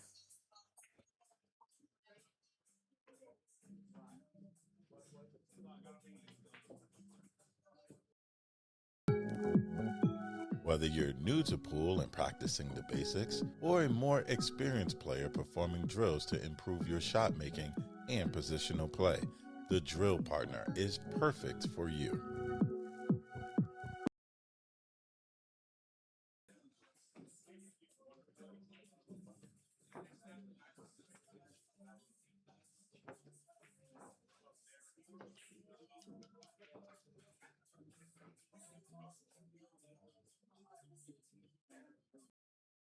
I'm Justin Bergman, and I'm watching Billiard Sports Network.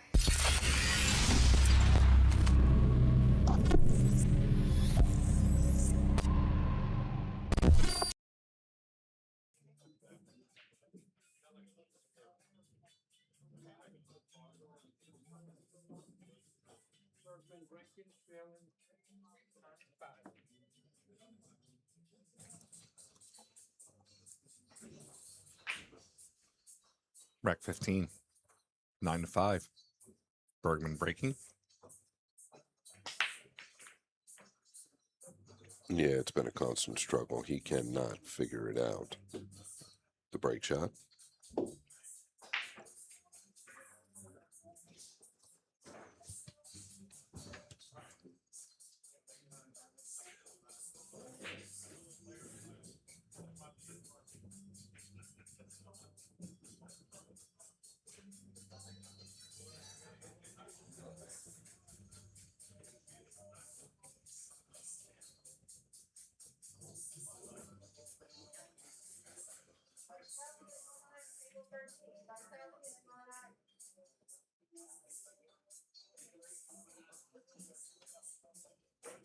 Coming out of the upper left corner here. That's well done.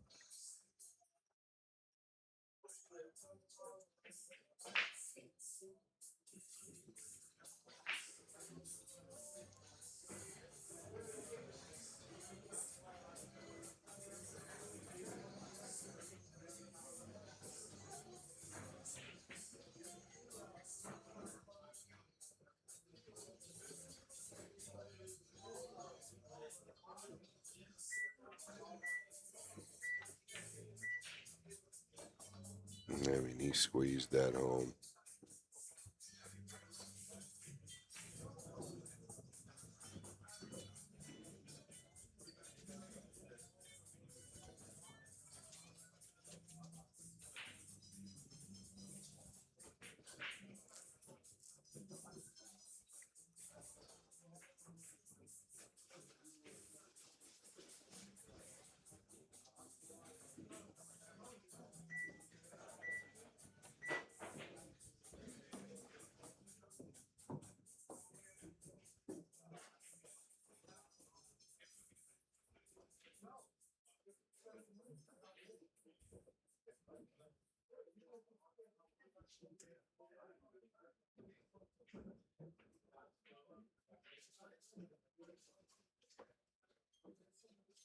I mean, once again, the lower left corner is available. Don't get yourself in trouble just drawing back for the side if you don't need to. He's thinking about the 7. It's tied up with the 8. It does play to the lower right corner. But first you got to get there.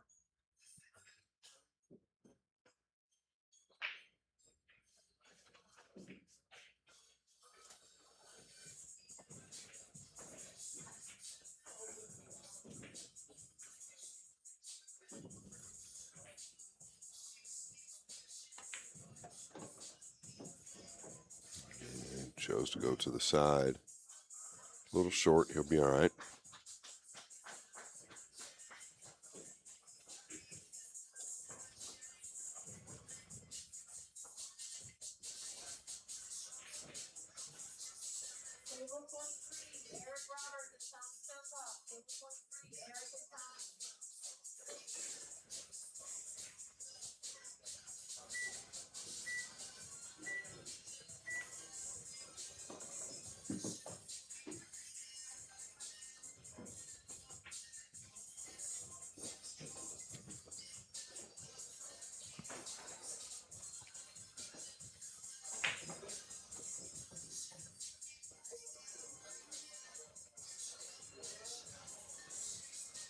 I think it's easier to control with a high ball. 1-2 in behind the 7. Extreme right here. He's trying to get short side. Wow.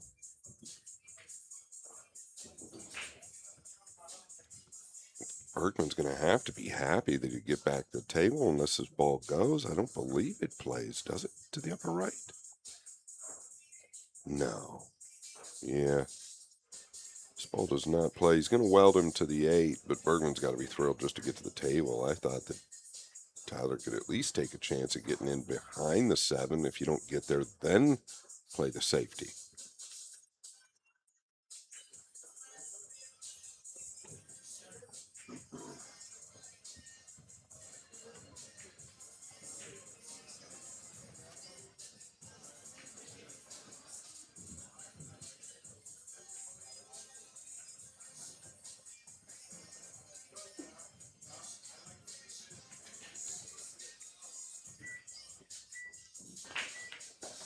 Yeah, take the pot, Justin Bergman, and this is why you've first got to take an opportunity to run out when the ball is open. If you don't get there, then play the safe.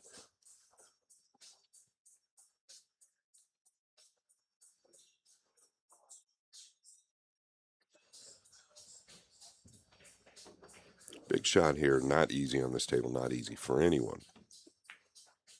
No, sir. Not today. And those that he has missed, Frank, they've been thin. Yeah, they were. I don't know what to say there, Scott. I was ready to tick the button for him. After coming off a great shot there on the 7. Tyler Steyer needs this 9 ball to get on the hill.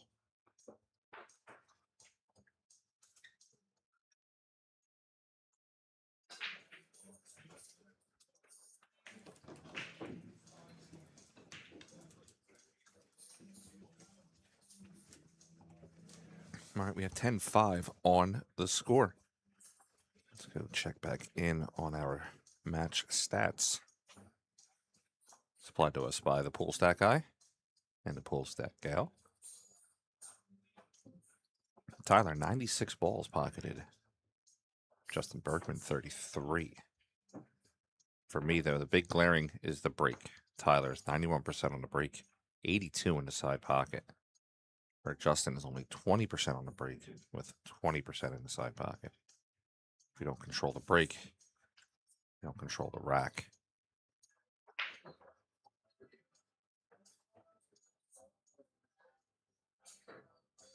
Full stats on the event, go to poolstatguy.com/BSN.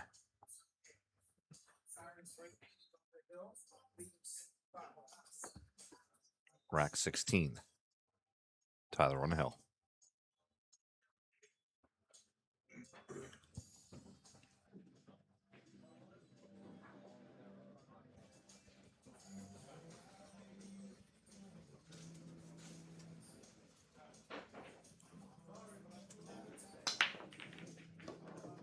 Watch the 9. All right, big movement. 1 entered at a high rate of speed, so he did put a little extra juice on this one. He's got the 2 to the right side. Little traffic to deal with. The 7, 5, 4.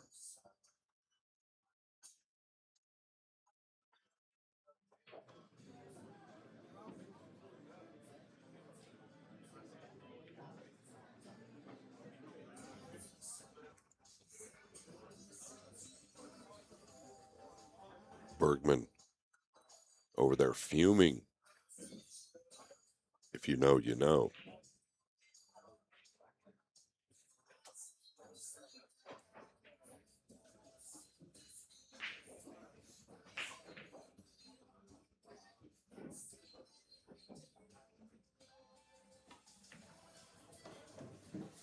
Well done.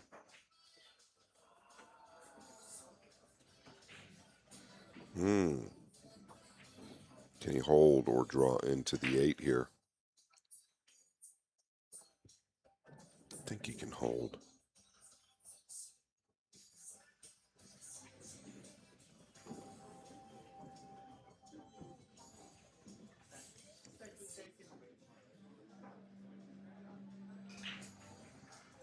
The winner of this match, Scott, will go on to the next round to play Claudio Cacci. Carlo Beato has won his match, 11-2 against Georgi Georgiev.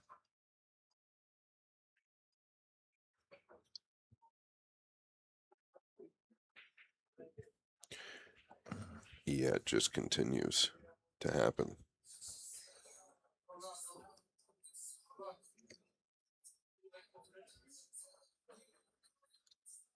Bergman just cannot get anything or put anything together. He's pretty good at not showing his frustration, but I know that he is sick right now, to put it bluntly.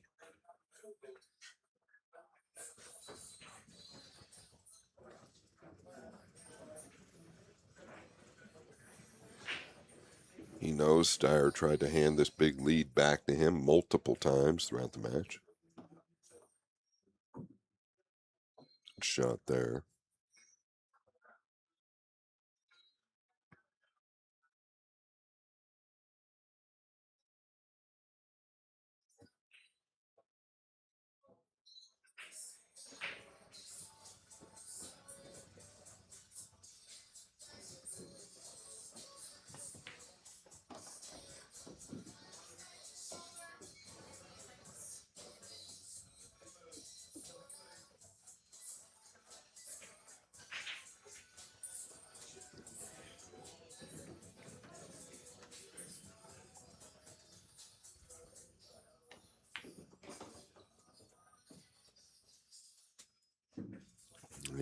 thinner than he wanted to be here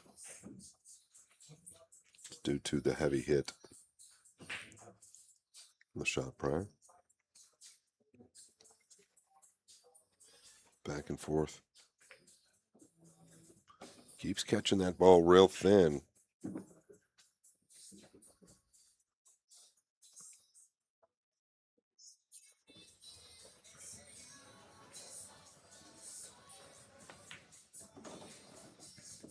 Bergman pockets the 8 in the corner. We'll play the 9 in the side pocket. And he's going to take another one off the score. Make it a 10-6. Now, Tyler Steyer over Justin Bergman.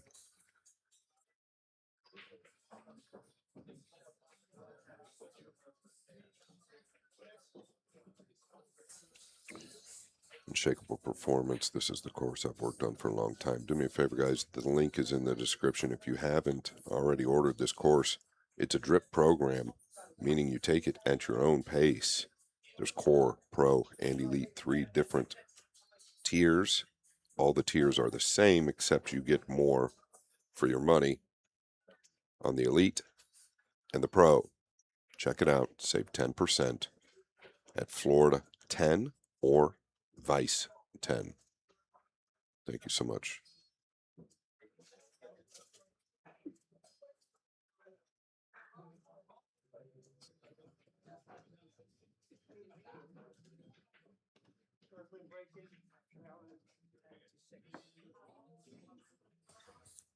Rack 17, Bergman to break. Trailing 10 racks to 6. He switched sides on the break now. Well, there's some success. Is it a little, too late? I was kind of wondering if he would ever move the cue ball. If you're a pool player, you've been there.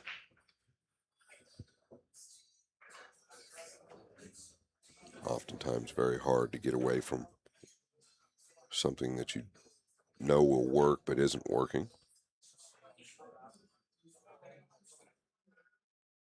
All right, be careful here of the 4. That's probably his biggest vice right now. Oh, geez. I did not expect him to hit it at that pace, but it turned out sweet. And it was probably due to the 4. You want to get that 2 out and clear of it. Scott, to touch on your point, out of the 7 racks that Justin Bergman broke, 5 of them from the other side of this original side of the table were missed. The 2 that he made were from the left side. Or sorry, the right side, our left side. Yeah, pretty interesting. No question. Those stats provided to us by the stat guy. The stat guy. Good stuff to have those stats for sure. Gives us good talking points. Tells us what's happening.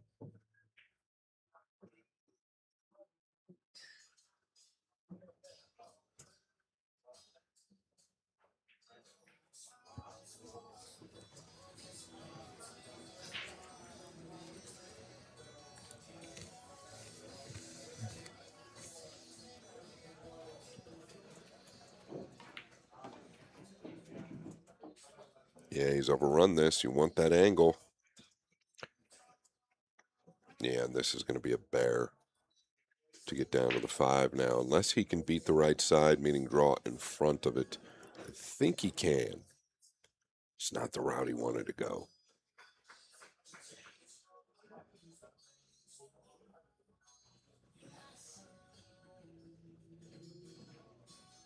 It's close. It's real easy to dunk it straight into the middle.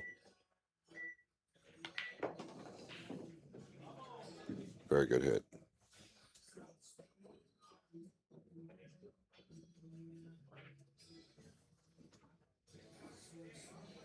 You don't have to go forward here, do you?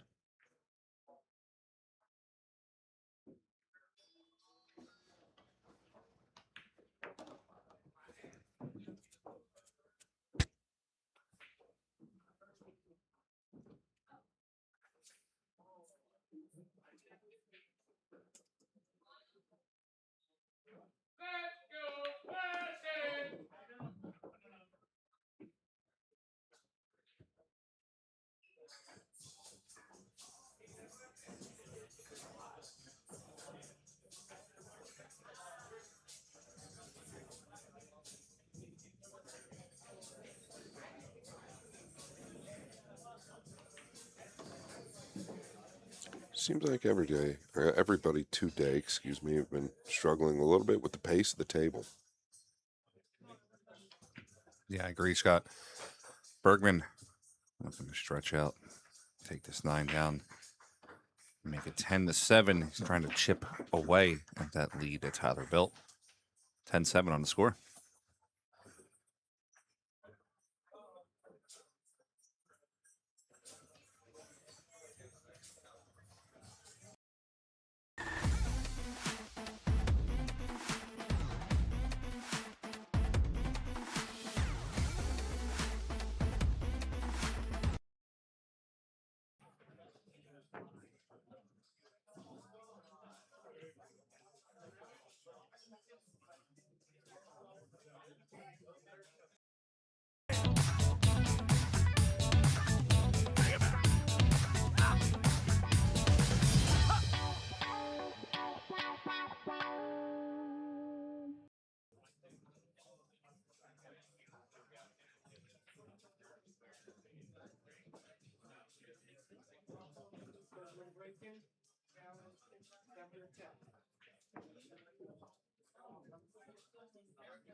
Ten-7 on the score, rack 18.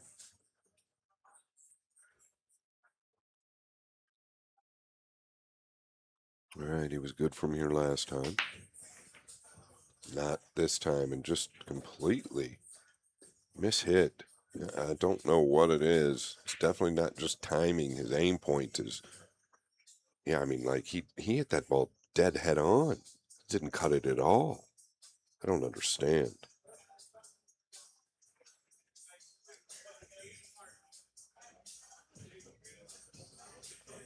Tyler gets onto the 3. Scott, might be the latest shot we see of Bergman potentially in this tournament.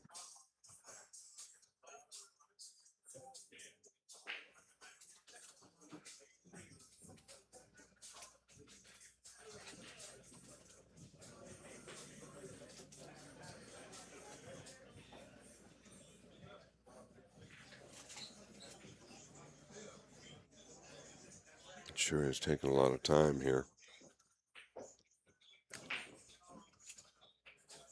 Clearly going to play the 2 on the side and get past the 7 for the 3 in the upper right. Just got to fall in the right line here. Down somewhere in the same line as the 9.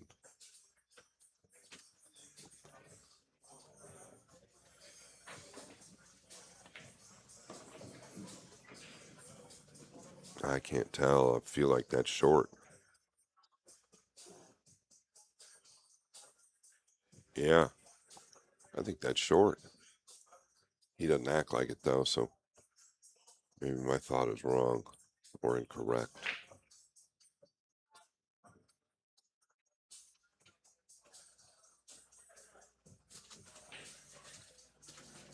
Either way, I think he's forced to do something with power here now.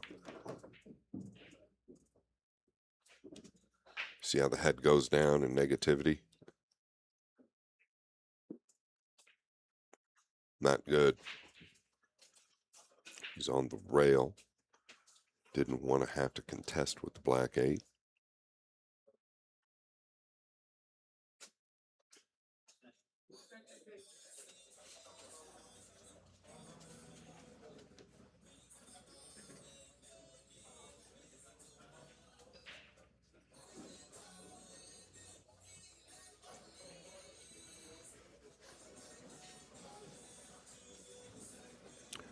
I don't know. You pound forward here through the 8. 4 plays to the lower right. Wow, he's played safe. Okay. Nice hit. And in his defense with this safe, I think it might have been even more difficult than I thought. So you can't fault him there.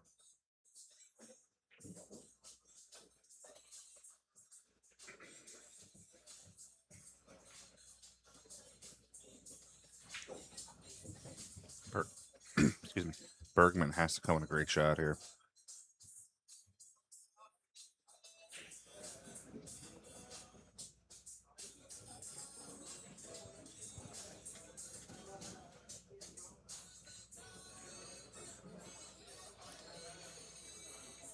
Yeah, looking to tie the 8-5 up. He's got a 1 rail line, doesn't he, behind the 6 to the 3?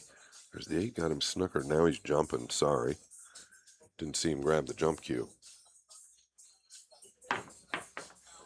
No bueno. Man down. Potentially 2 men down. Bergman and the cue ball.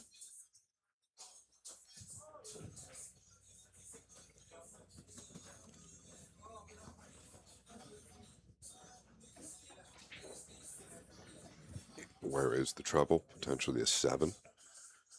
I don't see it.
Yeah, got the most out of that. Very well done. Listen, he started out with 3 breaking runs. That's a feat in itself on this table. He's played okay in positions, definitely well early. Some highly questionable decisions later in the match, some easy missed balls, which is going to happen from time to time. But a win is a win. My. I really didn't think that ball was going to go. Typically, from that angle on this table, it's not going to fall. I mean, he was way prior to the corner pocket, but it did go.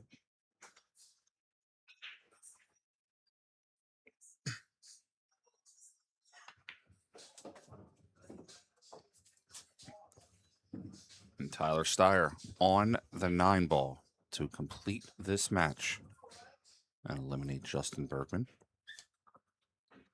Tyler looking to make a statement, possibly to the coach, Johan Rusink.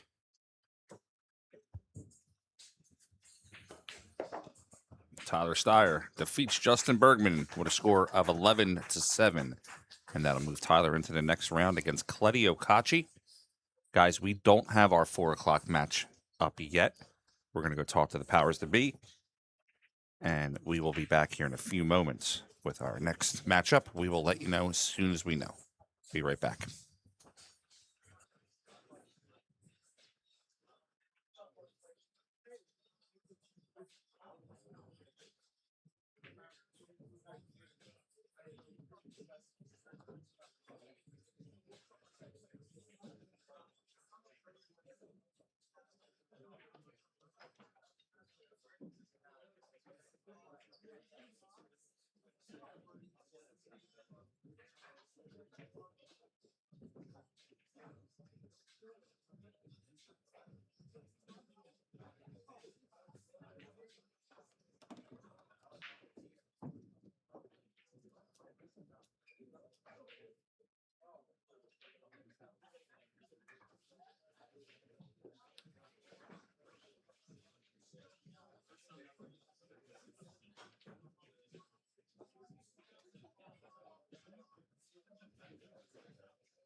Right above it.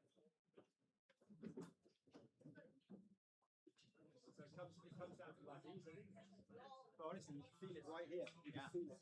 So we had to stop it because it's hot out. Yeah. But it's better that than not having a decent break.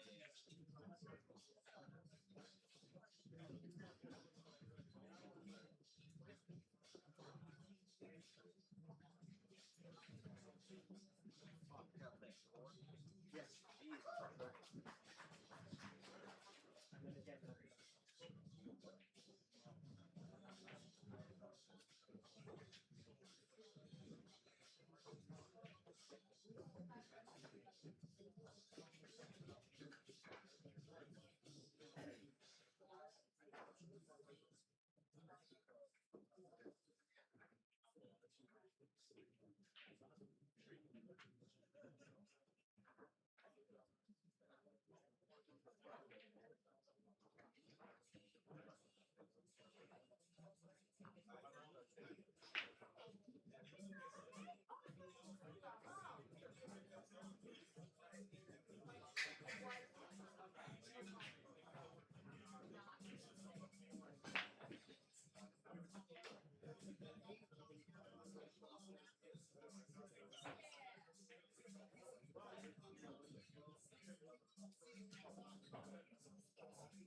again,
Spell your name correctly? Shot clock is normal maximum shot clock is 5 seconds. Yeah, 60 up the range, 34 at the time.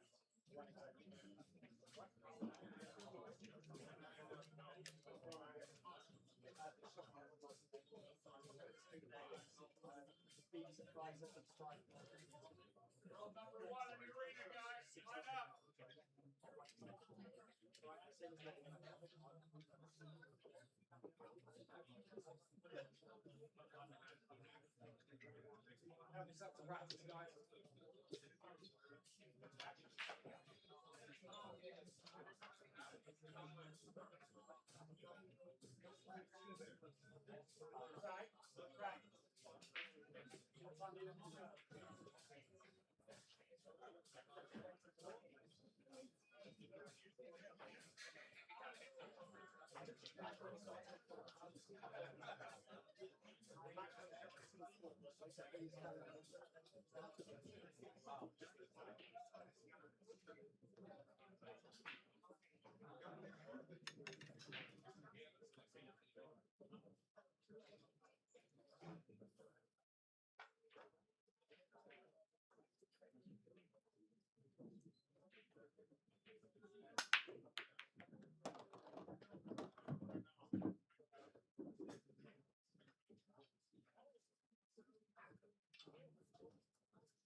All right, guys, here we go. We're going to get going with our next matchup. Aloysius Yap versus Mario He.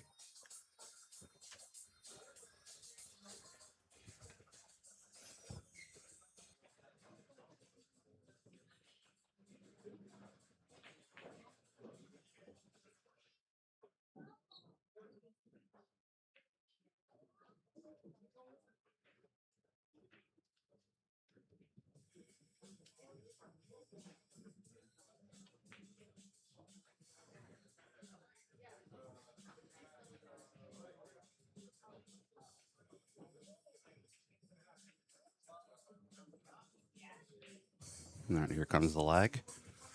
Aloysius on the left, Mario on the right.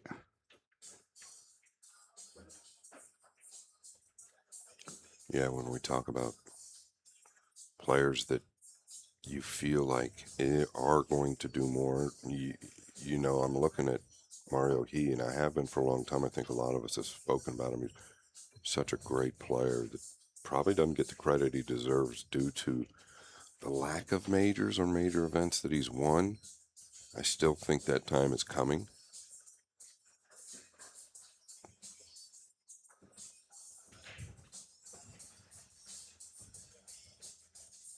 Yeah, and then really no need for intro for the guy breaking the balls. My opinion, right now, the most consistent player on the planet in tournament pool.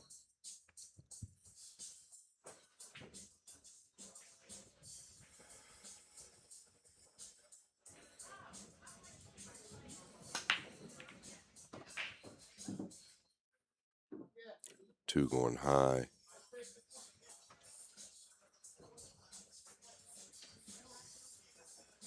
Yeah, pretty tricky here. Good break. I mean, great spread. Got through him well. Did what he wanted. Just don't see a bright future going at this. I don't think he does either. Looks like it's going to be the three that he's looking to get behind. Now looking at it, so maybe what he was doing there is weighing up whether he could dig into this and catch a piece of the three or not. I don't know. Unless he thinks he can hold on the left side of the table and avoid the three altogether. Problem is, if you miss that ball, I don't know that he shoots it.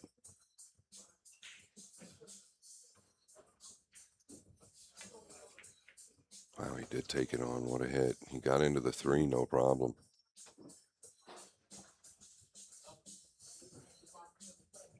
I was looking at his aim point straight over him. It looked like he was hitting the ball head on. That's why I had a hard time convincing myself that he was playing it. He's looking at the side pocket, maybe looking at some type of two-way play at the cross-side bank. Would he carry position on the pink and backdoor safety on the 5 with it being in the middle of the table? It's an option.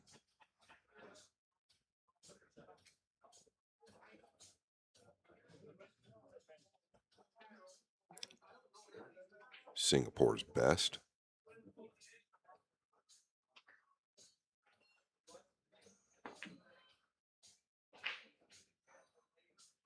Yeah, it's not the end of the world.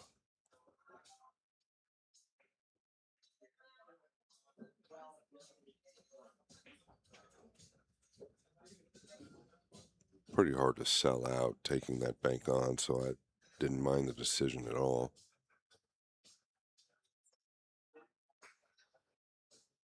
He's got some options. Can he chip the 3 across, go up and down? Can he avoid the 9? Can he bank the 3 up and down just right of the 9? Not a lot of great options.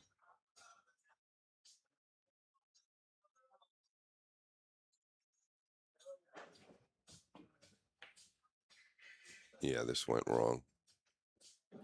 And then right. Kind of.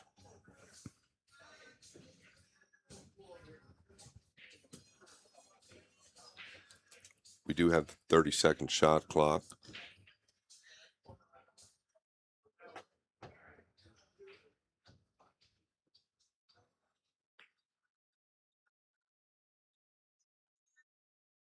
Man, that's not what he was looking for either. I thought he would just elevate and tuck down below the 4 and ensure the safety.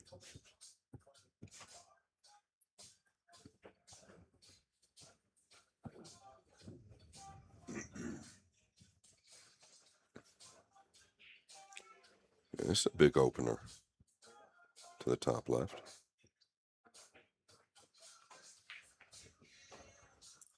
Well done. Very well done.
And Mario He is going to take the first rack here against Aloysius Yap in the Sweet 16.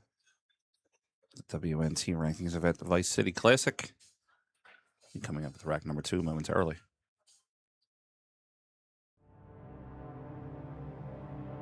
Power, precision, prestige, unleashing tour-level performance, built for the biggest stage. Powered by Q-Tech, inspired by Matchroom, the 9-ball series.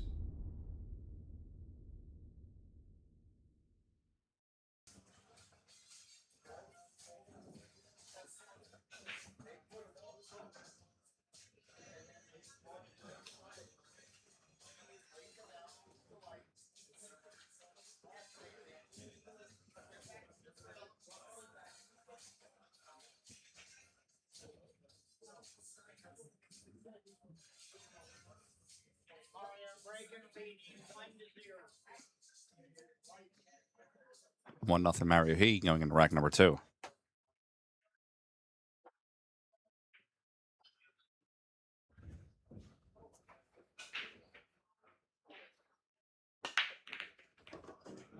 Big pace. Cue ball got a kiss up top. It's gone.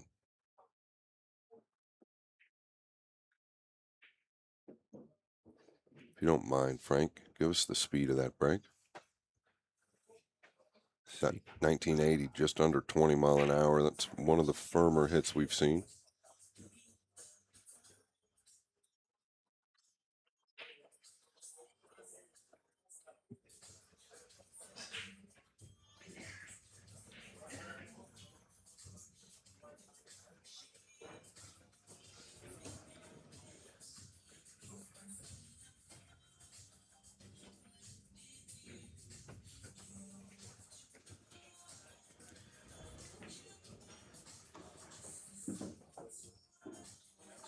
Just a bit short.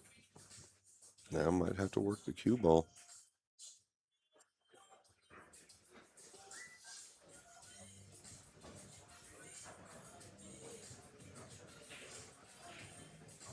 I believe this is the first match Yap has had on the main table this week.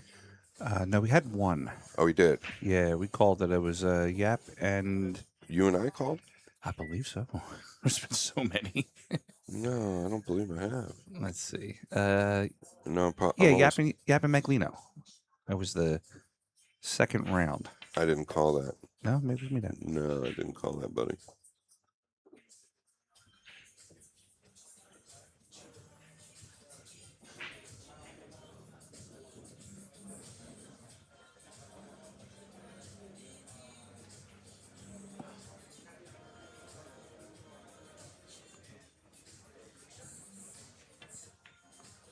So he has played on the table a little bit, and that's really kind of what I was getting at. It feels to me like he's still struggling with the speed, like most of the players.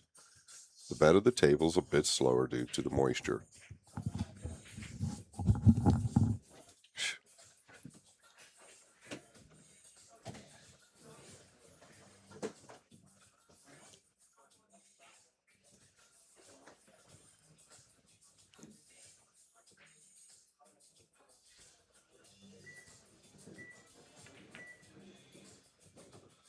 Yeah, he made sure he caught the 7. He did not want to catch the bottom of it and then miss the whole 7. So back okay here. Does he come out and around, or is he going to take a peek at the left side? Nothing wrong with the left side. You can go to the lower left corner as well. He is a fan of limited cue ball movement. It's one of the reasons he plays so well, like the other elites.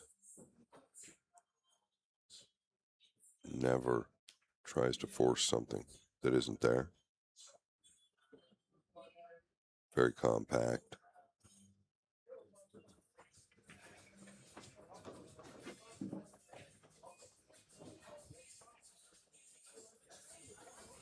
Won the World Junior Nineball Championship in 2014.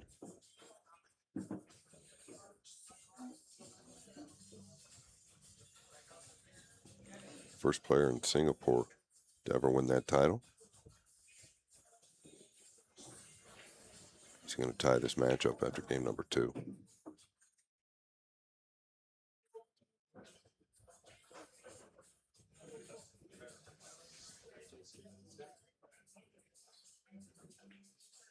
We go from here to Orlando. We're in Fort Lauderdale now. We're going to Orlando, Florida on the 3rd, which is Monday.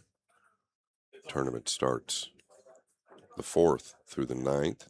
That is the Florida Open at the Caribe Royale Hotel and Resort, the same venue as the Moscone Cup. And everybody seems to like it there. It's got anything you want within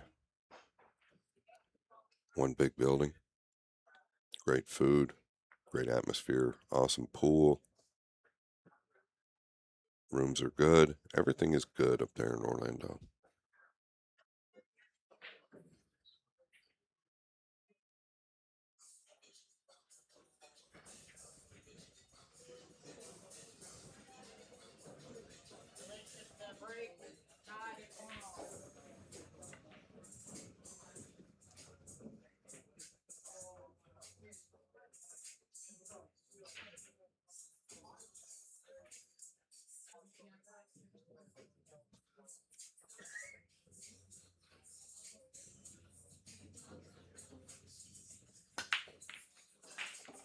Yeah. Made everything but the 1. Nothing aggressive here.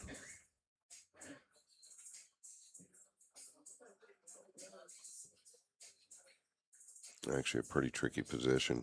You can obviously send the 1 rail down below the 8. Or the 8 and 9. Come over here maybe towards the back of the 6.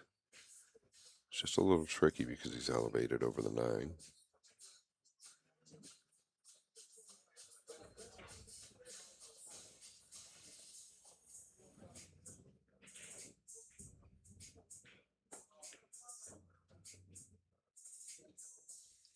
His speed's definitely a bit off.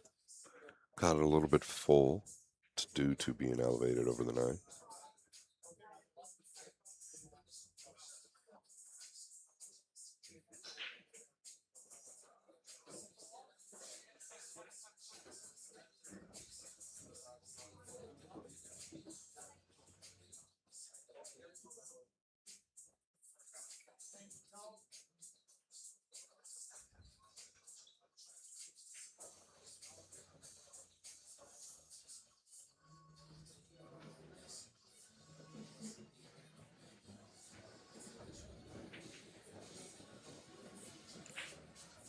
Yeah, can you use the 8 here, or are you just going to chop the 1?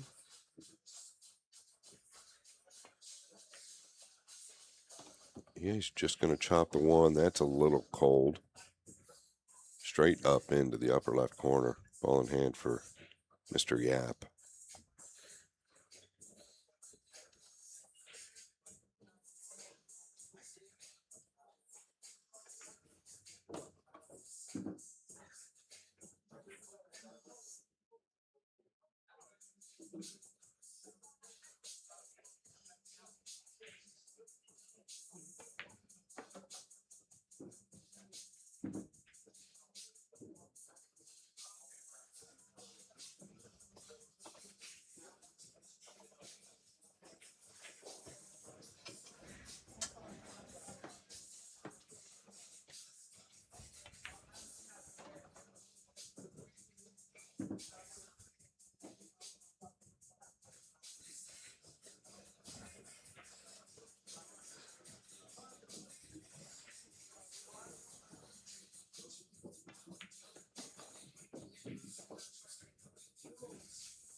And Aloysius Yap makes the 9 in the bottom corner.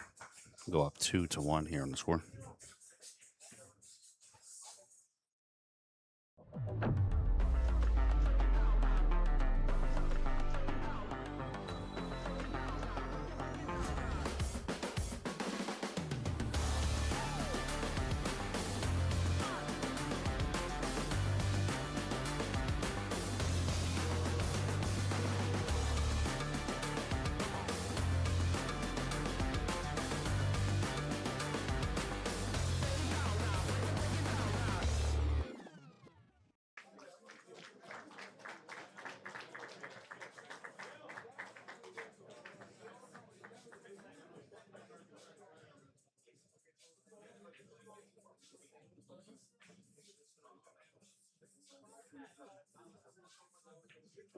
Luscious to break, leading 2-1.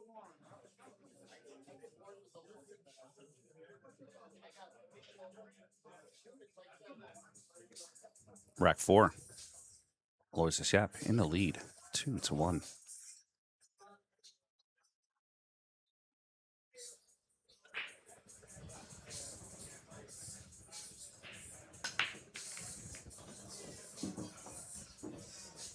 And a pretty nasty bump from the red 3 to put the 2 into a position where it is not feasible. Rollout most likely be coming.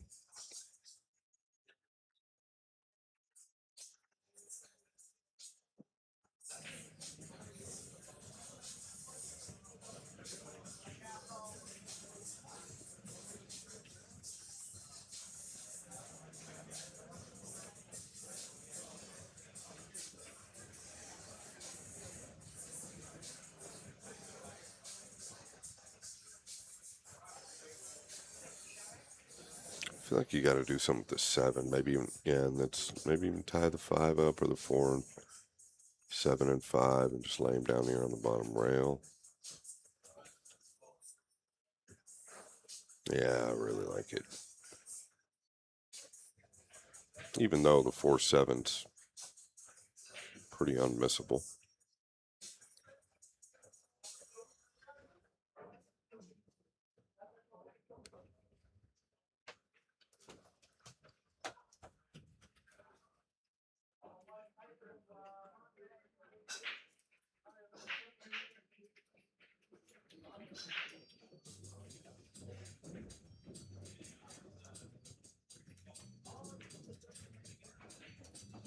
What a hit.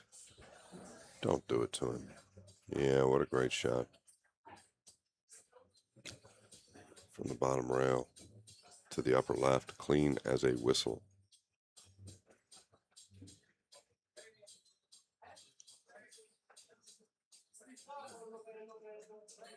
Sure like to have a little different angle on this red 3. 4-7 combination really does go with ease, and the 5 would keep the 4 there. The problem is you can't get on the 4-7 combination.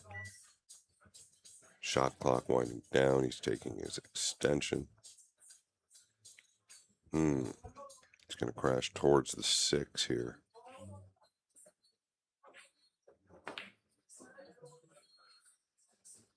I'm a little taken aback by this decision.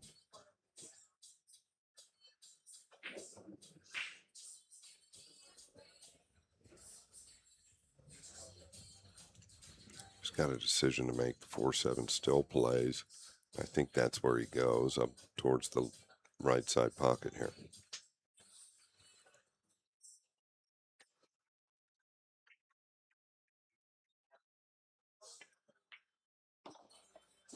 Yeah, let up here as well. Big time. I've noticed it since rack number 1. I believe he'll go to the lower left corner here and just tuck upwards.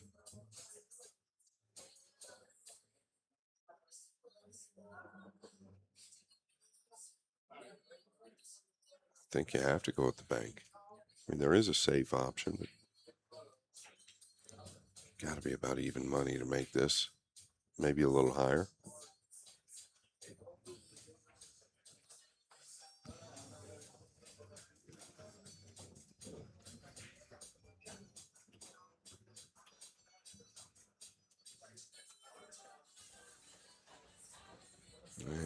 I don't think so. I think he's passing it up. Just looking to go up behind the 8. Speeds off again.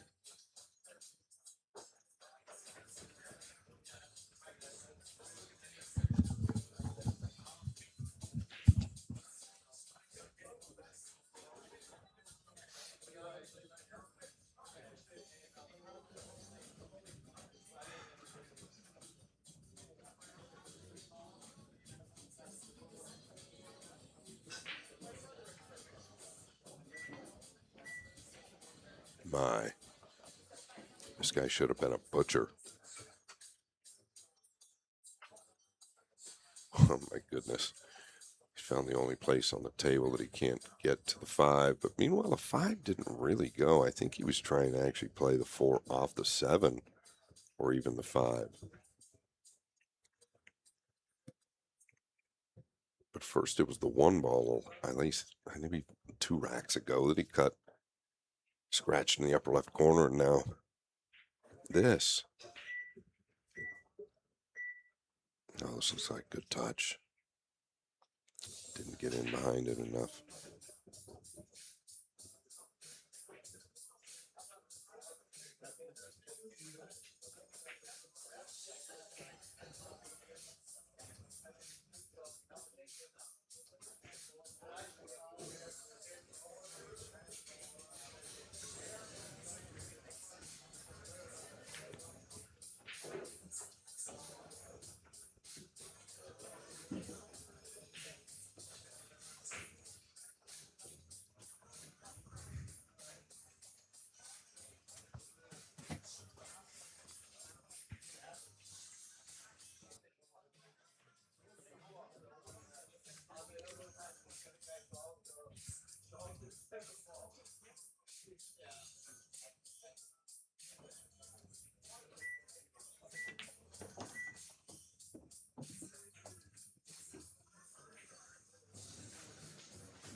Yeah, he got into that a little thick too. And it's just that wasn't really a matter of the cloth there. Just caught it too thick. Wanted to get a lot closer to the 8 than he is.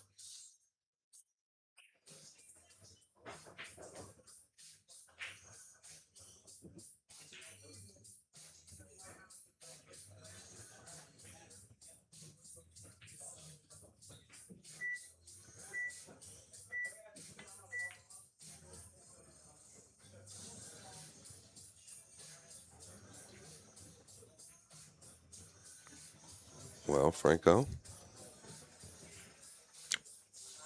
you overcut it. Yeah. Missed it very small, though. Looks like the Panda is going to capitalize on that mistake and make the score 2-2. And a race to 11 here in the Sweet 16 round.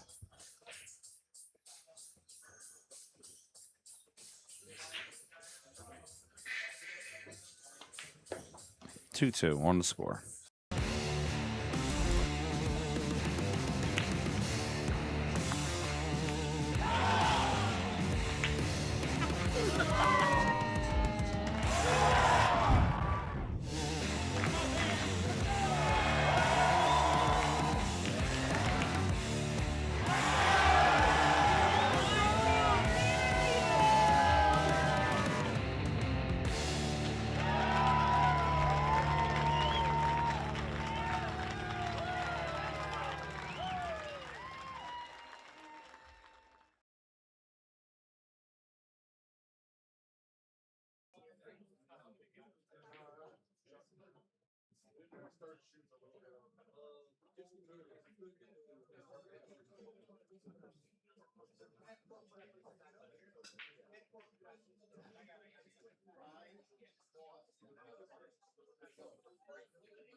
Rack 5. Just waiting for the score on Mario He's end to update. Score is tied 2-2.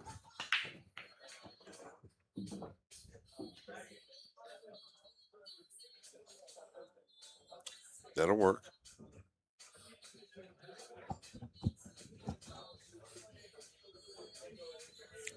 I don't think the knuckle poses any problem with the red 3 on the left side of the table. I think he's fine there.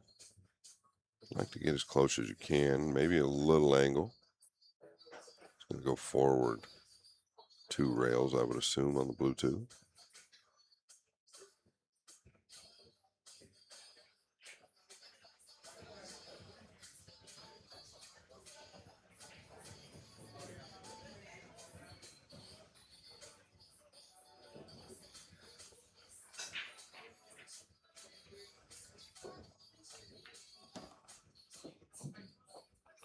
He just chose to come right across. My only concern with that decision was could he get flat on this 3, which is concerning because from the 4 to the 5, you've got to be more center table. So I don't know what he does here. Is he pounding forward? Oftentimes you can follow this ball in, believe it or not.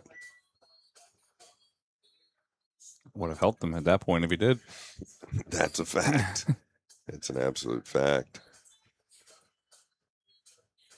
That gives you an idea for you folks at home how tight this table is, because it did not look like he hit that wide at all.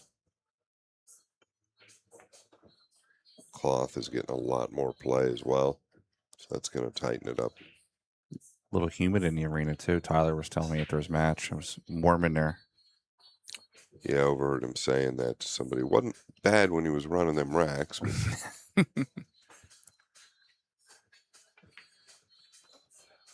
But I do believe that's probably the case.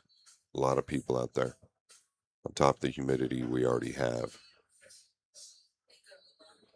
Humid in Florida? No. Right. What's crazy about it down here is, and I don't ever remember it being like this, and I've been coming to this state for a million years, is right before the sun goes down at night, it starts to get worse. Yeah. Much worse. It's really wild. Yeah, past couple nights we've walked out of here late, and it's just the walk from the building to the car. You're like, oh. Yeah, yeah. He about overcut that ball.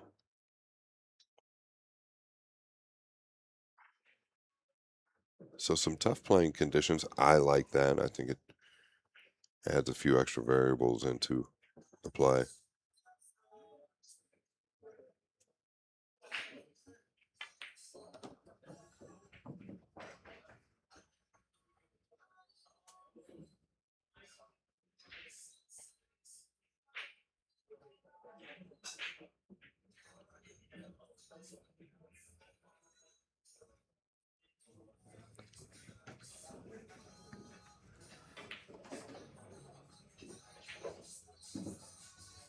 Nice draw by Aloysius. A little short on the 9. He should have enough for it to pocket down to the bottom left corner.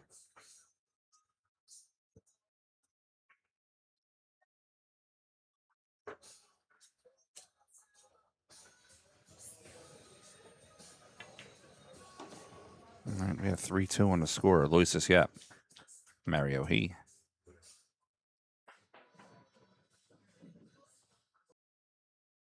What's up, everybody? This is Dave from Classic Billiards down here in South Florida. We do things a little bit differently here compared to your old pool hall. Doesn't smell like mothballs. It's not exactly a library, and nobody's shushing you like this is church. We're all about having fun, eating chicken wings, drinking beer, and knocking some balls around. Don't let that mistake you. We still got the skills, baby. So if you're ever down in South Florida, come check us out at Classics.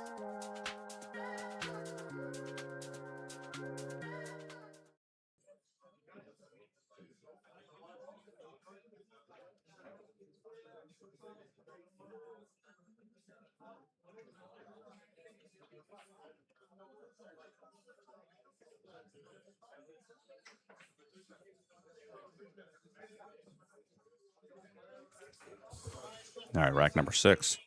Aloysius, 3-2.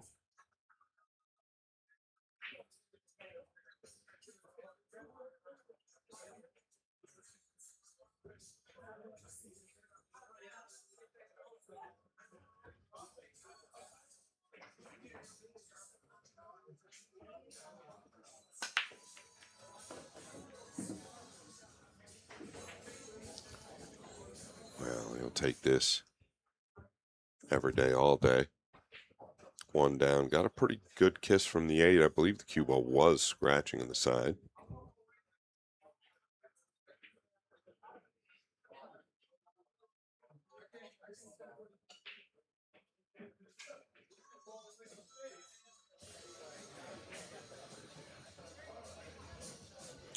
Yeah, he's got a couple options here. I think he's got to drag down inside the 4, though. Maybe he wants to bend all the way across. Looks like he's going to come across. Felt like it was dangerous. Yeah, he's gotten away with that completely. So it's always going to bend down. Only 1 or 2 things could happen there, really, is you catch the 9 or you go in the drink.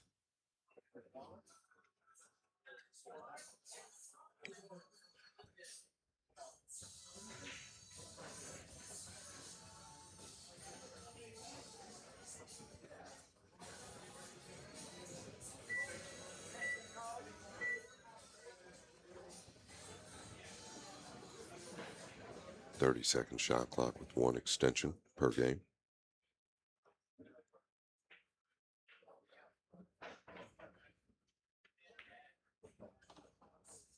He got the most out of that. He was actually very straight, much straighter than it looked.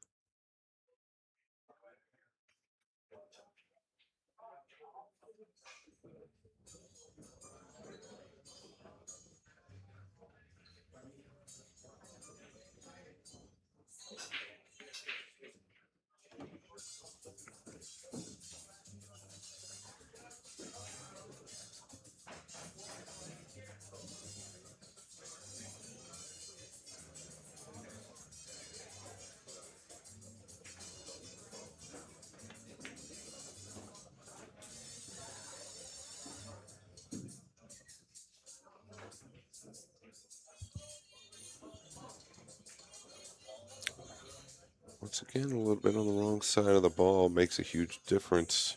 As you can see here, the last thing you want is to create more distance.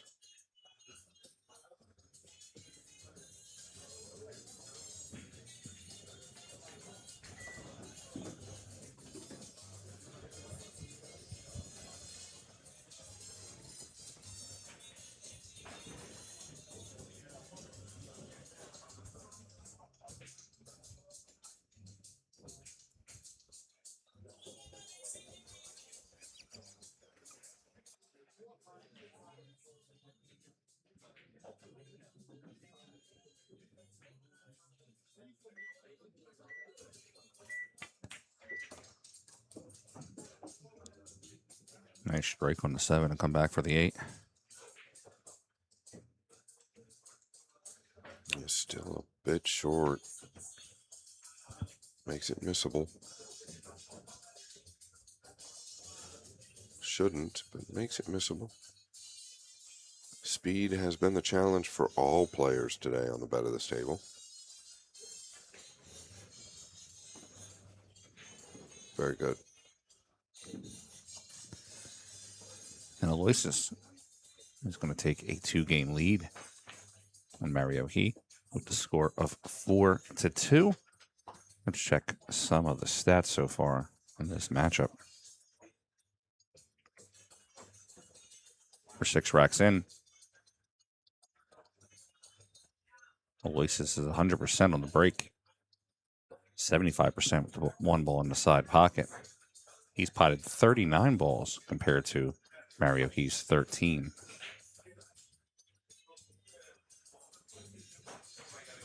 He's playing an overall player performance of 881.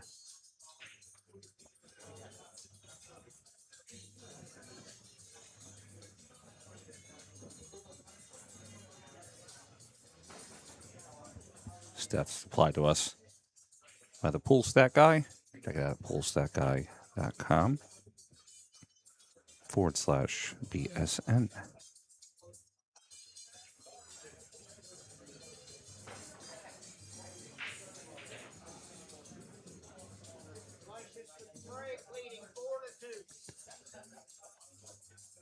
All right, rack number 7. 4-2. Now on Aloysius.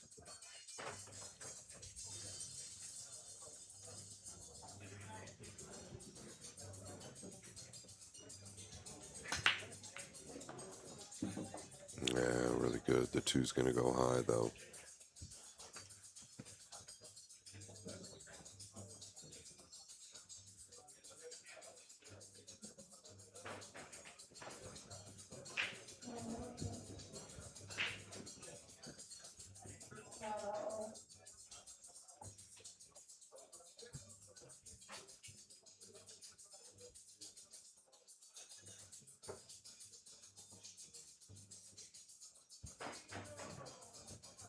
He just seems a bit lost. Really. I was going to say that word, lost. I didn't want to say it too much, but yeah, he just seems like at the table right now.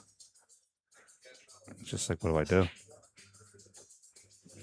Yeah, I mean, there's a couple of real big defensive shots staring him right down the face. He could get behind the 4. He could get behind the 7.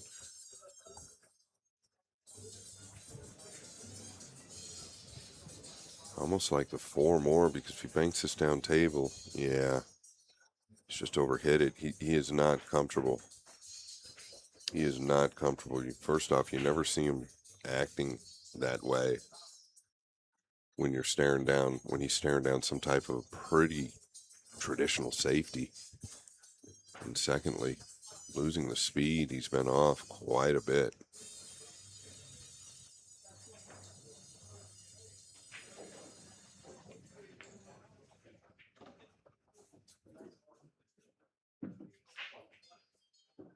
I'm a little surprised the pockets are still accepting that shot the way they are.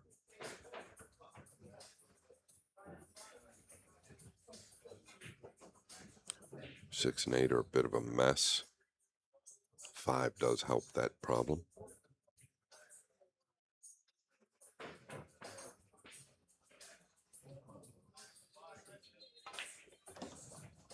Boy, I thought he was taking a big chance going full into that, but he hit it so sweet. Keep from getting elevated on the 8.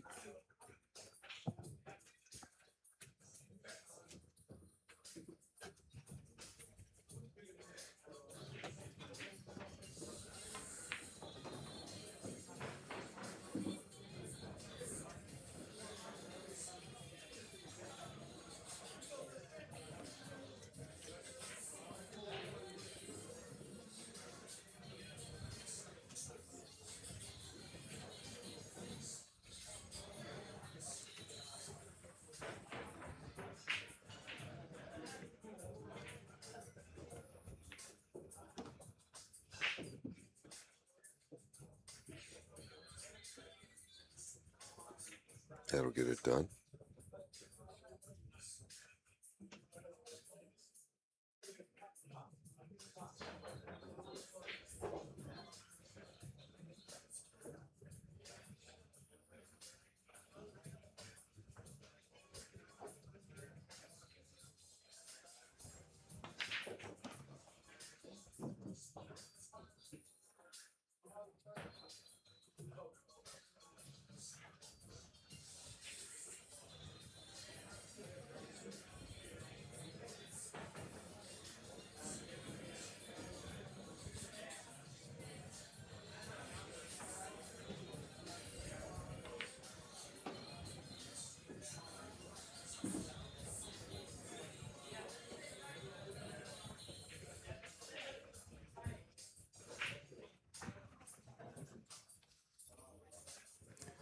Mario He, 2 balls away. Closing the gap.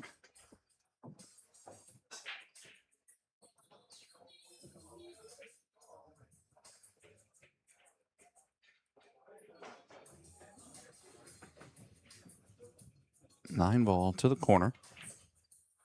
And Mario He wins rack number 7. Let's take a look at our rack timeline. Mario won the first rack. Aloysius the next 2. And then Mario, and then Aloysius, and then Mario.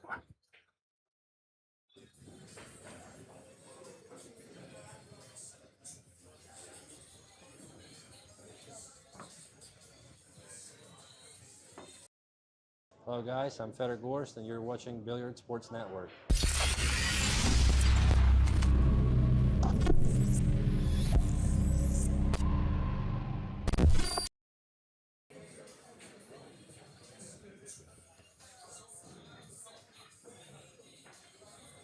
Coming out of the break, going into rack number 8. 4-3 is the score. Having some matches that are getting underway or have been underway. Dennis Graba is up 5-2 over Demetrius Lakatos. Mickey Krause got to a big lead on Edward Bregu, 7-2. And Robbie Capito and Wong Kwok Hong are tied up 4-4.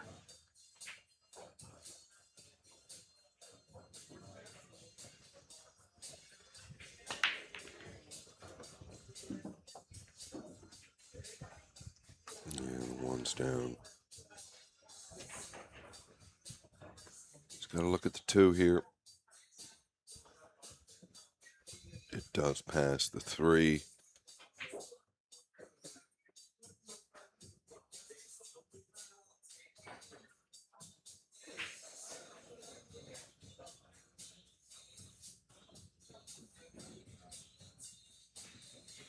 I wonder if you just went all the way forward, you could get past the 3 for the upper right corner.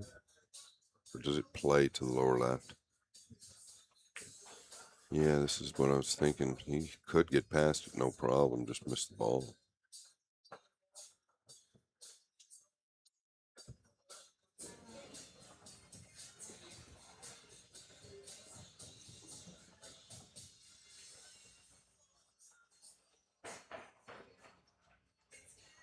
When you're struggling with the speed of the table, everything becomes a little bit more difficult.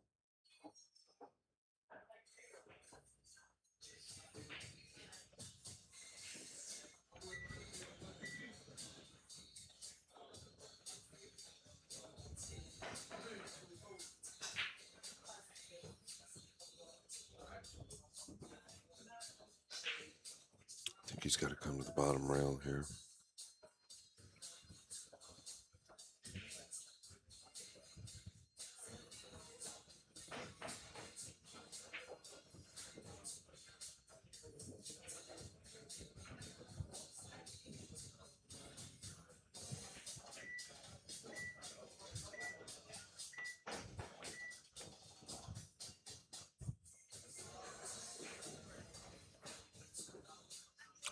Got everything moving.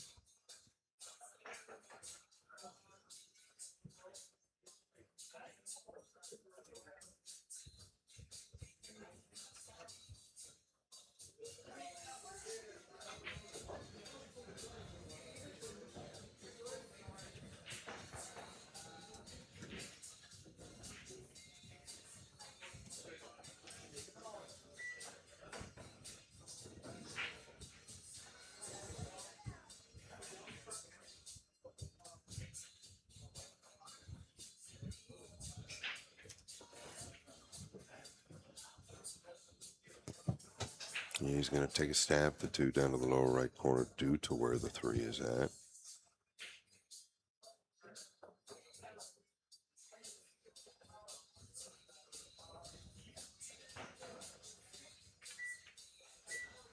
Oh, and he checked it up. My. Great play from where he was. Forced to check it up due to where the pink 4 is.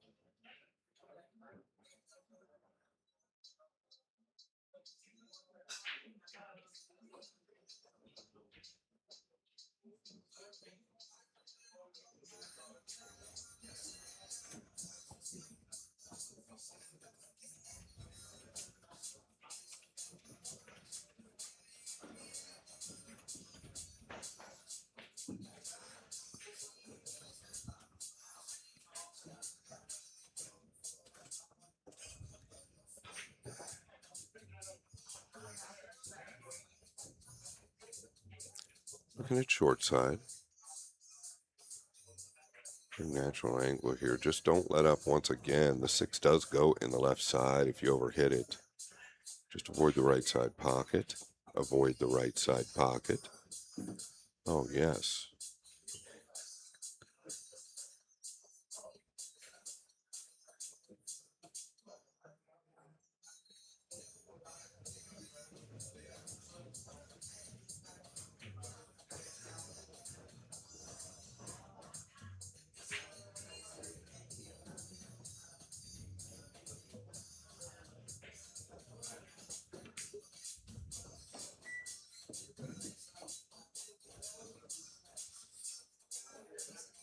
Nice stroke by Yap to get in front of the 7.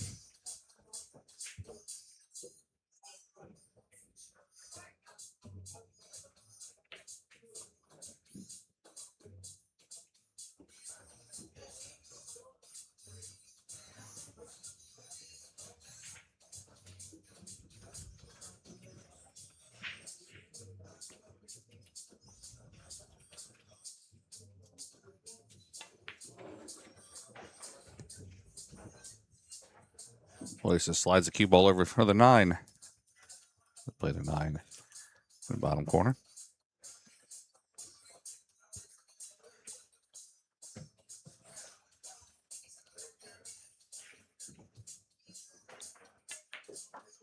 Nine in the corner. Loisas takes a 5-3 lead.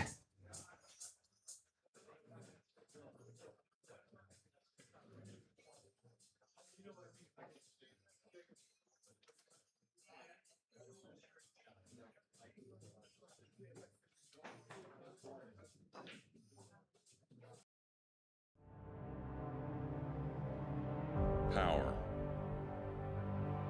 precision, prestige, unleashing tour-level performance, built for the biggest stage. Powered by QTech, inspired by Matchroom, the 9-ball series.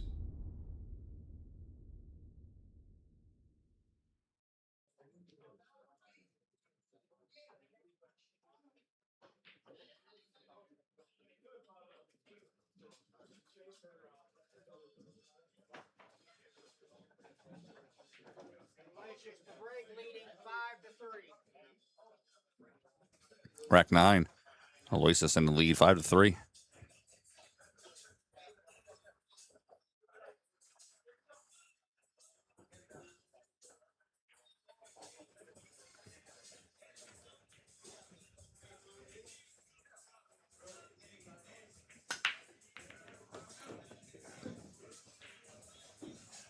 One is down. Here comes the 3 from no man's land to ruin the party. Spoil the parade.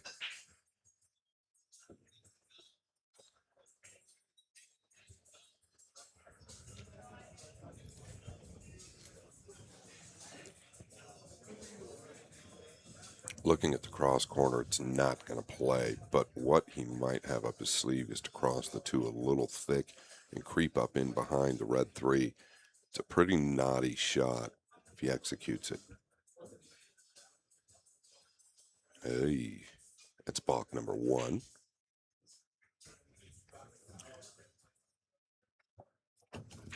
They usually give you a base on that. It does not look like it goes, but he's looking at it like it squeaks by the 9. I'm thinking he's just playing a cue ball up in behind the 3 here.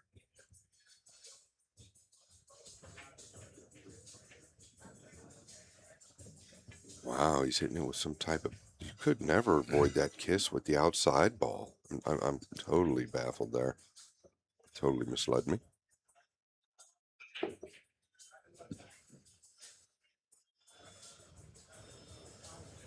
Wow. Yeah, I thought he was just going to creep the 2 past the 9 and 6 and tuck up under the 3. It was laying really nicely there for just a medium inside ball, nice and easy. The Panda at the table. Doesn't want to be over the 8.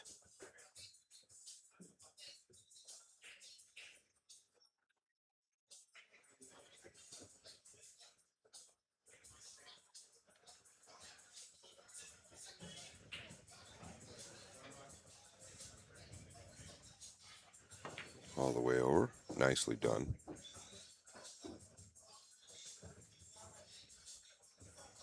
Six plays in both corners.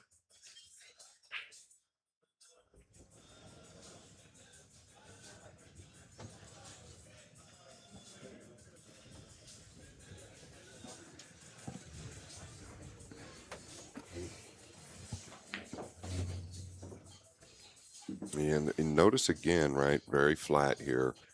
Wanted a much steeper angle so he could naturally come twice out of the upper left corner.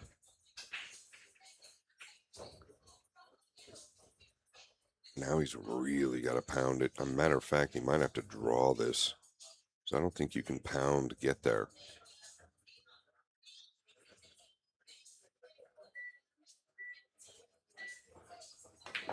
Oh boy, you got the max out of it.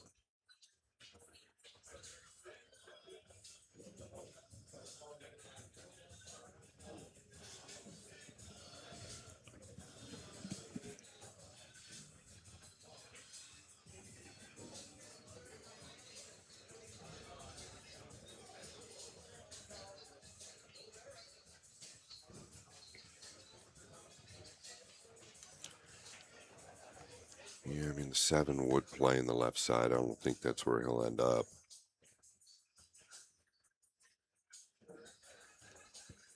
Am I overlooking something? I'm pretty certain a 6 goes, but the way he was aiming that, it didn't look like it.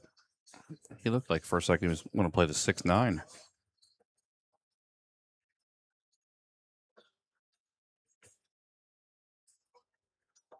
Oh, wow. Actually overturned the 6 and still held the cue ball. Not easy.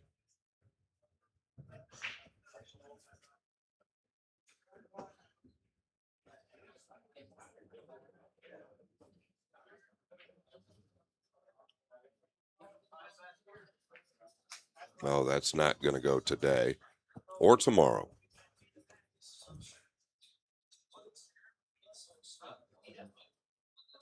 Conditions are extremely tough out there right now. I can assure you, with all the people on the rails, the humidity, it's warm in the building.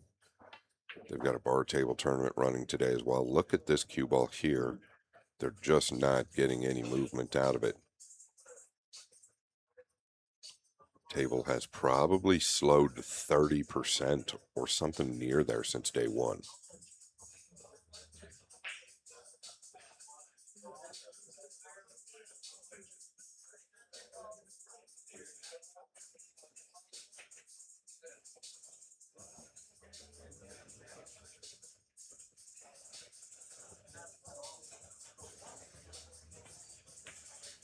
Really steady back arm to float that in.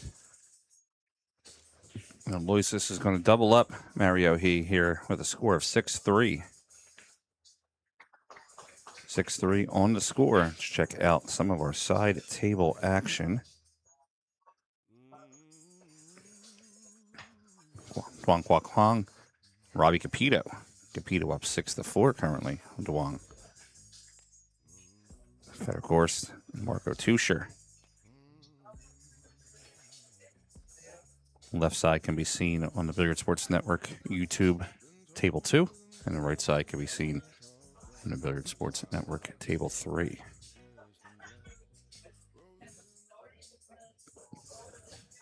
Back to the action here. 6-3 on the score going into rack number 10.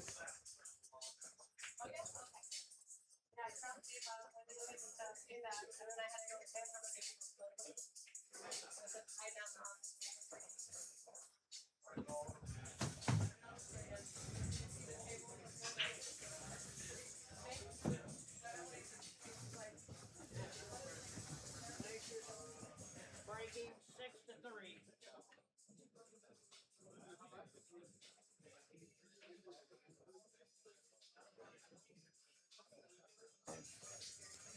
And rack 10. Aloysius to break.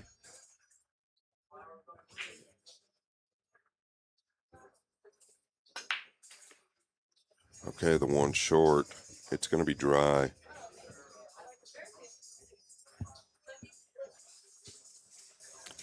Push out will be coming.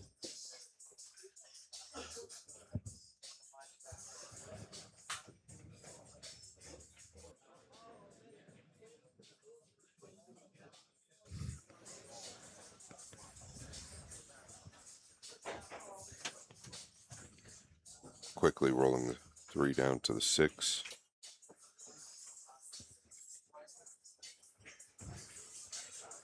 There is no pocket for the 1.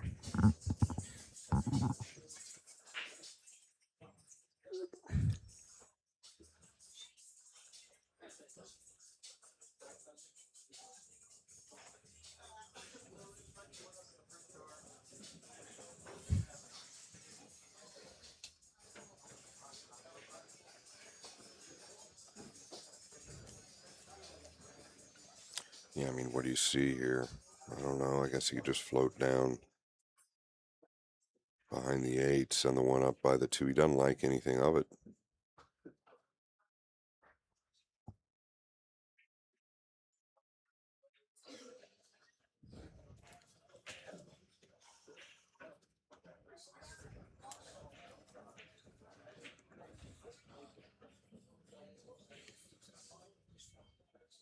Putting a lot outside on this, it looks like. Kissing balls all over the place. What's the 3-6 look like? Definitely playable.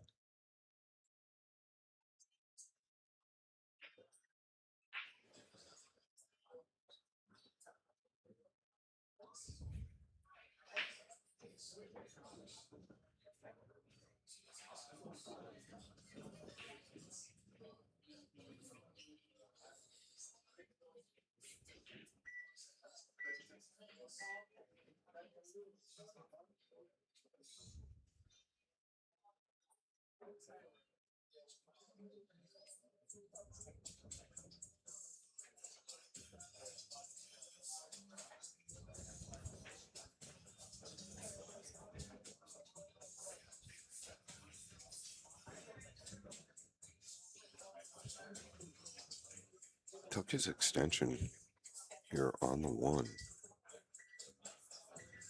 He's just indecisive, very indecisive. I am fairly certain the table's just got him a little bit baffled.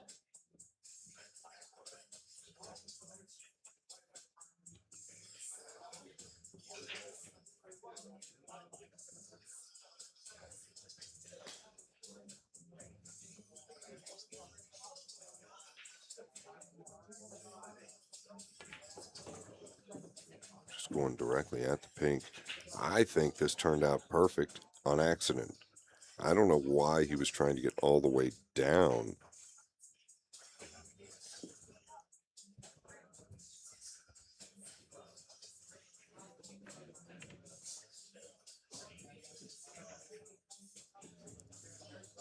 What's he doing? Is he kicking behind or is he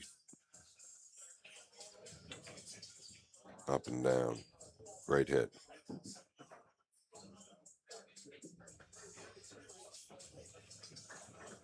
Really good. Really, really good.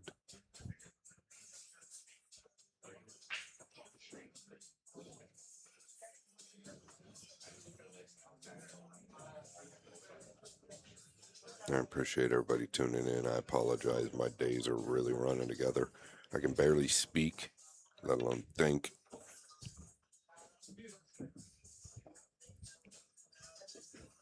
So I feel sorry for all of you that have to listen to it.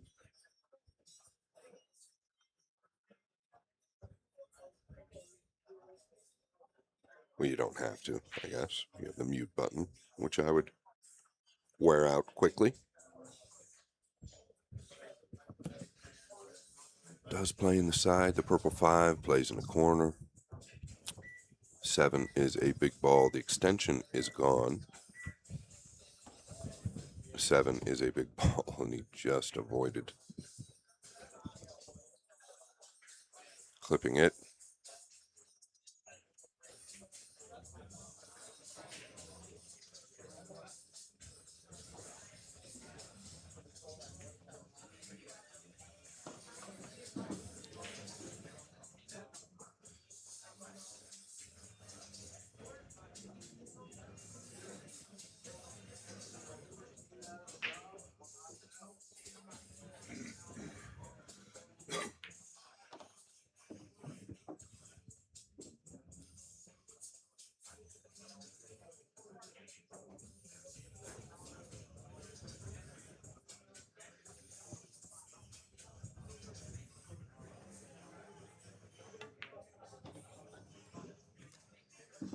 And Aloysius gets close to his work. Going to take the 9-ball down to the bottom right and extend his lead by 4 racks. With a score of 7-3. Let's check out some stats of the match.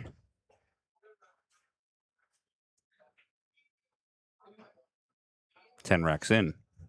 Aloysius at the table 65% of the time. Missed a couple on the break, so he's at 86%. Balls pocketed 61, almost 2-1 on Mario. Actually, more than 2-1 on Mario He. Aloysius' safes 38% could use a little work, but on the column that matters, 7-3 on the score.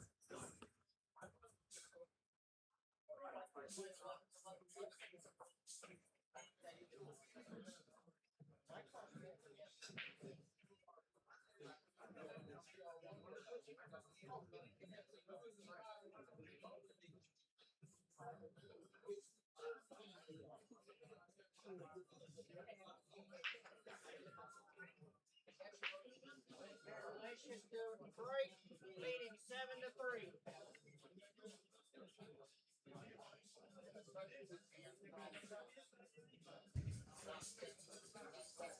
Rack 11, Aloysius to break.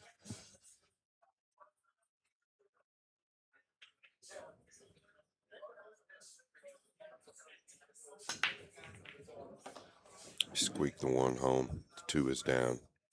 Cue ball near the 3. The 4 laid up in the upper right. I think he can tuck the 3 into the right side pocket with a long look at the pink 4.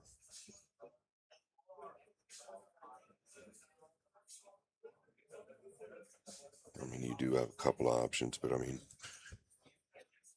I think he's got to play this to the right side. He could play it cross side if he'd like, but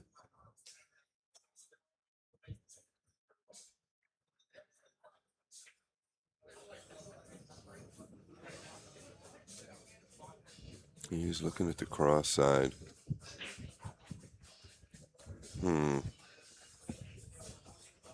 Must be real steep to the right side.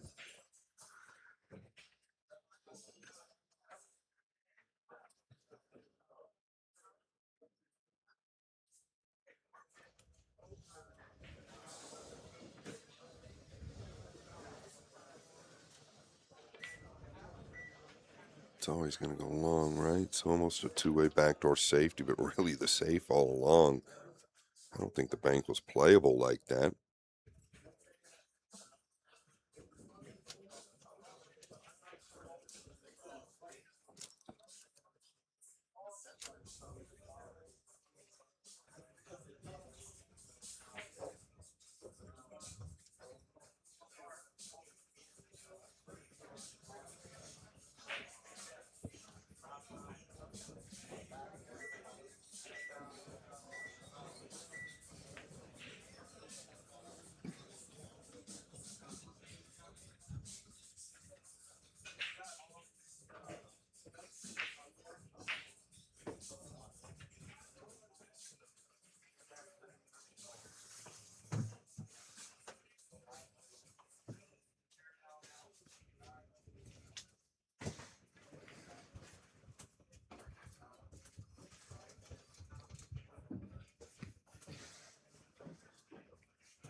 I was going to say, I kind of like just finishing on the top rail. You can stun straight down for the 6 versus try and force the cue ball off a rail. He's taking his extension here as well.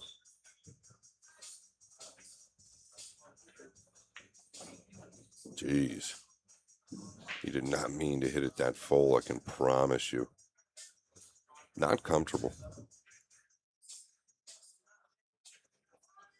Frank mentioned Tyler Steyer was saying it got really warm down in the arena last round. Could be the case again.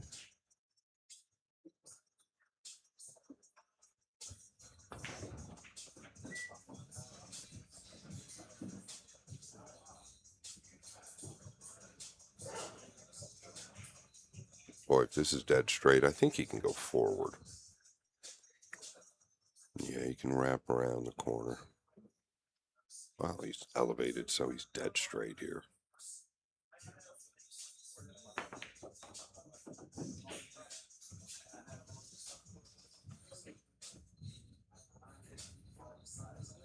You'll notice the cue ball just never quite in position. And we're talking about, in my opinion, the best to do it with the cue ball. I don't think there's anybody better on tour. Federer, very good as well.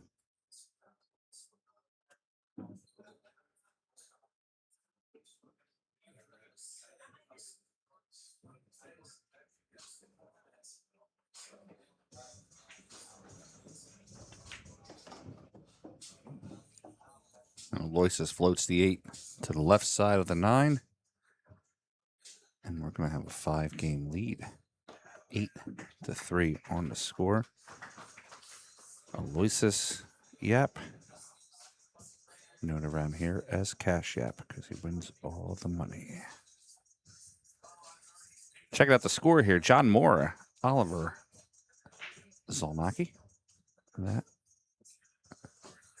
is tied up 10-10, looks like. Dennis Graba, Demetrius Lokatos, 2-2. Actually, these are not correct scores. I'm sorry.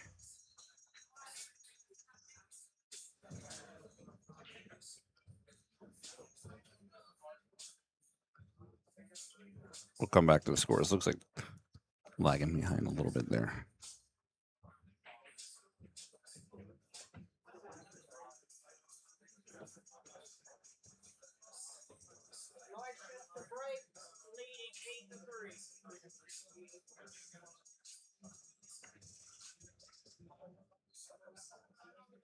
Rack 12. Aloysius to break. In the lead, 8-3.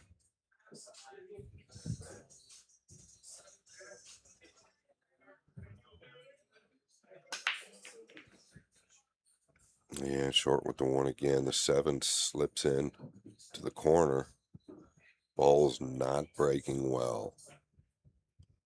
Once again, guys, it's not an excuse. It's a reality of the table getting tough. It's very humid, very wet, maybe a bit warm. So the break is definitely changing.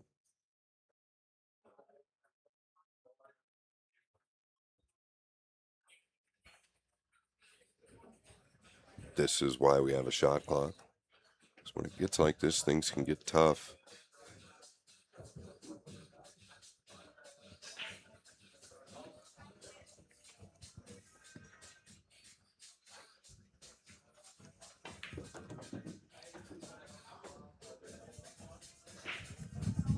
Very good.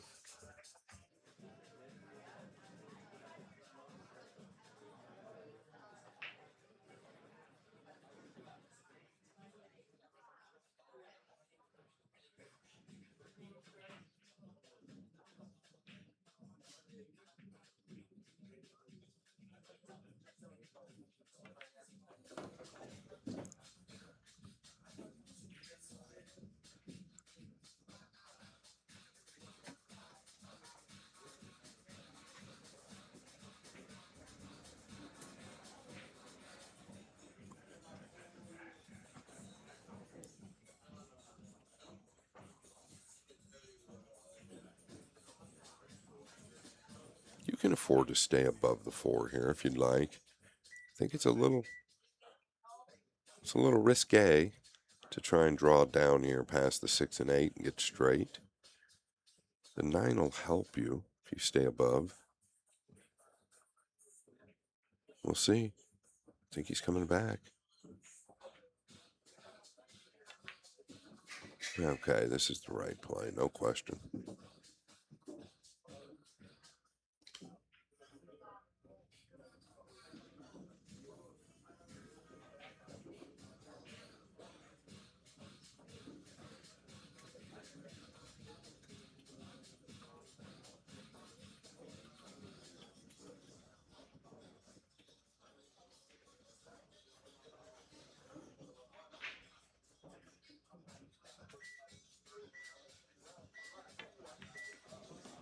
No, I thought he'd go forward. Tried to draw full into the 9, caught the top side.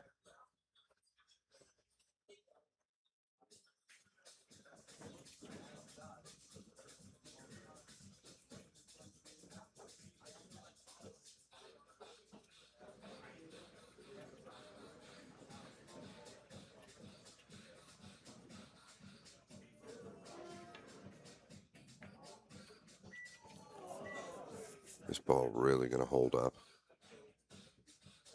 Wow.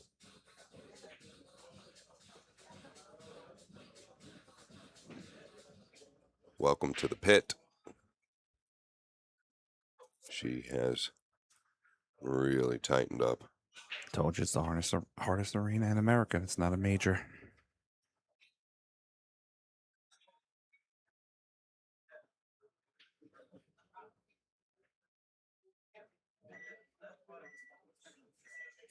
Oh, it seems like they just reset that shot clock. Coming straight back here.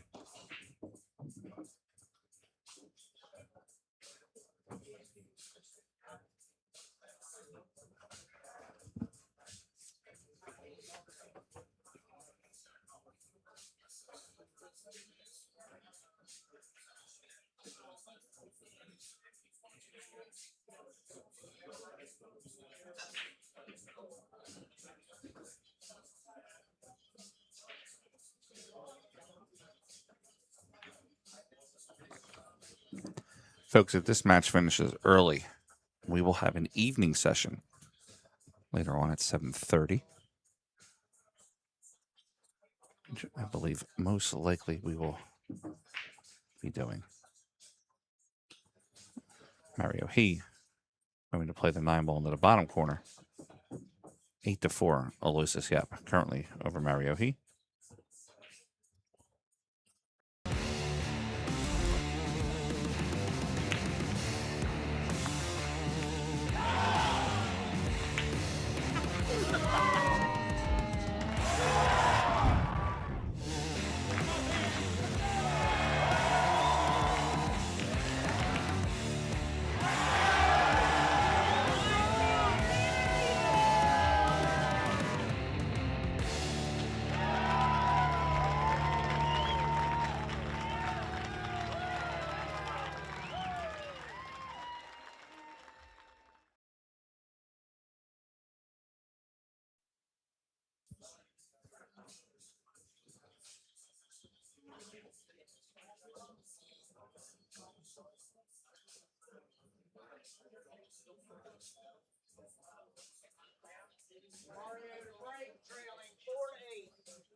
Rack 13. 8-4, Aloysius Yap.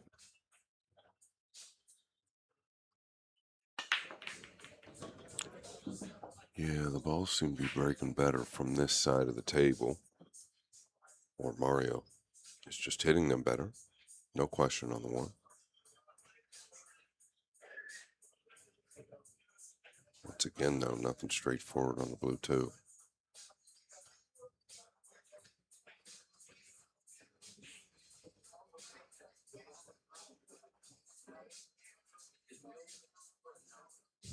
Just going to feather it and use the 8-9, potentially the 6.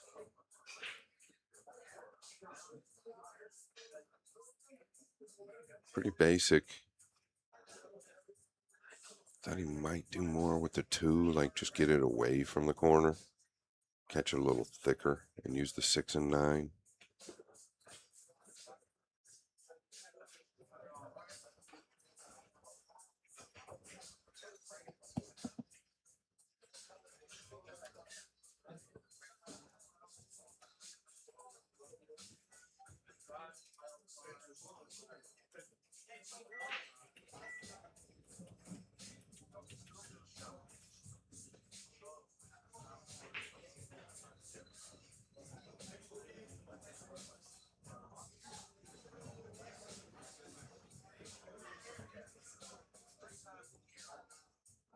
Yeah, better to obviously catch this too thin than too thick. And he was highly aware of it. He was just trying to clip it and come all the way around.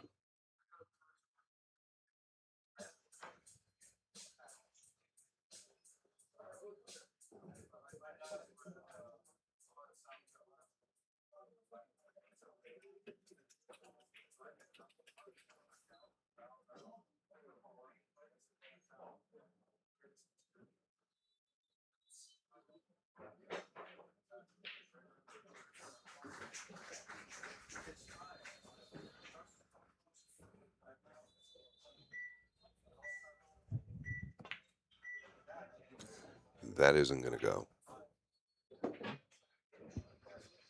Just seeing mistakes that we don't typically see these guys make.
Good hit.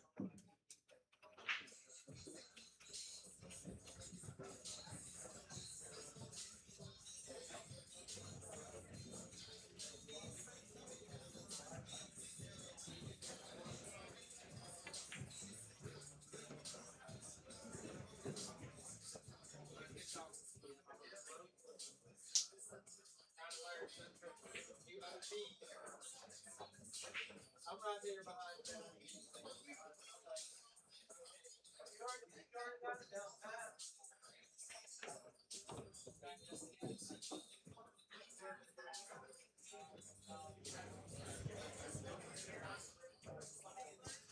Aloysius Yap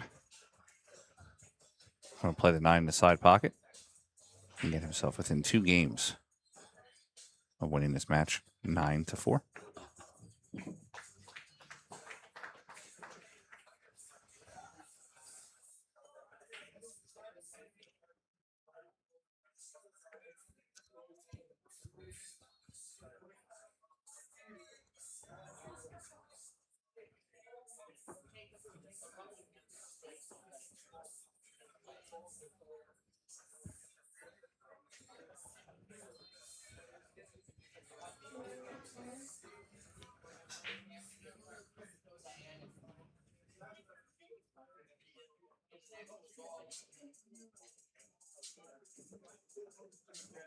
See here on our rack counter.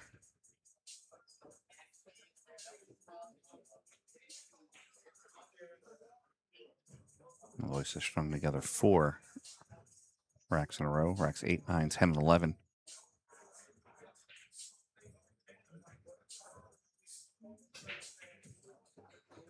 Going into rack 14.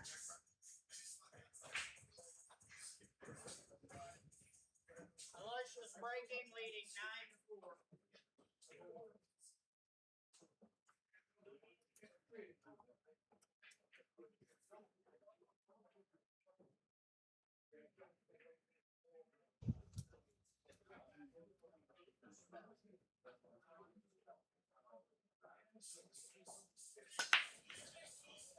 All right, he's made them one adjustment. And of course, Nothing straightforward on the 2. Notice the cue ball line way above the 9, so he made the adjustment to a thicker hit on the 1.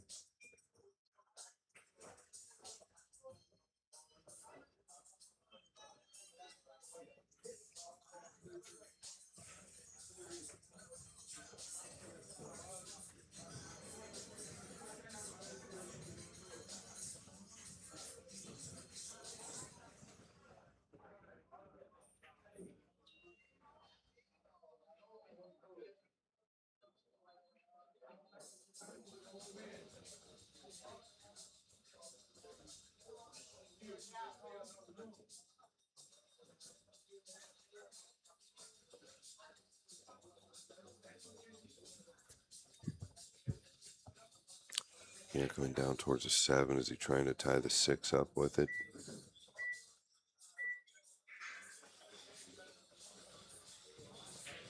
That's pretty good. That's pretty good. Probably going to get that one there back due to the lack of future if you happen to make the jump.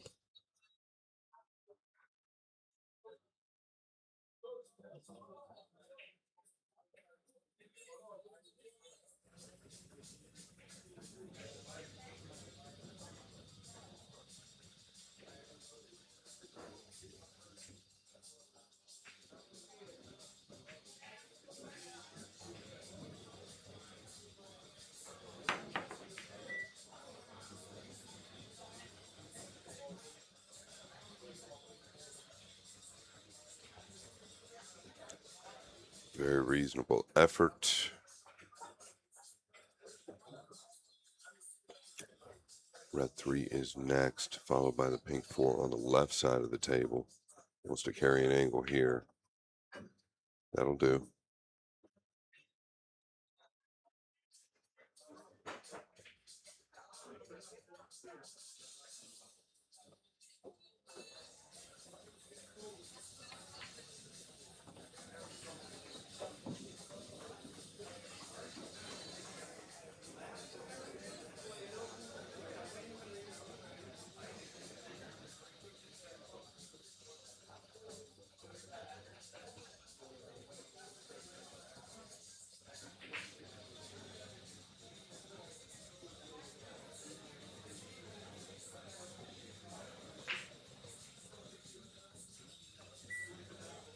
I don't see anything wrong with coming in behind it if you wanted the 6, I'm saying. Could go towards the 6 and 7. Yeah, behind it. But this has induced a miss.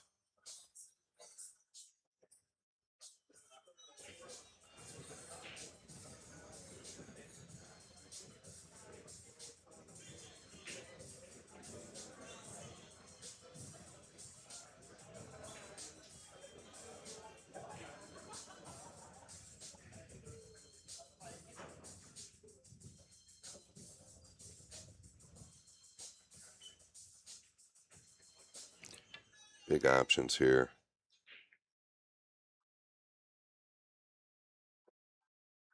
It's the only line you could get to break these out.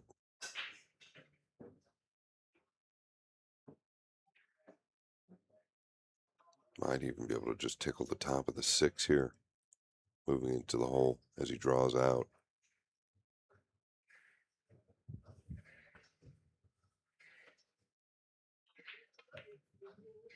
Perfect.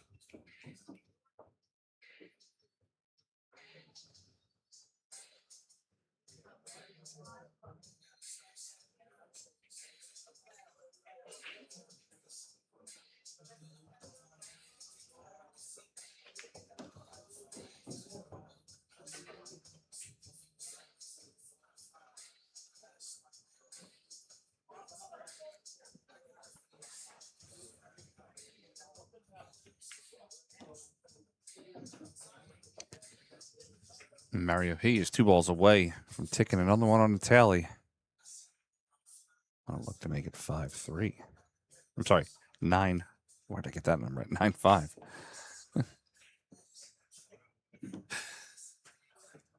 Long week, Freezer. Long week, buddy. Almost to the beach. 9-5 on the score. Let's check some scores around the tournament. Aloysius Yap about to make it 9-5.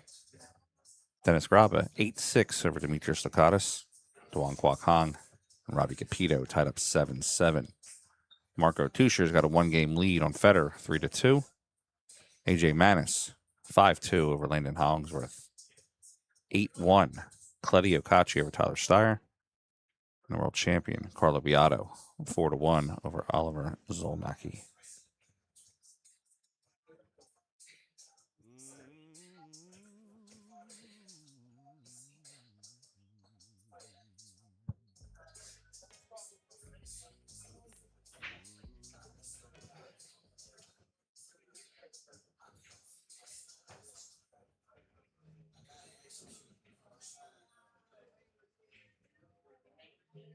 Mario break trailing 5-9.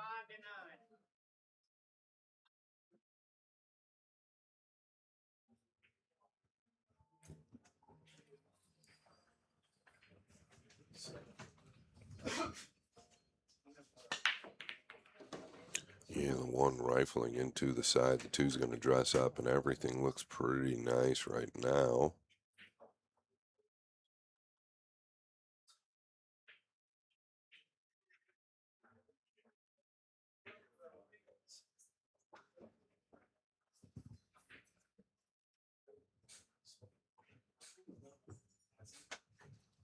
Cue ball a little awkward.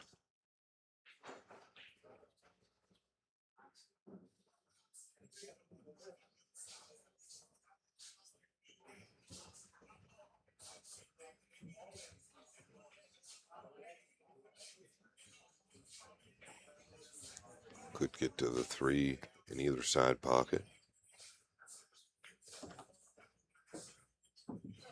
Just going to say it's got the corner available as well.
I believe this is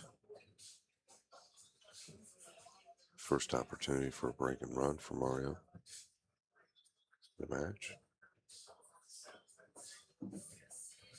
Definitely needed it.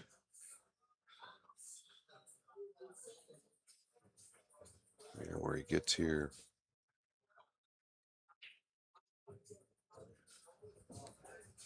The 9 does play to the upper left corner. There's no reason to try and fight to get above it if it's natural to stay below it. All right, he's still going to go above it.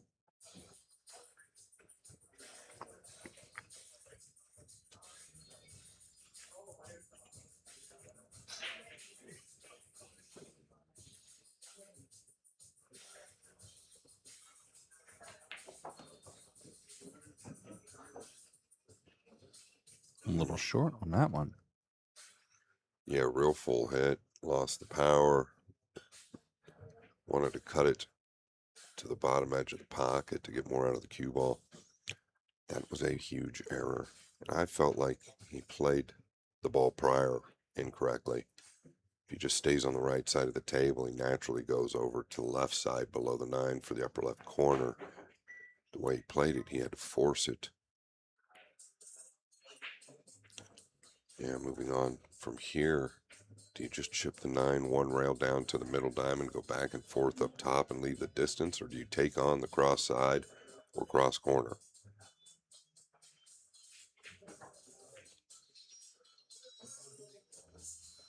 Can he cut at this?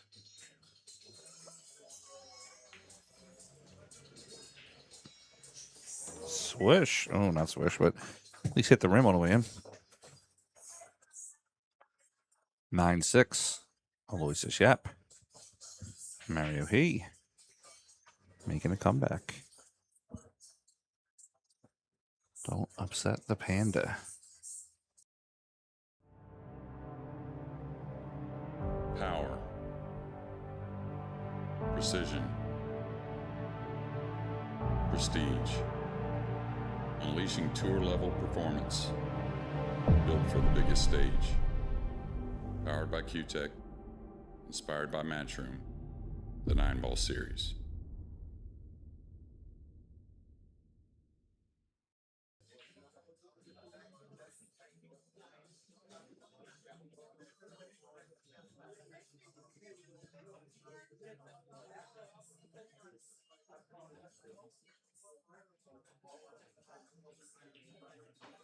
Mario to break, trailing 6-9.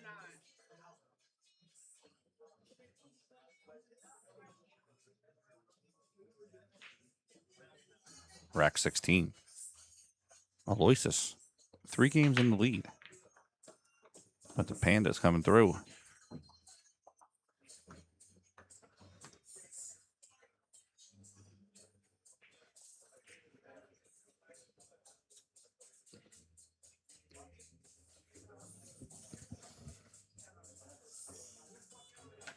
Rack statistics.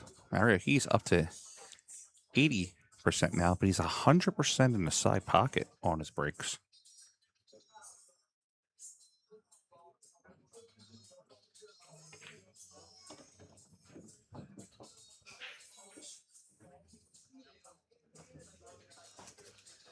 Good natural angle from the 4 to the 5.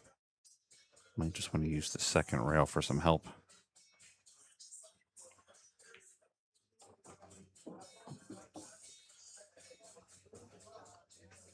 Stay parallel to the 5. Almost the same exact shot. Play the 5 into the top right corner. Come out 2 for the 6 to the bottom left.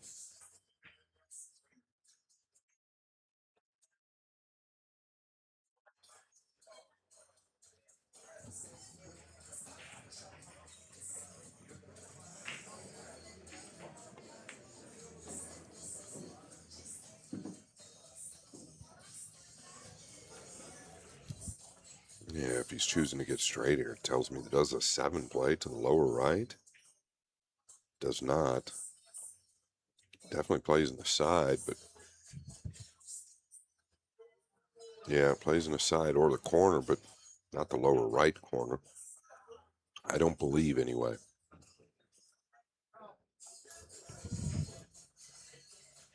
Boy, you don't want to have to force this ball. You can miss it very easily. No, you got a lot out of it. That's that outside spin, catching it full. It twerks the cue ball out towards the center.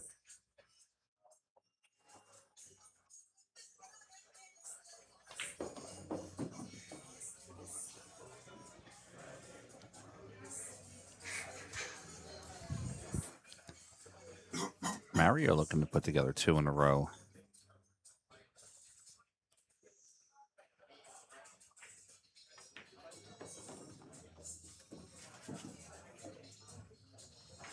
Remove his extension. Going to play this ball down to the bottom right corner. We're going to be looking at 9-7 any moment.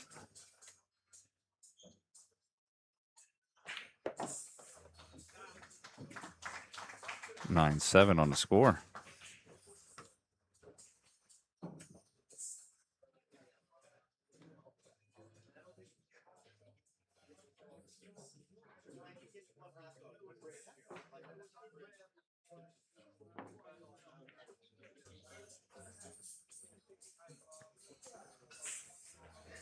Aloysius, 90% on his breaking, 70% in the side. Mario He, 83% on his breaking, 100% on the 1 in the side. That was Mario's second breaking run in a row. He's closing the gap. Aloysius pocketing 86 balls. Mario pocketing 56.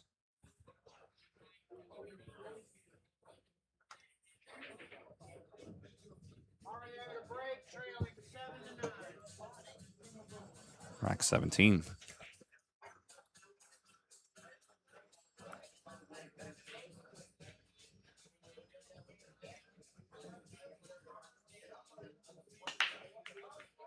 Yeah, short with the 1. Forget about that 100%. It's down. It went way short. Yeah, the hit was thin.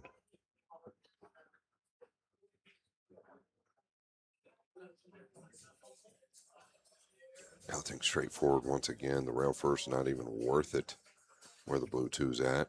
It's going to roll out to a jump shot or at least evaluate it. That one on the side for Mario is down to 86%. Stats supplied to us by the pool stat guy.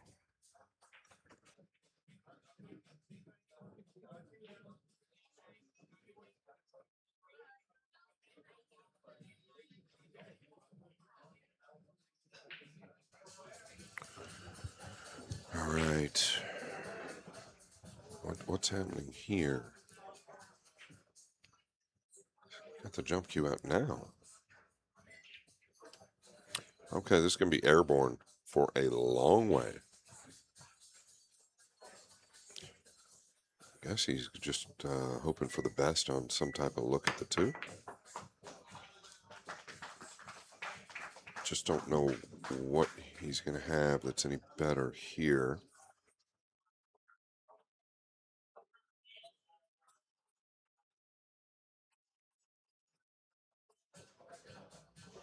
It was fun to watch.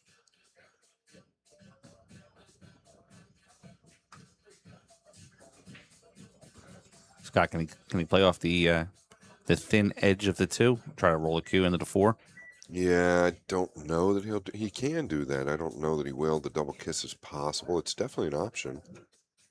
I think that he might be concerned about the double kiss just because you're not guaranteed a safe. If you catch the double kiss, you're not guaranteed a safe anyway. I don't know, though. That was why I was a little bit questioned on the long jump on the 1. Even if you make it, I didn't see any possible chance for position. Looks like he's going to go up in behind the 7 here.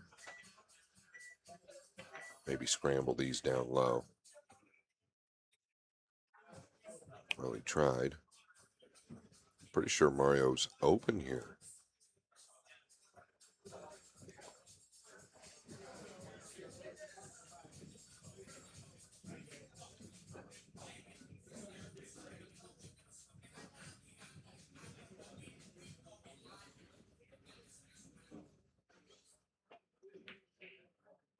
Yeah. Things starting to slip away.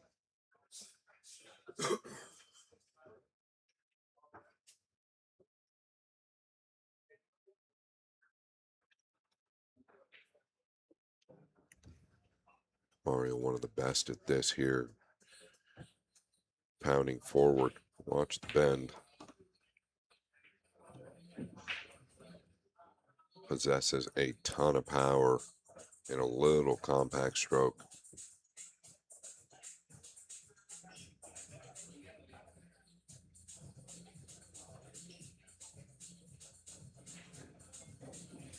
It's almost reminiscent of the match with Josh Filler, Duong Quoc Wong.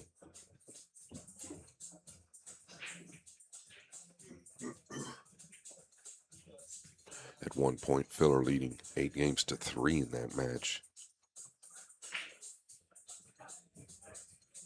Lost 11 to 10.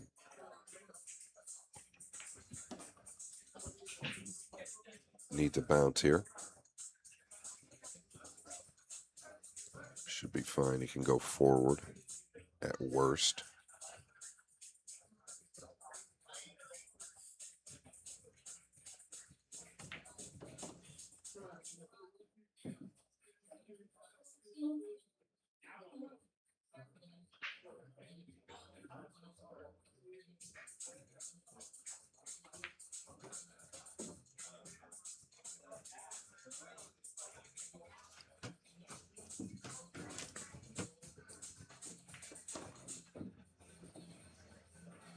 Mario He is going to come within 1 now of Aloysius Yap. Making the score 9 to 8. with this 9-ball. 9-8 on the score.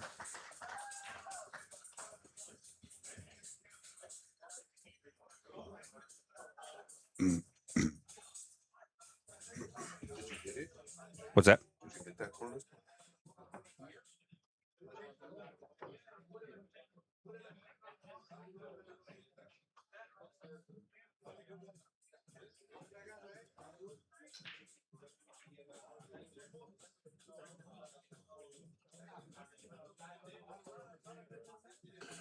Unshakable performance. Check it out, guys. There's a link in the description. There is no course like it online. It's affordable, very affordable. It's gone global. We're shocked at how many people have ordered it and the compliments that we're getting. The course never leaves you. It's a 3-tier course. You can use it for the rest of your life. Just check it out. There's a video. Scroll down. When you get to the link, use code VICE10 for 10% off. Thank you very much.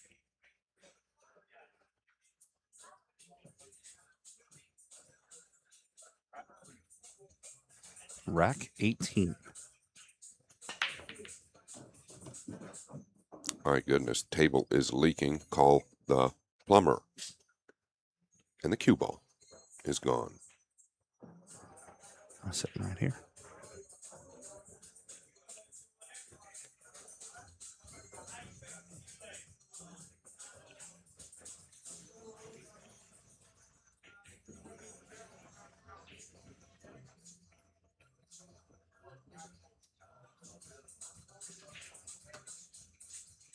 Just needs to get out towards the middle here. Is he going to draw back?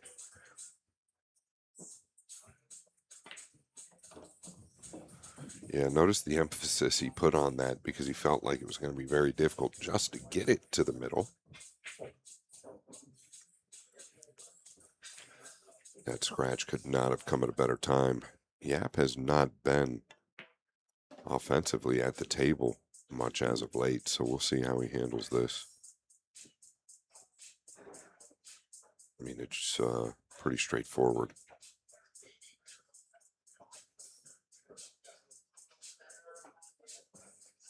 He's going to have to make a decision on the 6.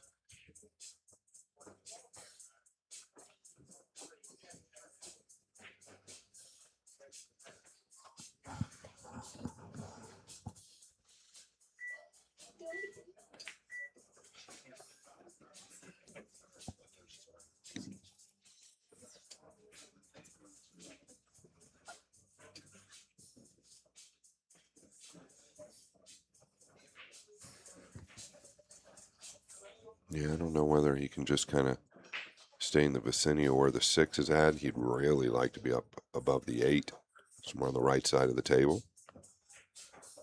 This is the decision I was talking about. It's going to take the extension here. I think he punches out above the 8, or does he go twice towards the 8? It's a little dangerous that way.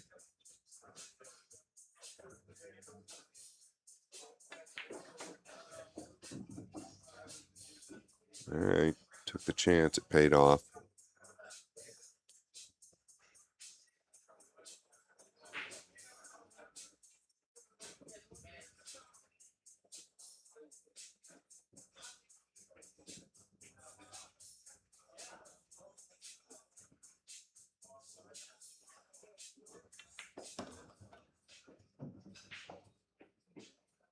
He does not want to have to go back up and down. I think he can pinch draw this to the side rail and out.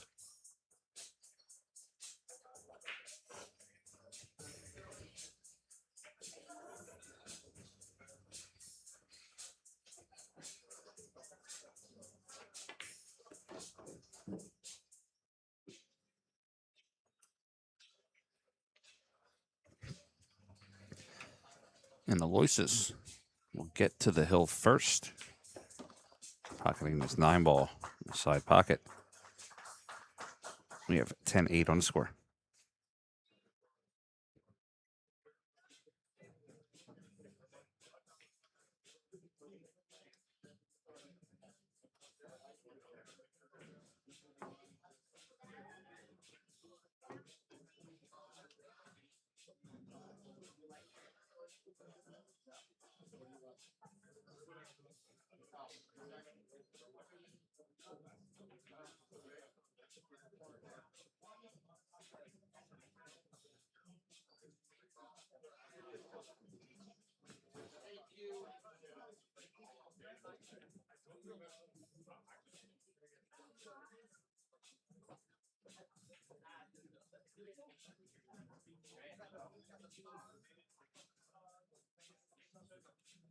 Delicious breaking hill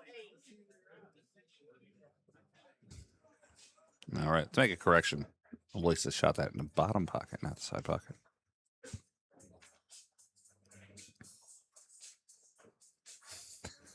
Rack 19. Aloysius in lead 10-8. He's on the hill. He's breaking for the win.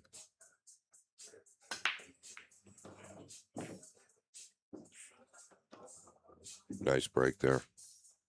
Yeah, he's got one big long ball to come with, but position is absolutely no guarantee.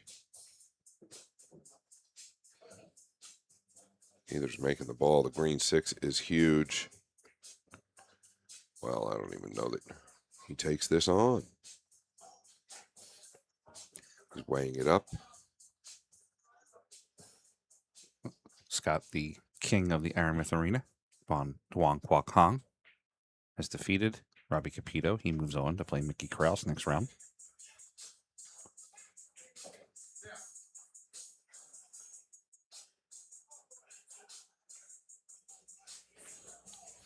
Well, he's acting like he's going to take this on. Tall order here. He's got to avoid the green 6. He's coming towards the 9. There's a lot going on here. Oh, he came inside of it very good. I didn't think he could do that from where I was sitting, but he did it well. Mario, he gave him his flowers.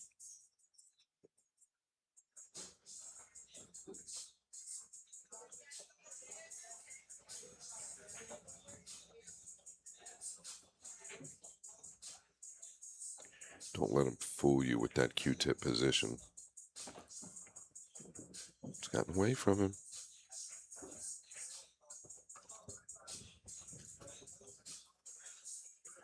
Yeah, got away from him just a tick.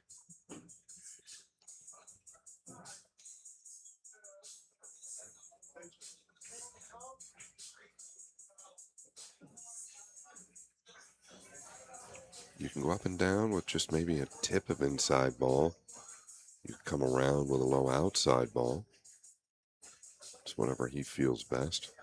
It's going to be the high inside with just a little bit of speed here. He knows that isn't getting there.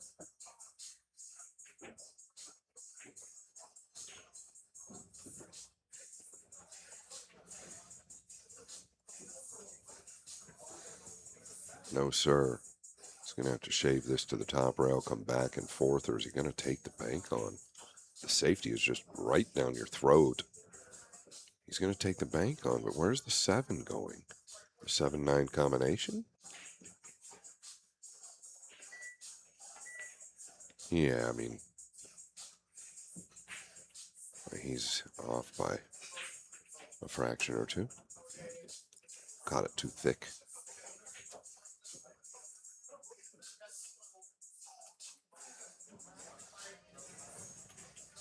Yeah, you can't be happy with that. He had 3 balls to get behind there.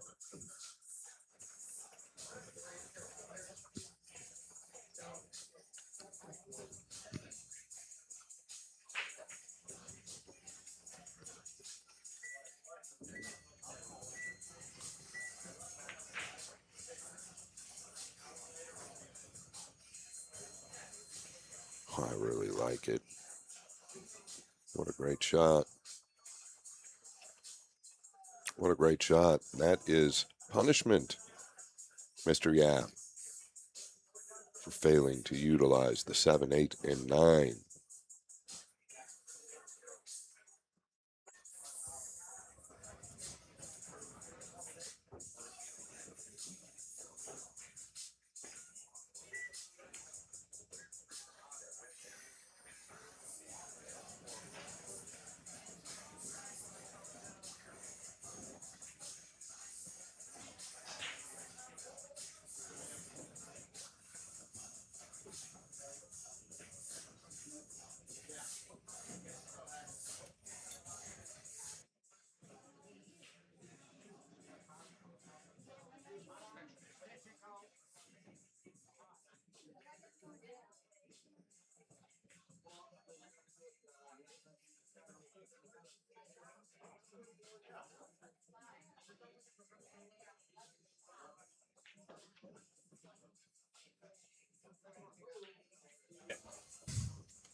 right, looks like he's stunning forward here.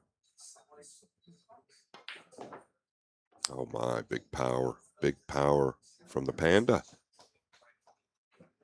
Absolutely perfect.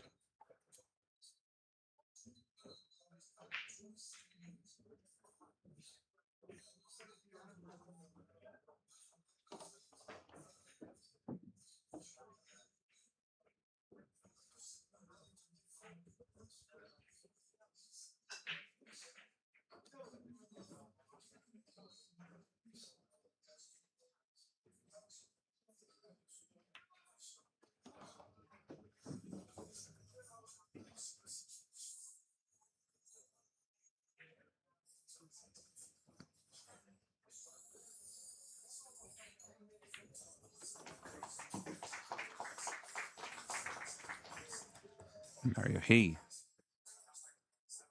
sinks that ball. Make it 10-9. I'm going into rack 20 here momentarily.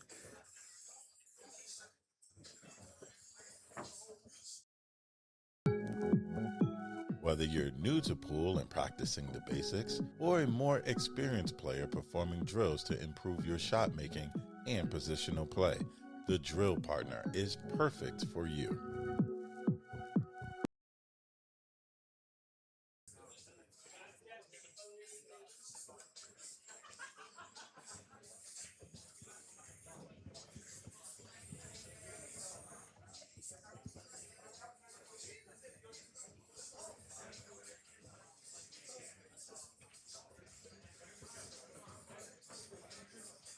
Mario breaking, trailing 9-10.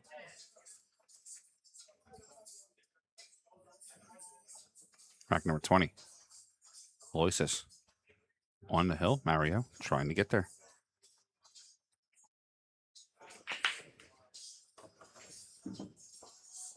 Yeah, the two going to go up top. And of course, buried behind the 9 will be rolling out. Really just kind of been the pace of this match. Everything tough.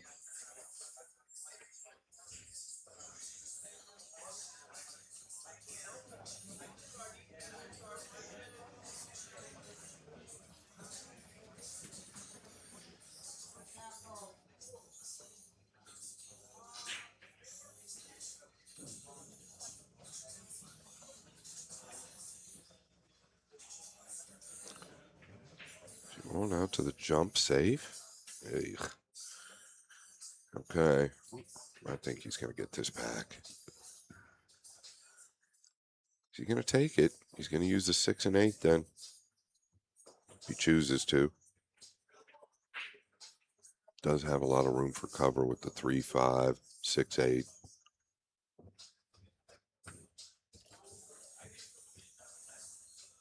Yeah, keep your eye on the cue ball to the upper right. Just easy to catch this a little thin. If you do, you lose it. Oh, he's hit it well.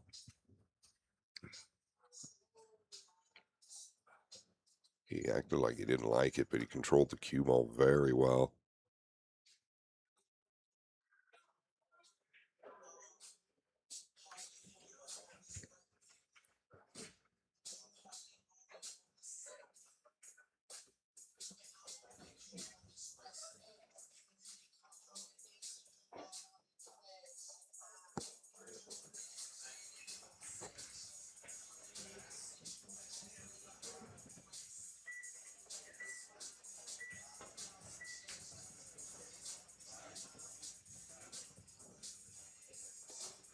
Yeah, that's not the end of the world. Yeah, I think you can cross this 2 up towards the 6 and 8. Just swing the cue ball over behind the 5, 9, 7. There's nothing wrong with that. I don't think the kiss is at play. Does he see it? Yeah, just bank the 2 up towards the green and black. Called the extension. Maybe worried about the kiss? Just don't see it. Can go the other way. You can chip the 2 towards the bottom rail, but it looks kissy this way.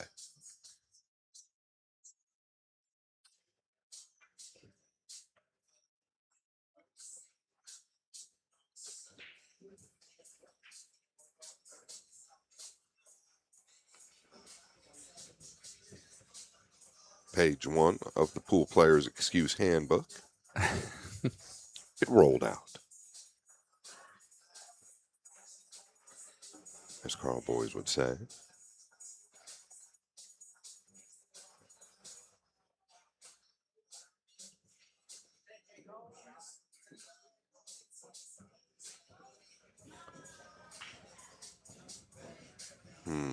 Can you avoid contact with the 4 going forward?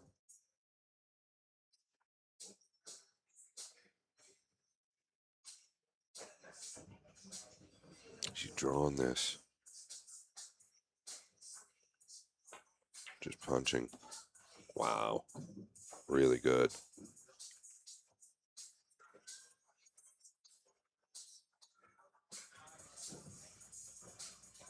You can feel the weakness from Yap. You could feel the momentum shift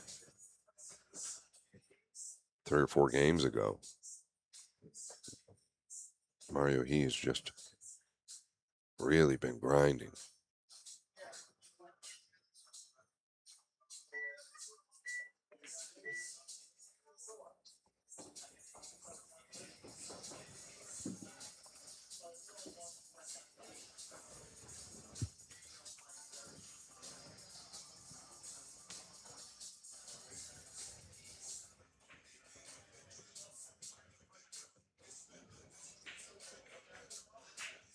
Oh, I think he was trying to go into the 9 there. Clearly was trying to go into the 9.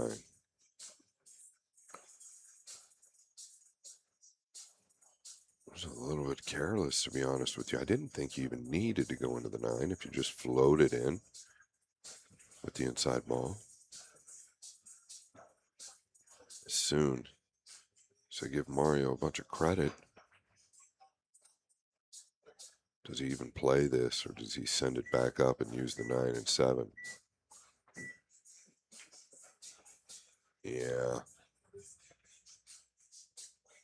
If you don't take advantage at this point, probably won't get another good chance if you're Yap.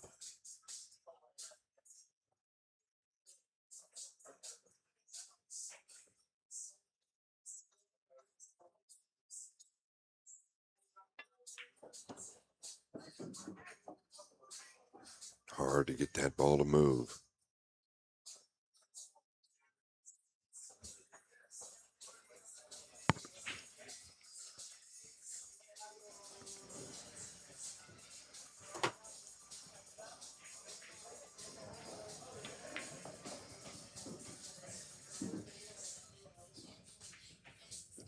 Three more balls for Aloysius Yap. Close this match out. Last year's Florida Open winner. Last year's winner. Won everything. U.S. Open winner. To stay alive here at the PLP. Not the PLP. Duan Kwok won the PLP. Yap didn't win that. That was like one thing he didn't win last year. But Yap will move forward here. If he can get this 8 down, he's a little steeper than he wanted to. Cue ball should hold up just fine. Nice, chose to go up and down. This needs to bounce. See his head shake? He's in the 50.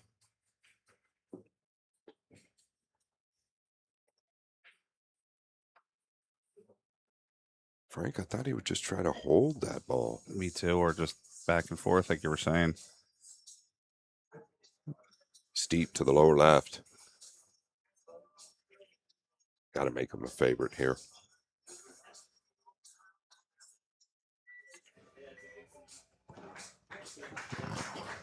And Aloysius Yap going to move on. It was a little shaky, Frankie. It was. Scott, that's going to be it for our afternoon session. We will be back at 7:30 p.m., about an hour and a half, for our last match of the day, the evening session. We don't know who our opponents are yet. We are still going over that. But come back to the Billiard Sports Network on YouTube and the Matchroom Pool, and we will see you soon. For Scott Frost, Frank Miletti, thanks a lot. We'll be back soon.